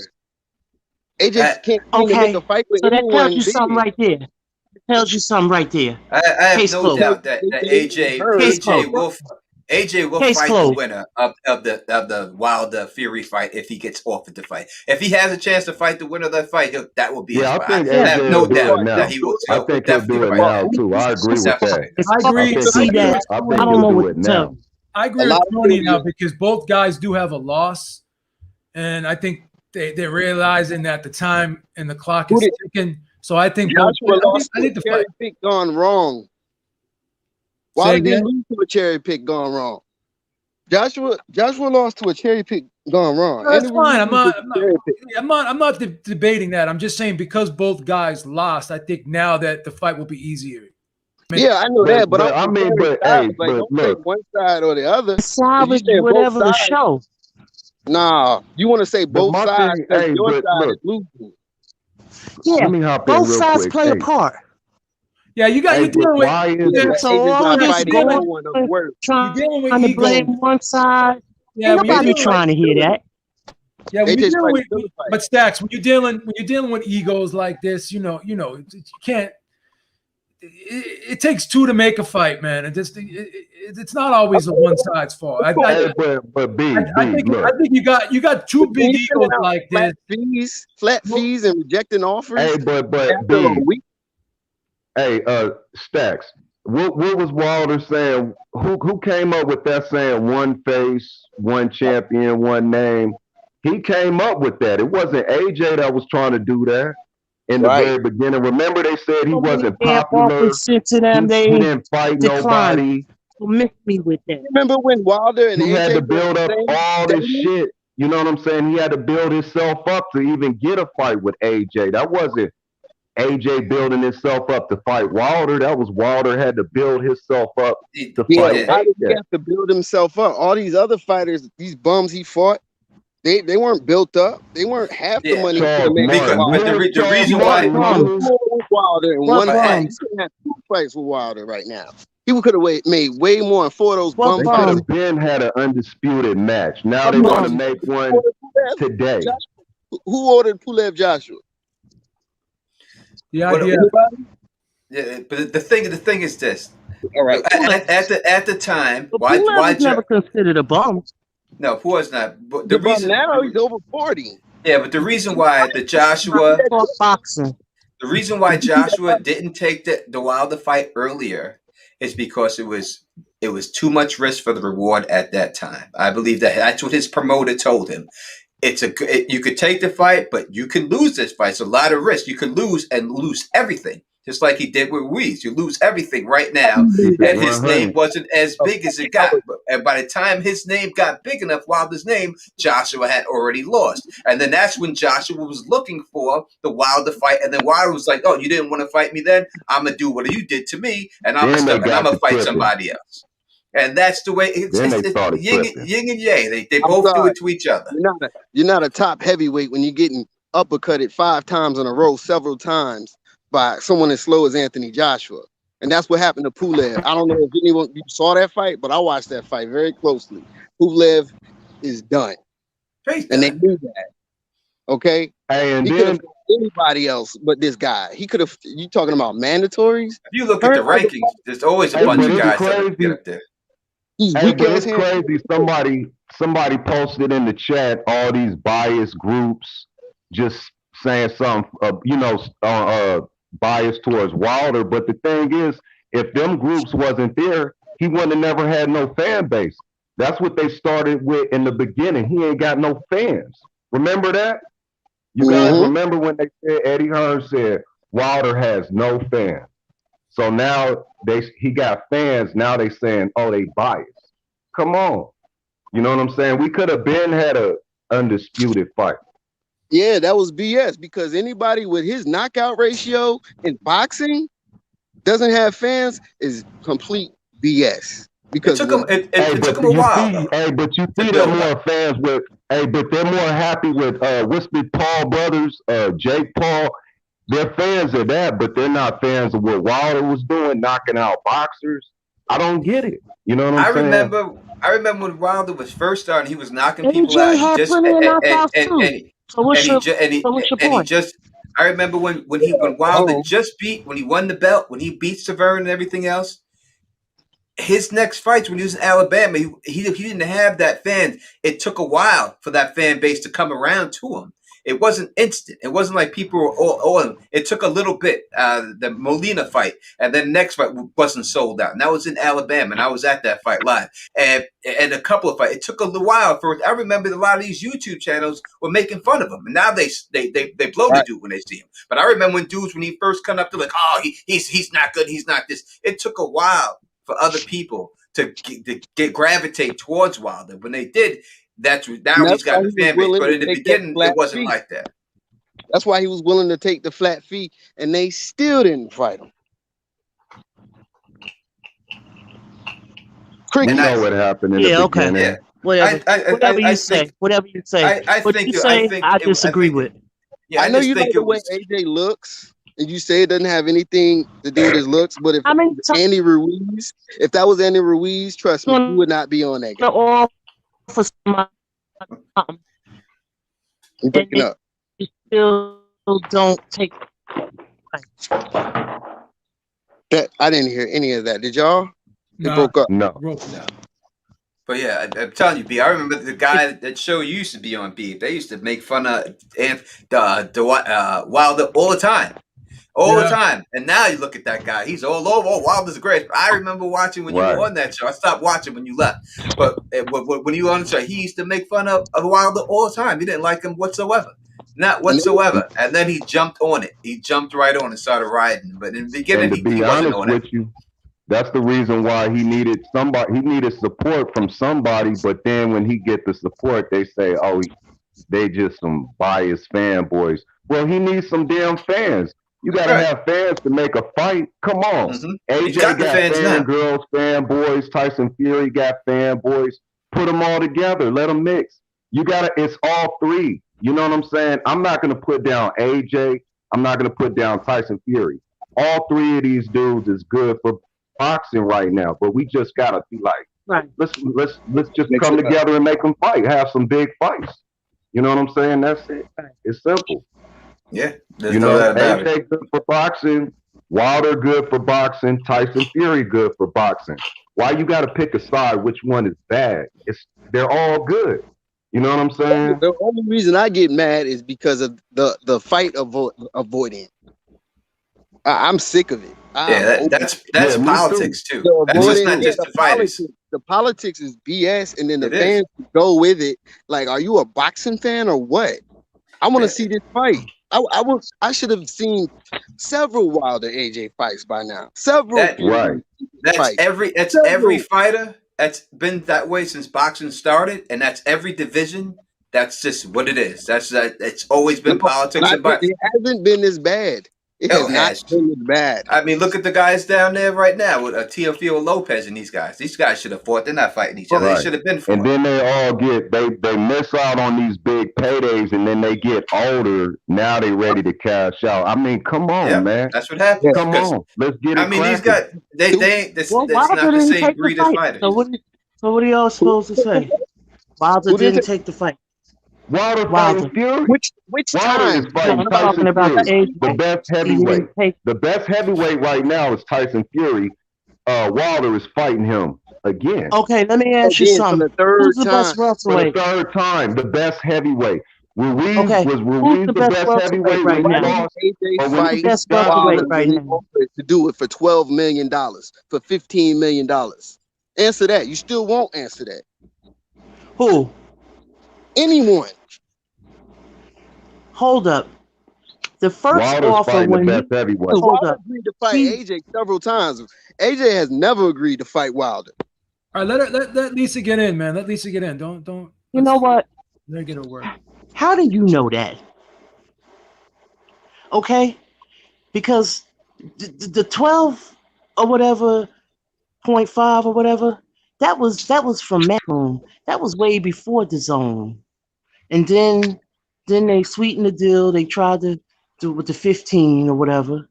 He didn't take it. So then later on, the zone came a little bit later. All offers he didn't take it.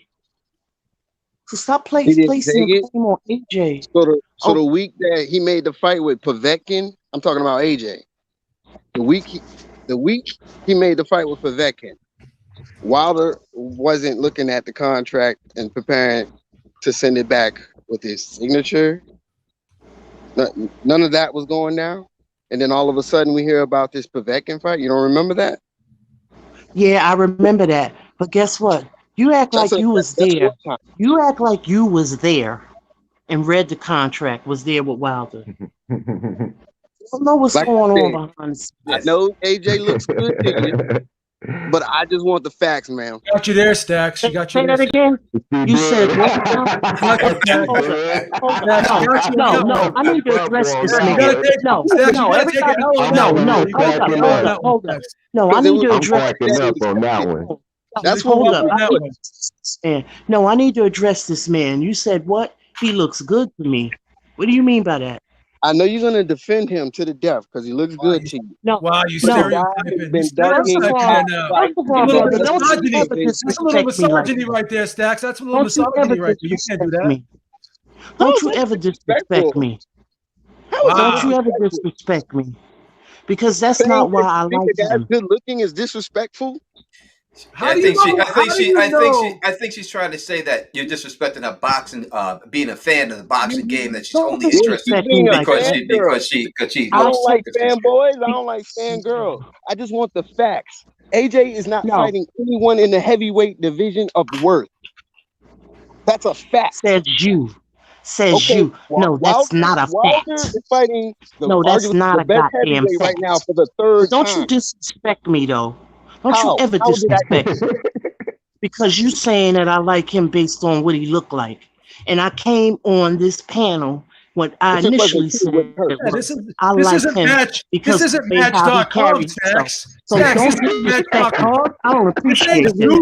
This ain't Zeus. This ain't freaking Snapchat. We're talking boxing here. We're not talking about. No, let me put you in your place. We're not saying anything. We're not talking about hookup there. Stacks. What's factual? Is AJ fighting top competition? Say Tinder. Yes. Who?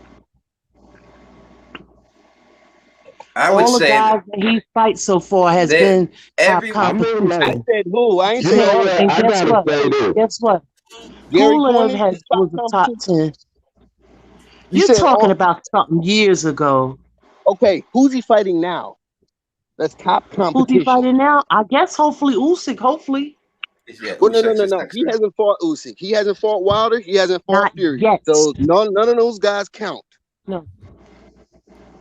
Who's like competition? You know, I gotta say about AJ, the only two people he hasn't fought, to be honest, is Wilder and Fury, but he fought everybody else. I mean, bro, you gotta give it to AJ. He fought everybody else. I mean, guess what? They might not be the A. After this trilogy, guess what? They're gonna have another fight. And maybe another one, and he still won't be able to fight them. So miss me with that. Fight Joe Joyce? Miss me with that. Is he gonna fight Usyk? He's gonna fight Usyk next. Daniel Dubois. I think AJ ready to go against anybody right now. I think he's ready to go. Yeah, I can't fight with all. Yeah, he got that loss out the way. AJ ready to go. He is. He'll fight. Okay, ready to go versus Usyk. Daniel Dubois is in a line to fight him, but he got to fight Trevor Bryan, which I think that's wrong. How Joe Joyce was done. I don't like how that was done. Yeah. What happened with Joe Joyce? Well, Joyce. He beat.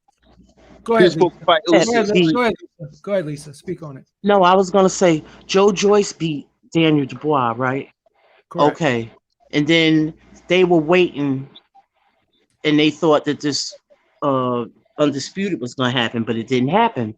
Of course, you know, okay, because of due to the arbitration or whatever, and that, you know, he was going to fight Usyk. So now I don't know who Joyce is going to fight, but now what's his name fought yesterday, and he fought for interim.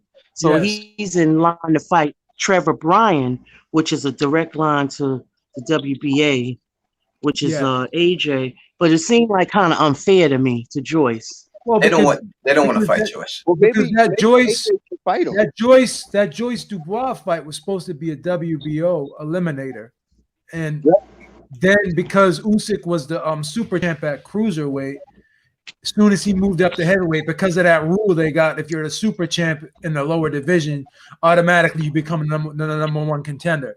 And that kind of screwed Joe Joyce a little bit. Now he's still in line, but he got to wait for the Usyk fight. So he should be next in line. Because Usyk didn't want to fight him. Man, let AJ just handle Usyk, get him up out of here real quick, and call He's it a not day. going to. He's gonna drop the belt. He's not gonna fight Crawford Usyk. is pound for No, pound he'll fight him. number You one. don't think he'll fight Usyk? I think So he'll what if I do? He'll fight Usyk. So He'll what if fight I Usyk do? all day. Pound for pound number one.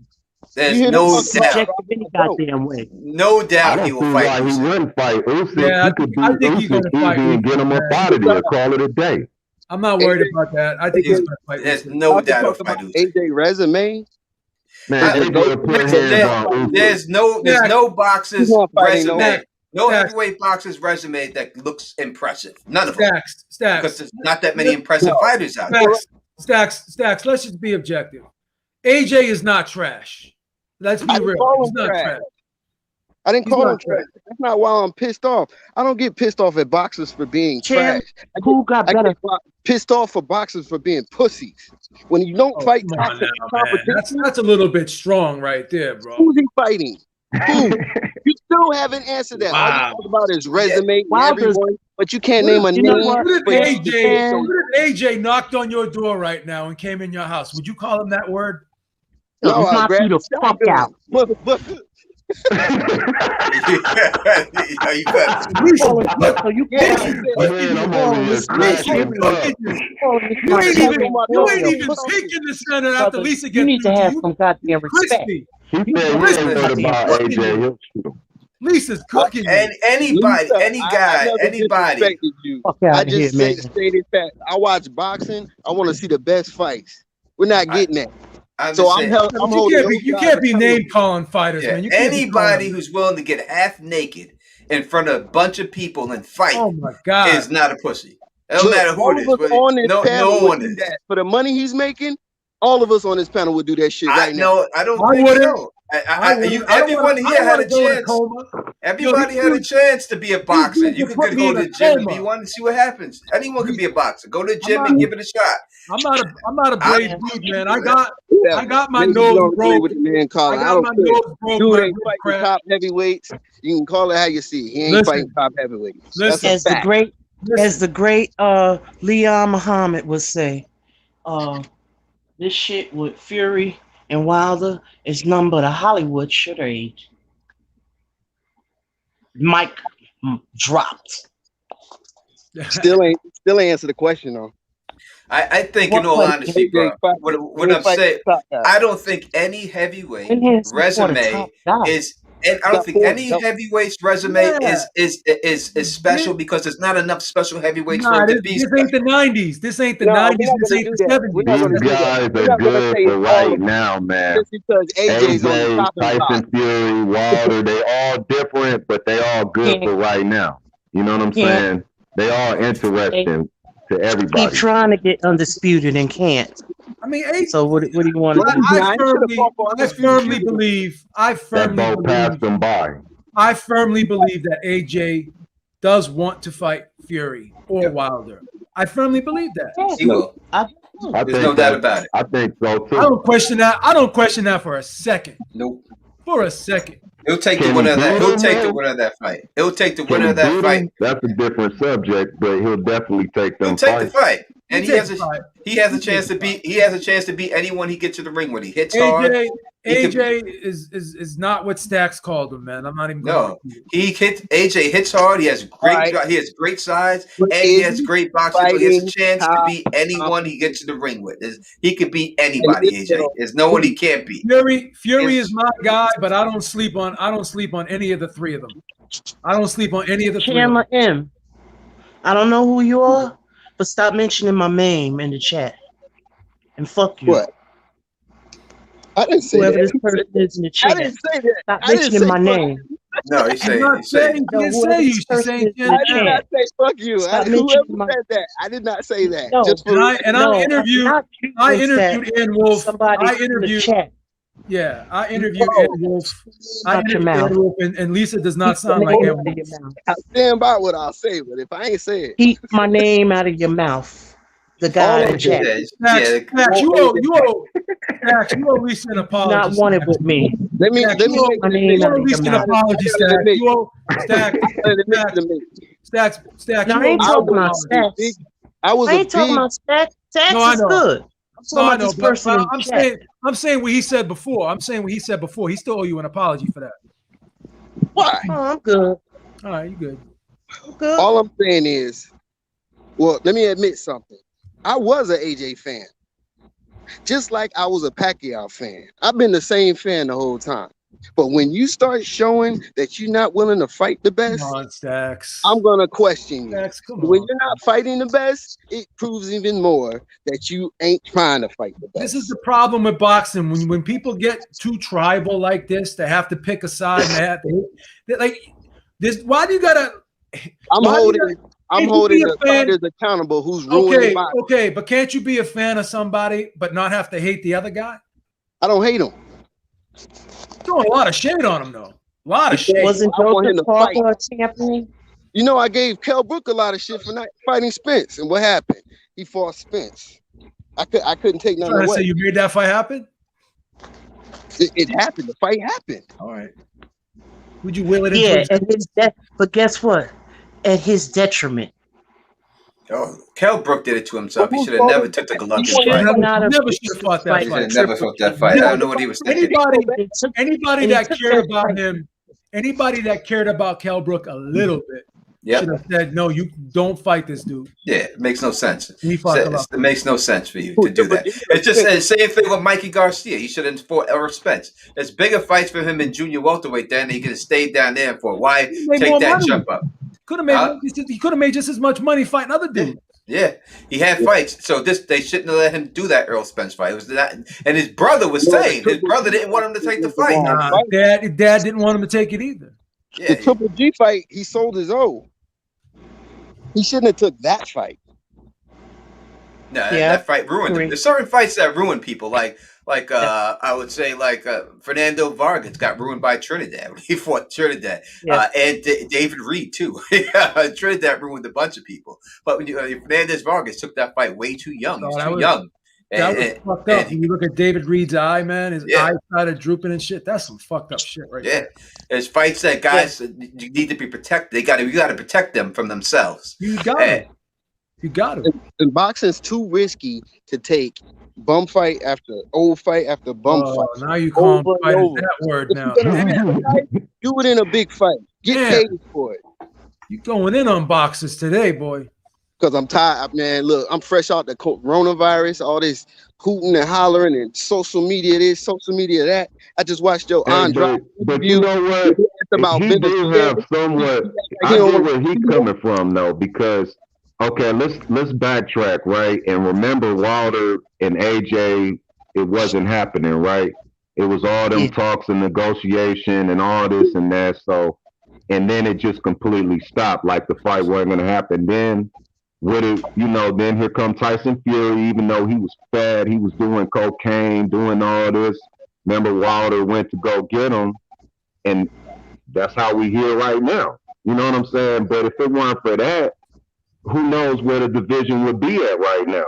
You got to be honest, because we already went through this whole thing with Wilder and AJ, this whole undisputed thing. And if Tyson Fury wasn't in the mix right now, then where would we be at? Think about that. And it was Tyson Fury. Tyson Fury, he jumped in the ring after the Spielka fight in New York in the Barclays Center and then confronted Deontay Wilder, and that's what built up that hype for that fight. It was built right then. It was already building, That was it. That was the whole. That's how you build a fight. That's why I look at when you see these other boxers doing it, like the guy did it to Canelo, and people are like, oh, it's wrong for him to do it. This is a part of boxing. Everybody does it. Sometimes you got to build that fight, and that's how you build the fight. Sometimes, and stuff, And Joshua was not building that fight. Oh, Stack. What? They're gonna fight. I promise you. They're gonna fight, Stack. Don't worry about it. They're gonna fight. Just like, okay, I'll give you another example. Joshua After Errol Spence beat Garcia, right? Good competition. He's not fighting good competition. Oh Spence, my God. Spence isn't selling the Crawford fight. I give you that. He might be selling. He You know might be what? talking shit about In Crawford stacks, right now. in stacks, whatever. Hold on. After a fight, if your top payday is in the goddamn stadium, why not acknowledge him? Spence did it. Joshua did it when Wilder was there. Oh my God. Stop playing with me. I'm a boxing fan. I don't give a damn about these promoters. I don't give a damn about who gets paid what. I'm here with my money out saying I will pay for several of these fights. Good money. If they just happen. I'm not paying for Pulev versus AJ. I'm not paying for that. I'm not paying for Fury versus I'm not paying for Fury versus. I'm not paying Fury versus Wilder. Why? Because it's my business. Because that's my damn business. But that's fine, though. Wait, You know, hold up. Say that You don't again, like the way because Wilder looks. You can't tell the young lady what to spend her money on. Yeah, Say that that's fine. again. You know, Say that No, I again. didn't say. I said the reason. I said the reason. She won't tell me the reason. She But said I'll the tell reason. you It's her the business. That's You the ain't. reason. I'm not even. I can't even get my thought off. What's the reason why? Because I'm not interested.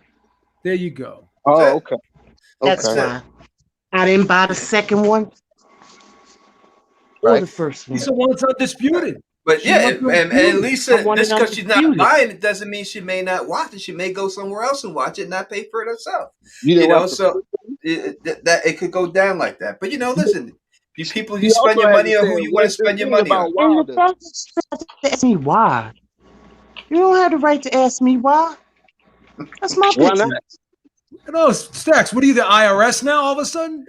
No, That's my I need to business. know. What's wrong, Stacks? No, you don't even know nothing. You want some shit Hey, today, but you know Stacks? what? You Hey, want some look. shit Huh? today? I'm not buying. I'm not buying into that Hey, but Hollywood look, charade. Why am I gonna pay for a Hollywood charade regular ass when I question? know it's gonna be a fourth and fifth? Stacks, And you said, Stacks, I know it's gonna be a fourth and fifth one, and ask me that. then my guy ain't gonna be able Answer the to be question. frozen out to fight for undisputed. This is Man, what miss me happened. with that. This is Miss what me with happened. that. Hey, but look, man. Facts. Look. This is what happened. That's See, why we Stacks. don't have no women on the panel, because y'all get too Whoa! sensitive. Oh, shit. Stacks, you're going way Stacks. over the top with that Nah, one, Why Stacks. I'm speaking real, brother. I'm speaking real. Don't ask me, oh, don't disrespect me. Don't say that to me. For what? This is what happened with Stacks. Because See, Stacks, you know why? Stacks came on here to get into an argument with the other guy, and the other guy You bounced. disrespect If you're me. hating, I'm gonna tell you how you if disrespected me. you're a hater, you a fangirl. This is how you disrespected Stacks, me. you're fighting out of your weight class now. You thought you was going to have a title shot with Troy, but now you fighting out of your weight class. I know you Now you're guys. fighting out of your weight class, Stacks. Hold up, guys. Let me just I say was this gonna to buy him. So, AJ. That's the difference. Listen, You don't right. buy fight. Okay, fine. But listen, in Stacks 85. The reason So why I if you said don't that buy was fight, because you don't have a right wait a minute. to Hold speak up. on people I who do can't. buy fights. Hold up. I cannot get my thought out. We can't talk at the same time. Okay. What I said to you was that you said to me, I like how he looked. And I told you, you disrespected me. And I didn't appreciate that.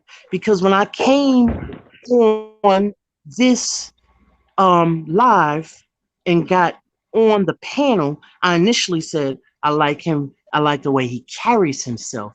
It had nothing to do with all of that other stuff. So if he looked like Andy Ruiz, you would like him just as much. Oh my God, Stacks. You're not letting go of that, Stacks. I can't believe you. You're putting stuff on me. Let her lie to you. Stop that. What's disrespectful? I'll tell you what would be disrespectful. If I would have said it to a man. You know what you're saying, Stacks? That would have been disrespectful. Stacks, hold up, Stacks. You know what you're saying? Yes, no, don't you ever call. First of all, if I would have said that to a man, that would have been disrespectful. But if I'm telling you the truth that you don't want to say, hey, I'll say it for you. You can't tell somebody don't be mad because I'm telling you the truth.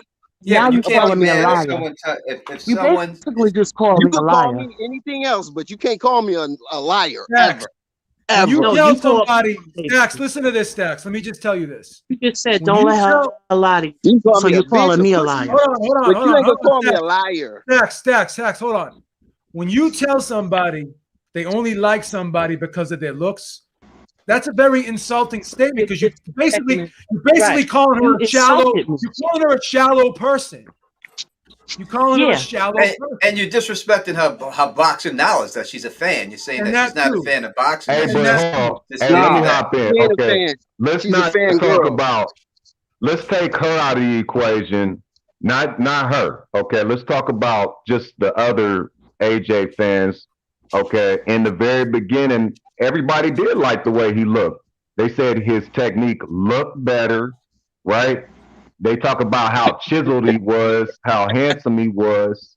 Yes. All these things that in the beginning had everything to do with looks, which is okay because Ali was pretty, right? I'm so pretty. So it's okay for a boxer to be like that, But for why them to was that have fans like that. disrespectful? But not If I everybody's gonna like everybody for the same reasons, though. Like a lot of people like Ali more for what he did outside the ring than what he did inside the ring. He was hated. Nobody, He was a you're hated right. boxer. Speaking of, Everyone hated because him. Ali, nobody, to be honest with you, Ali was almost like Deontay Wilder back in the day, because really nobody was room for Ali like that back in the day, to be honest Wait with a you, minute. even though everybody make it like Hold that. up. Stop Now, it. Lisa, Stop question. it. Stop Lisa, it. Stop it. who was that? Raphael? I was around when Ali was around, and that's BS. What you just said. Ali was that. okay. Let me get I more was into around in the detail. 70s. I was Okay, around let in the me get more 70s. into All right, I detail because I remember talk to my Ali. granddaddy all the Ali time. was big. Lisa, Now in Lisa, the did you Okay, watch? hold on. Let me when he was clarify. Let around in me the clarify 60s, to her. you Cause talking she about older. Deontay Let Wilder. me Stop the BS, okay? wait a minute. Hold on. Wait a minute. Wait a minute. One Let at me a time. clarify. One at a time. Let me Go ahead. clarify. Okay. Since you was around, okay, you know it was people that was rooting against Ali. I mean, be honest. Not you know it. You know specifically what I'm talking about. You know specifically people wanted to see I Ali was a lose. kid. I was a kid in my household, and everybody around me. He was a legend and an icon, and everybody Okay, looked I'm up to him. assuming that That's not the I'm people. assuming That's not you're black, everybody right? around me, huh? But I'm did. assuming that you're black. I got a legitimate question, Not Lisa. just black people. All of what everybody that I knew, they was like Ali, Ali, Ali. So Ali I was can't necessarily agree with you on that. Ali From was my big. He was That's not what my my recollection. granddaddy said. It was people that wanted to see Ali lose, man. of course it You know was. what I'm Yeah, saying? I'm sure. I'm not saying that didn't exist, but from where I'm just trying to say that, like they trying to make it like everybody loved Ali around that time. We know how No, them times was around that time. So no, no. they didn't because They, of the time. guess yeah, what? this is what it is. This Do is the you bottom remember line. Ali? This is what it was with Ali. From what I remember, Ali was popular. He Do was you very remember popular. Ali's funeral? I mean, I'm talking about that's later. But I'm saying Later. when he was first came out, they dubbed him the Louisville Lip. He did not have a lot of people hate him in the Thank you. black community. He was very much relished, but for a while, all the white people they called him a draft dodger. They did Thank not like you. him. It wasn't Thank until you. that's why it wasn't until that's why the whole thing when they put him in Atlanta at the Olympics and he held the torch at the end. That was they did that to say sorry to him for everything that they put him through back then. We gotta That be was his real. defining moment when he was older. That's Keep when it he was a 100. lovable guy. But when he was younger, people went to the fights to see him lose. People wanted to see him lose. They thought he had a big mouth. He talked to white people the way black people didn't talk to him back then. He was Right. saying that stuff out loud. So there were obviously white people who liked him because he had comic book with him beating up Superman back in the day. He beat the hell out of Superman. Ali versus Superman. You can look up the comic book. He beat Superman. So there's people who did like him, but he was also hated by a certain amount of people who called him draft dodger and things like that. That's all I'm saying. Yeah. Now see in the 60s, I was a baby. I was born late. I don't Lisa, remember Ali then. But I do you said you didn't order. You said you didn't order any Shout out wild. to Ralph Dawkins. Thank you so much. He said good Sunday cooking, Beaven. No, I didn't order the the two Did you watch No, I them? didn't. You didn't watch them either? I watched them a long time later. Did you watch Pulev Joshua? Yeah, because I got the zone. Yeah. Okay. So if you weren't interested, why did you watch 2 boxing fights? Like my wife's not interested, and she's never seen. Well, she saw the first one because I ordered it, but the second one she's never watched. She's not interested. So I don't owe you any explanation. It sounds Why like you- you're not a so boxing you're fan. asking me- It sounds like you're a fan of a fighter. That's what I'm saying. I call out fanboys. I'll Which you're call out not going fangirls. Hey, guess what? In Stacks 85, what you're not gonna do is question me. I'm a grown ass woman. I don't owe you no This is why explanation. women don't belong on panels. You're Yeah, not gonna question all right. me. You I said you can't weren't say that, interested. Stack. I asked you, Yeah. did you watch them? You said say yes. that. Why did you watch them if you weren't That's so interested? disrespectful, Like Stack. I said, I'm not a liar, but I will expose liars. You can lie all day. I deal with black women all the time. Okay, I know when you're telling the truth. I know when you're lying, and you Yeah, lying Stack. when you said you weren't interested because you watched both fights. Stack, I would say, hey yo, I gotta get out of here. I've been on there a while. I gotta bust in a little bit. I wasn't interested. Beeb, I had to would say- watch it for a watch Hey, along Beeb, I want because to we say had to do a thanks brief for. real quick. So I Beeb. really wasn't interested. All right, But Beeb, thanks as far as for you having calling me me a on. liar, Let her talk. I appreciate you having me as on, far as Beeb. you calling me a liar, M I really Stacks, don't Lisa, appreciate that. Callie King, all y'all. I appreciate y'all rocking with me and inviting me on. Yeah. Anytime you want me Sure, on, bro. Beeb, again, I'll be honored to be on the panel. Oh, no doubt. Anytime. Have Anytime. I contradicted myself? Peace out. All right, Have see I you later. contradicted See you later, myself? Steve. Please let me know. Stacks. Say that again. Have I contradicted myself? I'm just tired of the Wilder hate, especially from his own But people. Stacks. I'm tired of the AJ hate. Guess Stacks. what? I don't. AJ Guess ain't what? shit. Hey, guess what? In Stacks, who the You ain't no, F you're is you? American too, right? How you Who gonna the hate F are on an you? American black fighter? That's the problem with you American. fangirls and fanboys. You're fans of Man, the M wrong Stacks, people. fuck And you my don't face, pay man. for fights. Get the You don't fuck out pay my for face. fights, and you lie about why you watch fights. Fuck you. Yeah, fuck you too. With a long Yeah, I dick. said it. Fuck Stacks. you. A long dick. Stacks. Because Throwing you're the fucking towel, Stacks, you disrespectful. can't. Throwing Stacks. the Yeah, towel. fucking Stacks. disrespectful. Stacks, I hold pay on for for a who minute, the Stacks. I buy what Stacks. the fuck I want to buy. Stacks. I You support who the Hold on fuck for a I minute. want to support. Hold on for a And minute, fuck everybody. you. Yeah, I just Hold on. exposed you, Hold on for a And minute. fuck you. Stacks. I just Get exposed no you, you remote. bitch ass Of nigga. course. Fuck Don't come you. out here. Don't come up here acting like you a boxing fan when you a fangirl. Fuck you, motherfucker. Put You your bitch palm ass down, nigga. palm down. Put your palm down. Put your palm down. Stacks. Like I said, fuck you, you Stacks, bitch you ass can't talk nigga. to a young Stacks, Whatever. you can't talk to a young lady like that, Stacks. You can't talk to a young lady like You ain't that. gonna call me a liar. I just exposed her ass. That's why she pissed off. Stacks, please. Expose your funky ass. Oh shit. You bitch Oh ass. wow. See? That's why we don't have women on the panel. That's why we don't have them on the panel. Because they get all sensitive when you ask them straight up questions. Hey, Real look, okay. Hey, I got a question. This I will like who just the fuck I want to. stop I off. don't like him. I don't like him because of stupid motherfucking ignorant motherfuckers like you. Hey, hold on. I just got a quick question. That way, this will settle all this. You settle it down. Hey, look. fighting the best. Okay, if let's say Wilder do beat Tyson Fury, right? Are they gonna have the same type of undisputed energy towards him and AJ? Is that energy gonna Hell stay? no. Hell no. I don't think so either. Hell no. I don't see it neither. And that's what's ruining boxing. I don't see it either. Fight the best. I don't have a problem with you when you fight the best. I don't. But when you keep fighting 40-year-olds and bums, the whole thing with Fury and that AJ, bum ass everybody was fucking all hyped bum on ass the pay per view. undisputed match. Fuck that pay per view. yeah, you Fuck a that hater. pay- See, it's coming out now. Like you. I'm a The other guy hater can't just defend like you no your. more. You a hater. I'm a hater just like your ass. Hey, B, Oh, what you you Just say? like I'm you. hating on AJ? Like you hating on Wilder. First of all, I'm Lame not ass from the UK. motherfucker. I'm not from the The UK. reason why the reason why I'd be I like who skeptical. the fuck I want to I'm a like. lame, but I ain't no It traitor. ain't none of I ain't your no damn liar. business. A I'm not a traitor? traitor or a liar. What do you mean a The re- traitor?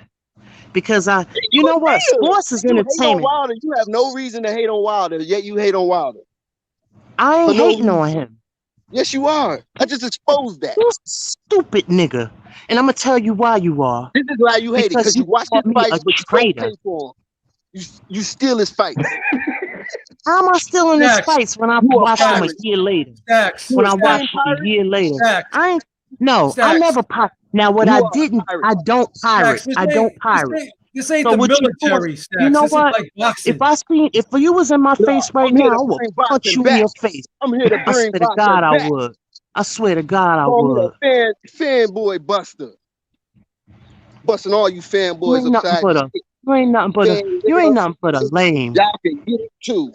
You ain't nothing All but a right, I'm lame, lame. but I ain't no liar. Stacks. You ain't nothing Stacks. but I a might have lame. boxing You gonna Stacks. call nerve, but I ain't no liar. somebody a fucking traitor like I traded You fucking are. You have no real government reason why you hate Wilder. You have no real reason. you say You just hate. Just why did hate. I say I Is it hated too him? dark? I am not Is it a too dark? Wilder or Fury Is it fan. too dark? So let's get that straight. Black American heavyweight, top of his game. You hate him. For what? Man, Because fuck you a you. traitor. You ain't You a married. traitor. Where your husband at? Exactly. You ain't Stacks, got no husband. Stacks, please. You're taking it too. You're No, taking it. she took it personal. Stacks, She you're ain't got taking it no too. husband. If She ain't this got nigga no was dick in in my the face house. right now, I would fucking beat the shit out of him. Right. Just because. Because you ain't got no husband, you got to do it. Stacks, that has nothing to do with the conversation. Well, she needs to stop talking shit then. You a I mean, I've been disrespectful. pretty No, petty. Stacks, you you're need going to in a stop lot of. talking shit. You disrespectful motherfucker. And if I was to ever see you in No, you a person, disrespectful trust me. motherfucker, you pirate. Stacks, you're going in a lot of different directions here. You got to You take don't it even easy. you don't even know who I I am. ain't got to do nothing. I just exposed your ass. Man, go jump off a cliff somewhere. Come with me and bring your husband. All right. I think we're going We to would end beat this the one. shit out of you. I think All right, this has gone in a keep direction that we don't fangirls want to. and fanboys out of boxing. All right, Stacks. All right, Stacks. Yeah, like We you. We're just going to end it. Lame We're going ass to end it. motherfucker. We're going to end this now. Lisa, thank you so much for joining the panel. Stacks just jumped off. I apologize for his behavior. I don't think that you deserve that. First of all, I never Beeb. I have never pirated a I believe you. fight in my life. Watch along, and we had to rescore. You want to say that, but you can't get your points off across. But I don't owe this man anything. I don't No, owe you him don't. any explanation. No, I don't you owe. Entertainment is entertainment. I look at boxing as entertainment like I would music. So I support who I want to support, and I don't owe anybody any explanations on YouTube that don't pay my fucking bills. So fuck him. All right. All right. Well, once again, I want to thank you for joining the panel. I thought you And brought a he lot had of. the audacity to ask me Yeah. I mean, questions and shit, like trying to be like a lawyer and shit, he was cross-examining me. trying to. Who the fuck you think he He was is? trying to provoke you, Lisa. That's pretty obvious what he wanted to do. You got to be honest about it. He was trying to provoke you. Yeah, he's a And lame. He's a it is straight what lame. it is. What it is, man. He's a All right. Thank you so much. I hope you enjoy the rest of your Sunday. Thank you so much for joining us. Have a good day. Take care, everybody. All right, you too. Sorry for my behavior on your show. That's all right. That's all right. My- You good. All righty. You good. You good. Take All right. Have a good one. All right. Take care. All right. All right. All Okay. right. Have a good day. Bye. Bye-bye. You too. Bye-bye. All right. Got heated a little bit. That's what happens. Thank you, Callie King. Thank you, everybody. Thank you, everybody that joined. Thank you, Troy. Thank you, Callie King. Thank you, my man Tony. Yeah, I mean, I don't know what to say after all that, but kind of ended a little personal. But at the end of the day, we did have some good dialogue. We made some good points here. And I want to just wish everybody a good rest of their day. Make sure you join me tonight on The Ringside Reporter podcast, 7 p.m. Eastern time. I will be back. Have a good one, everybody. Take care. Thank you, M Stacks. Thank you, everybody.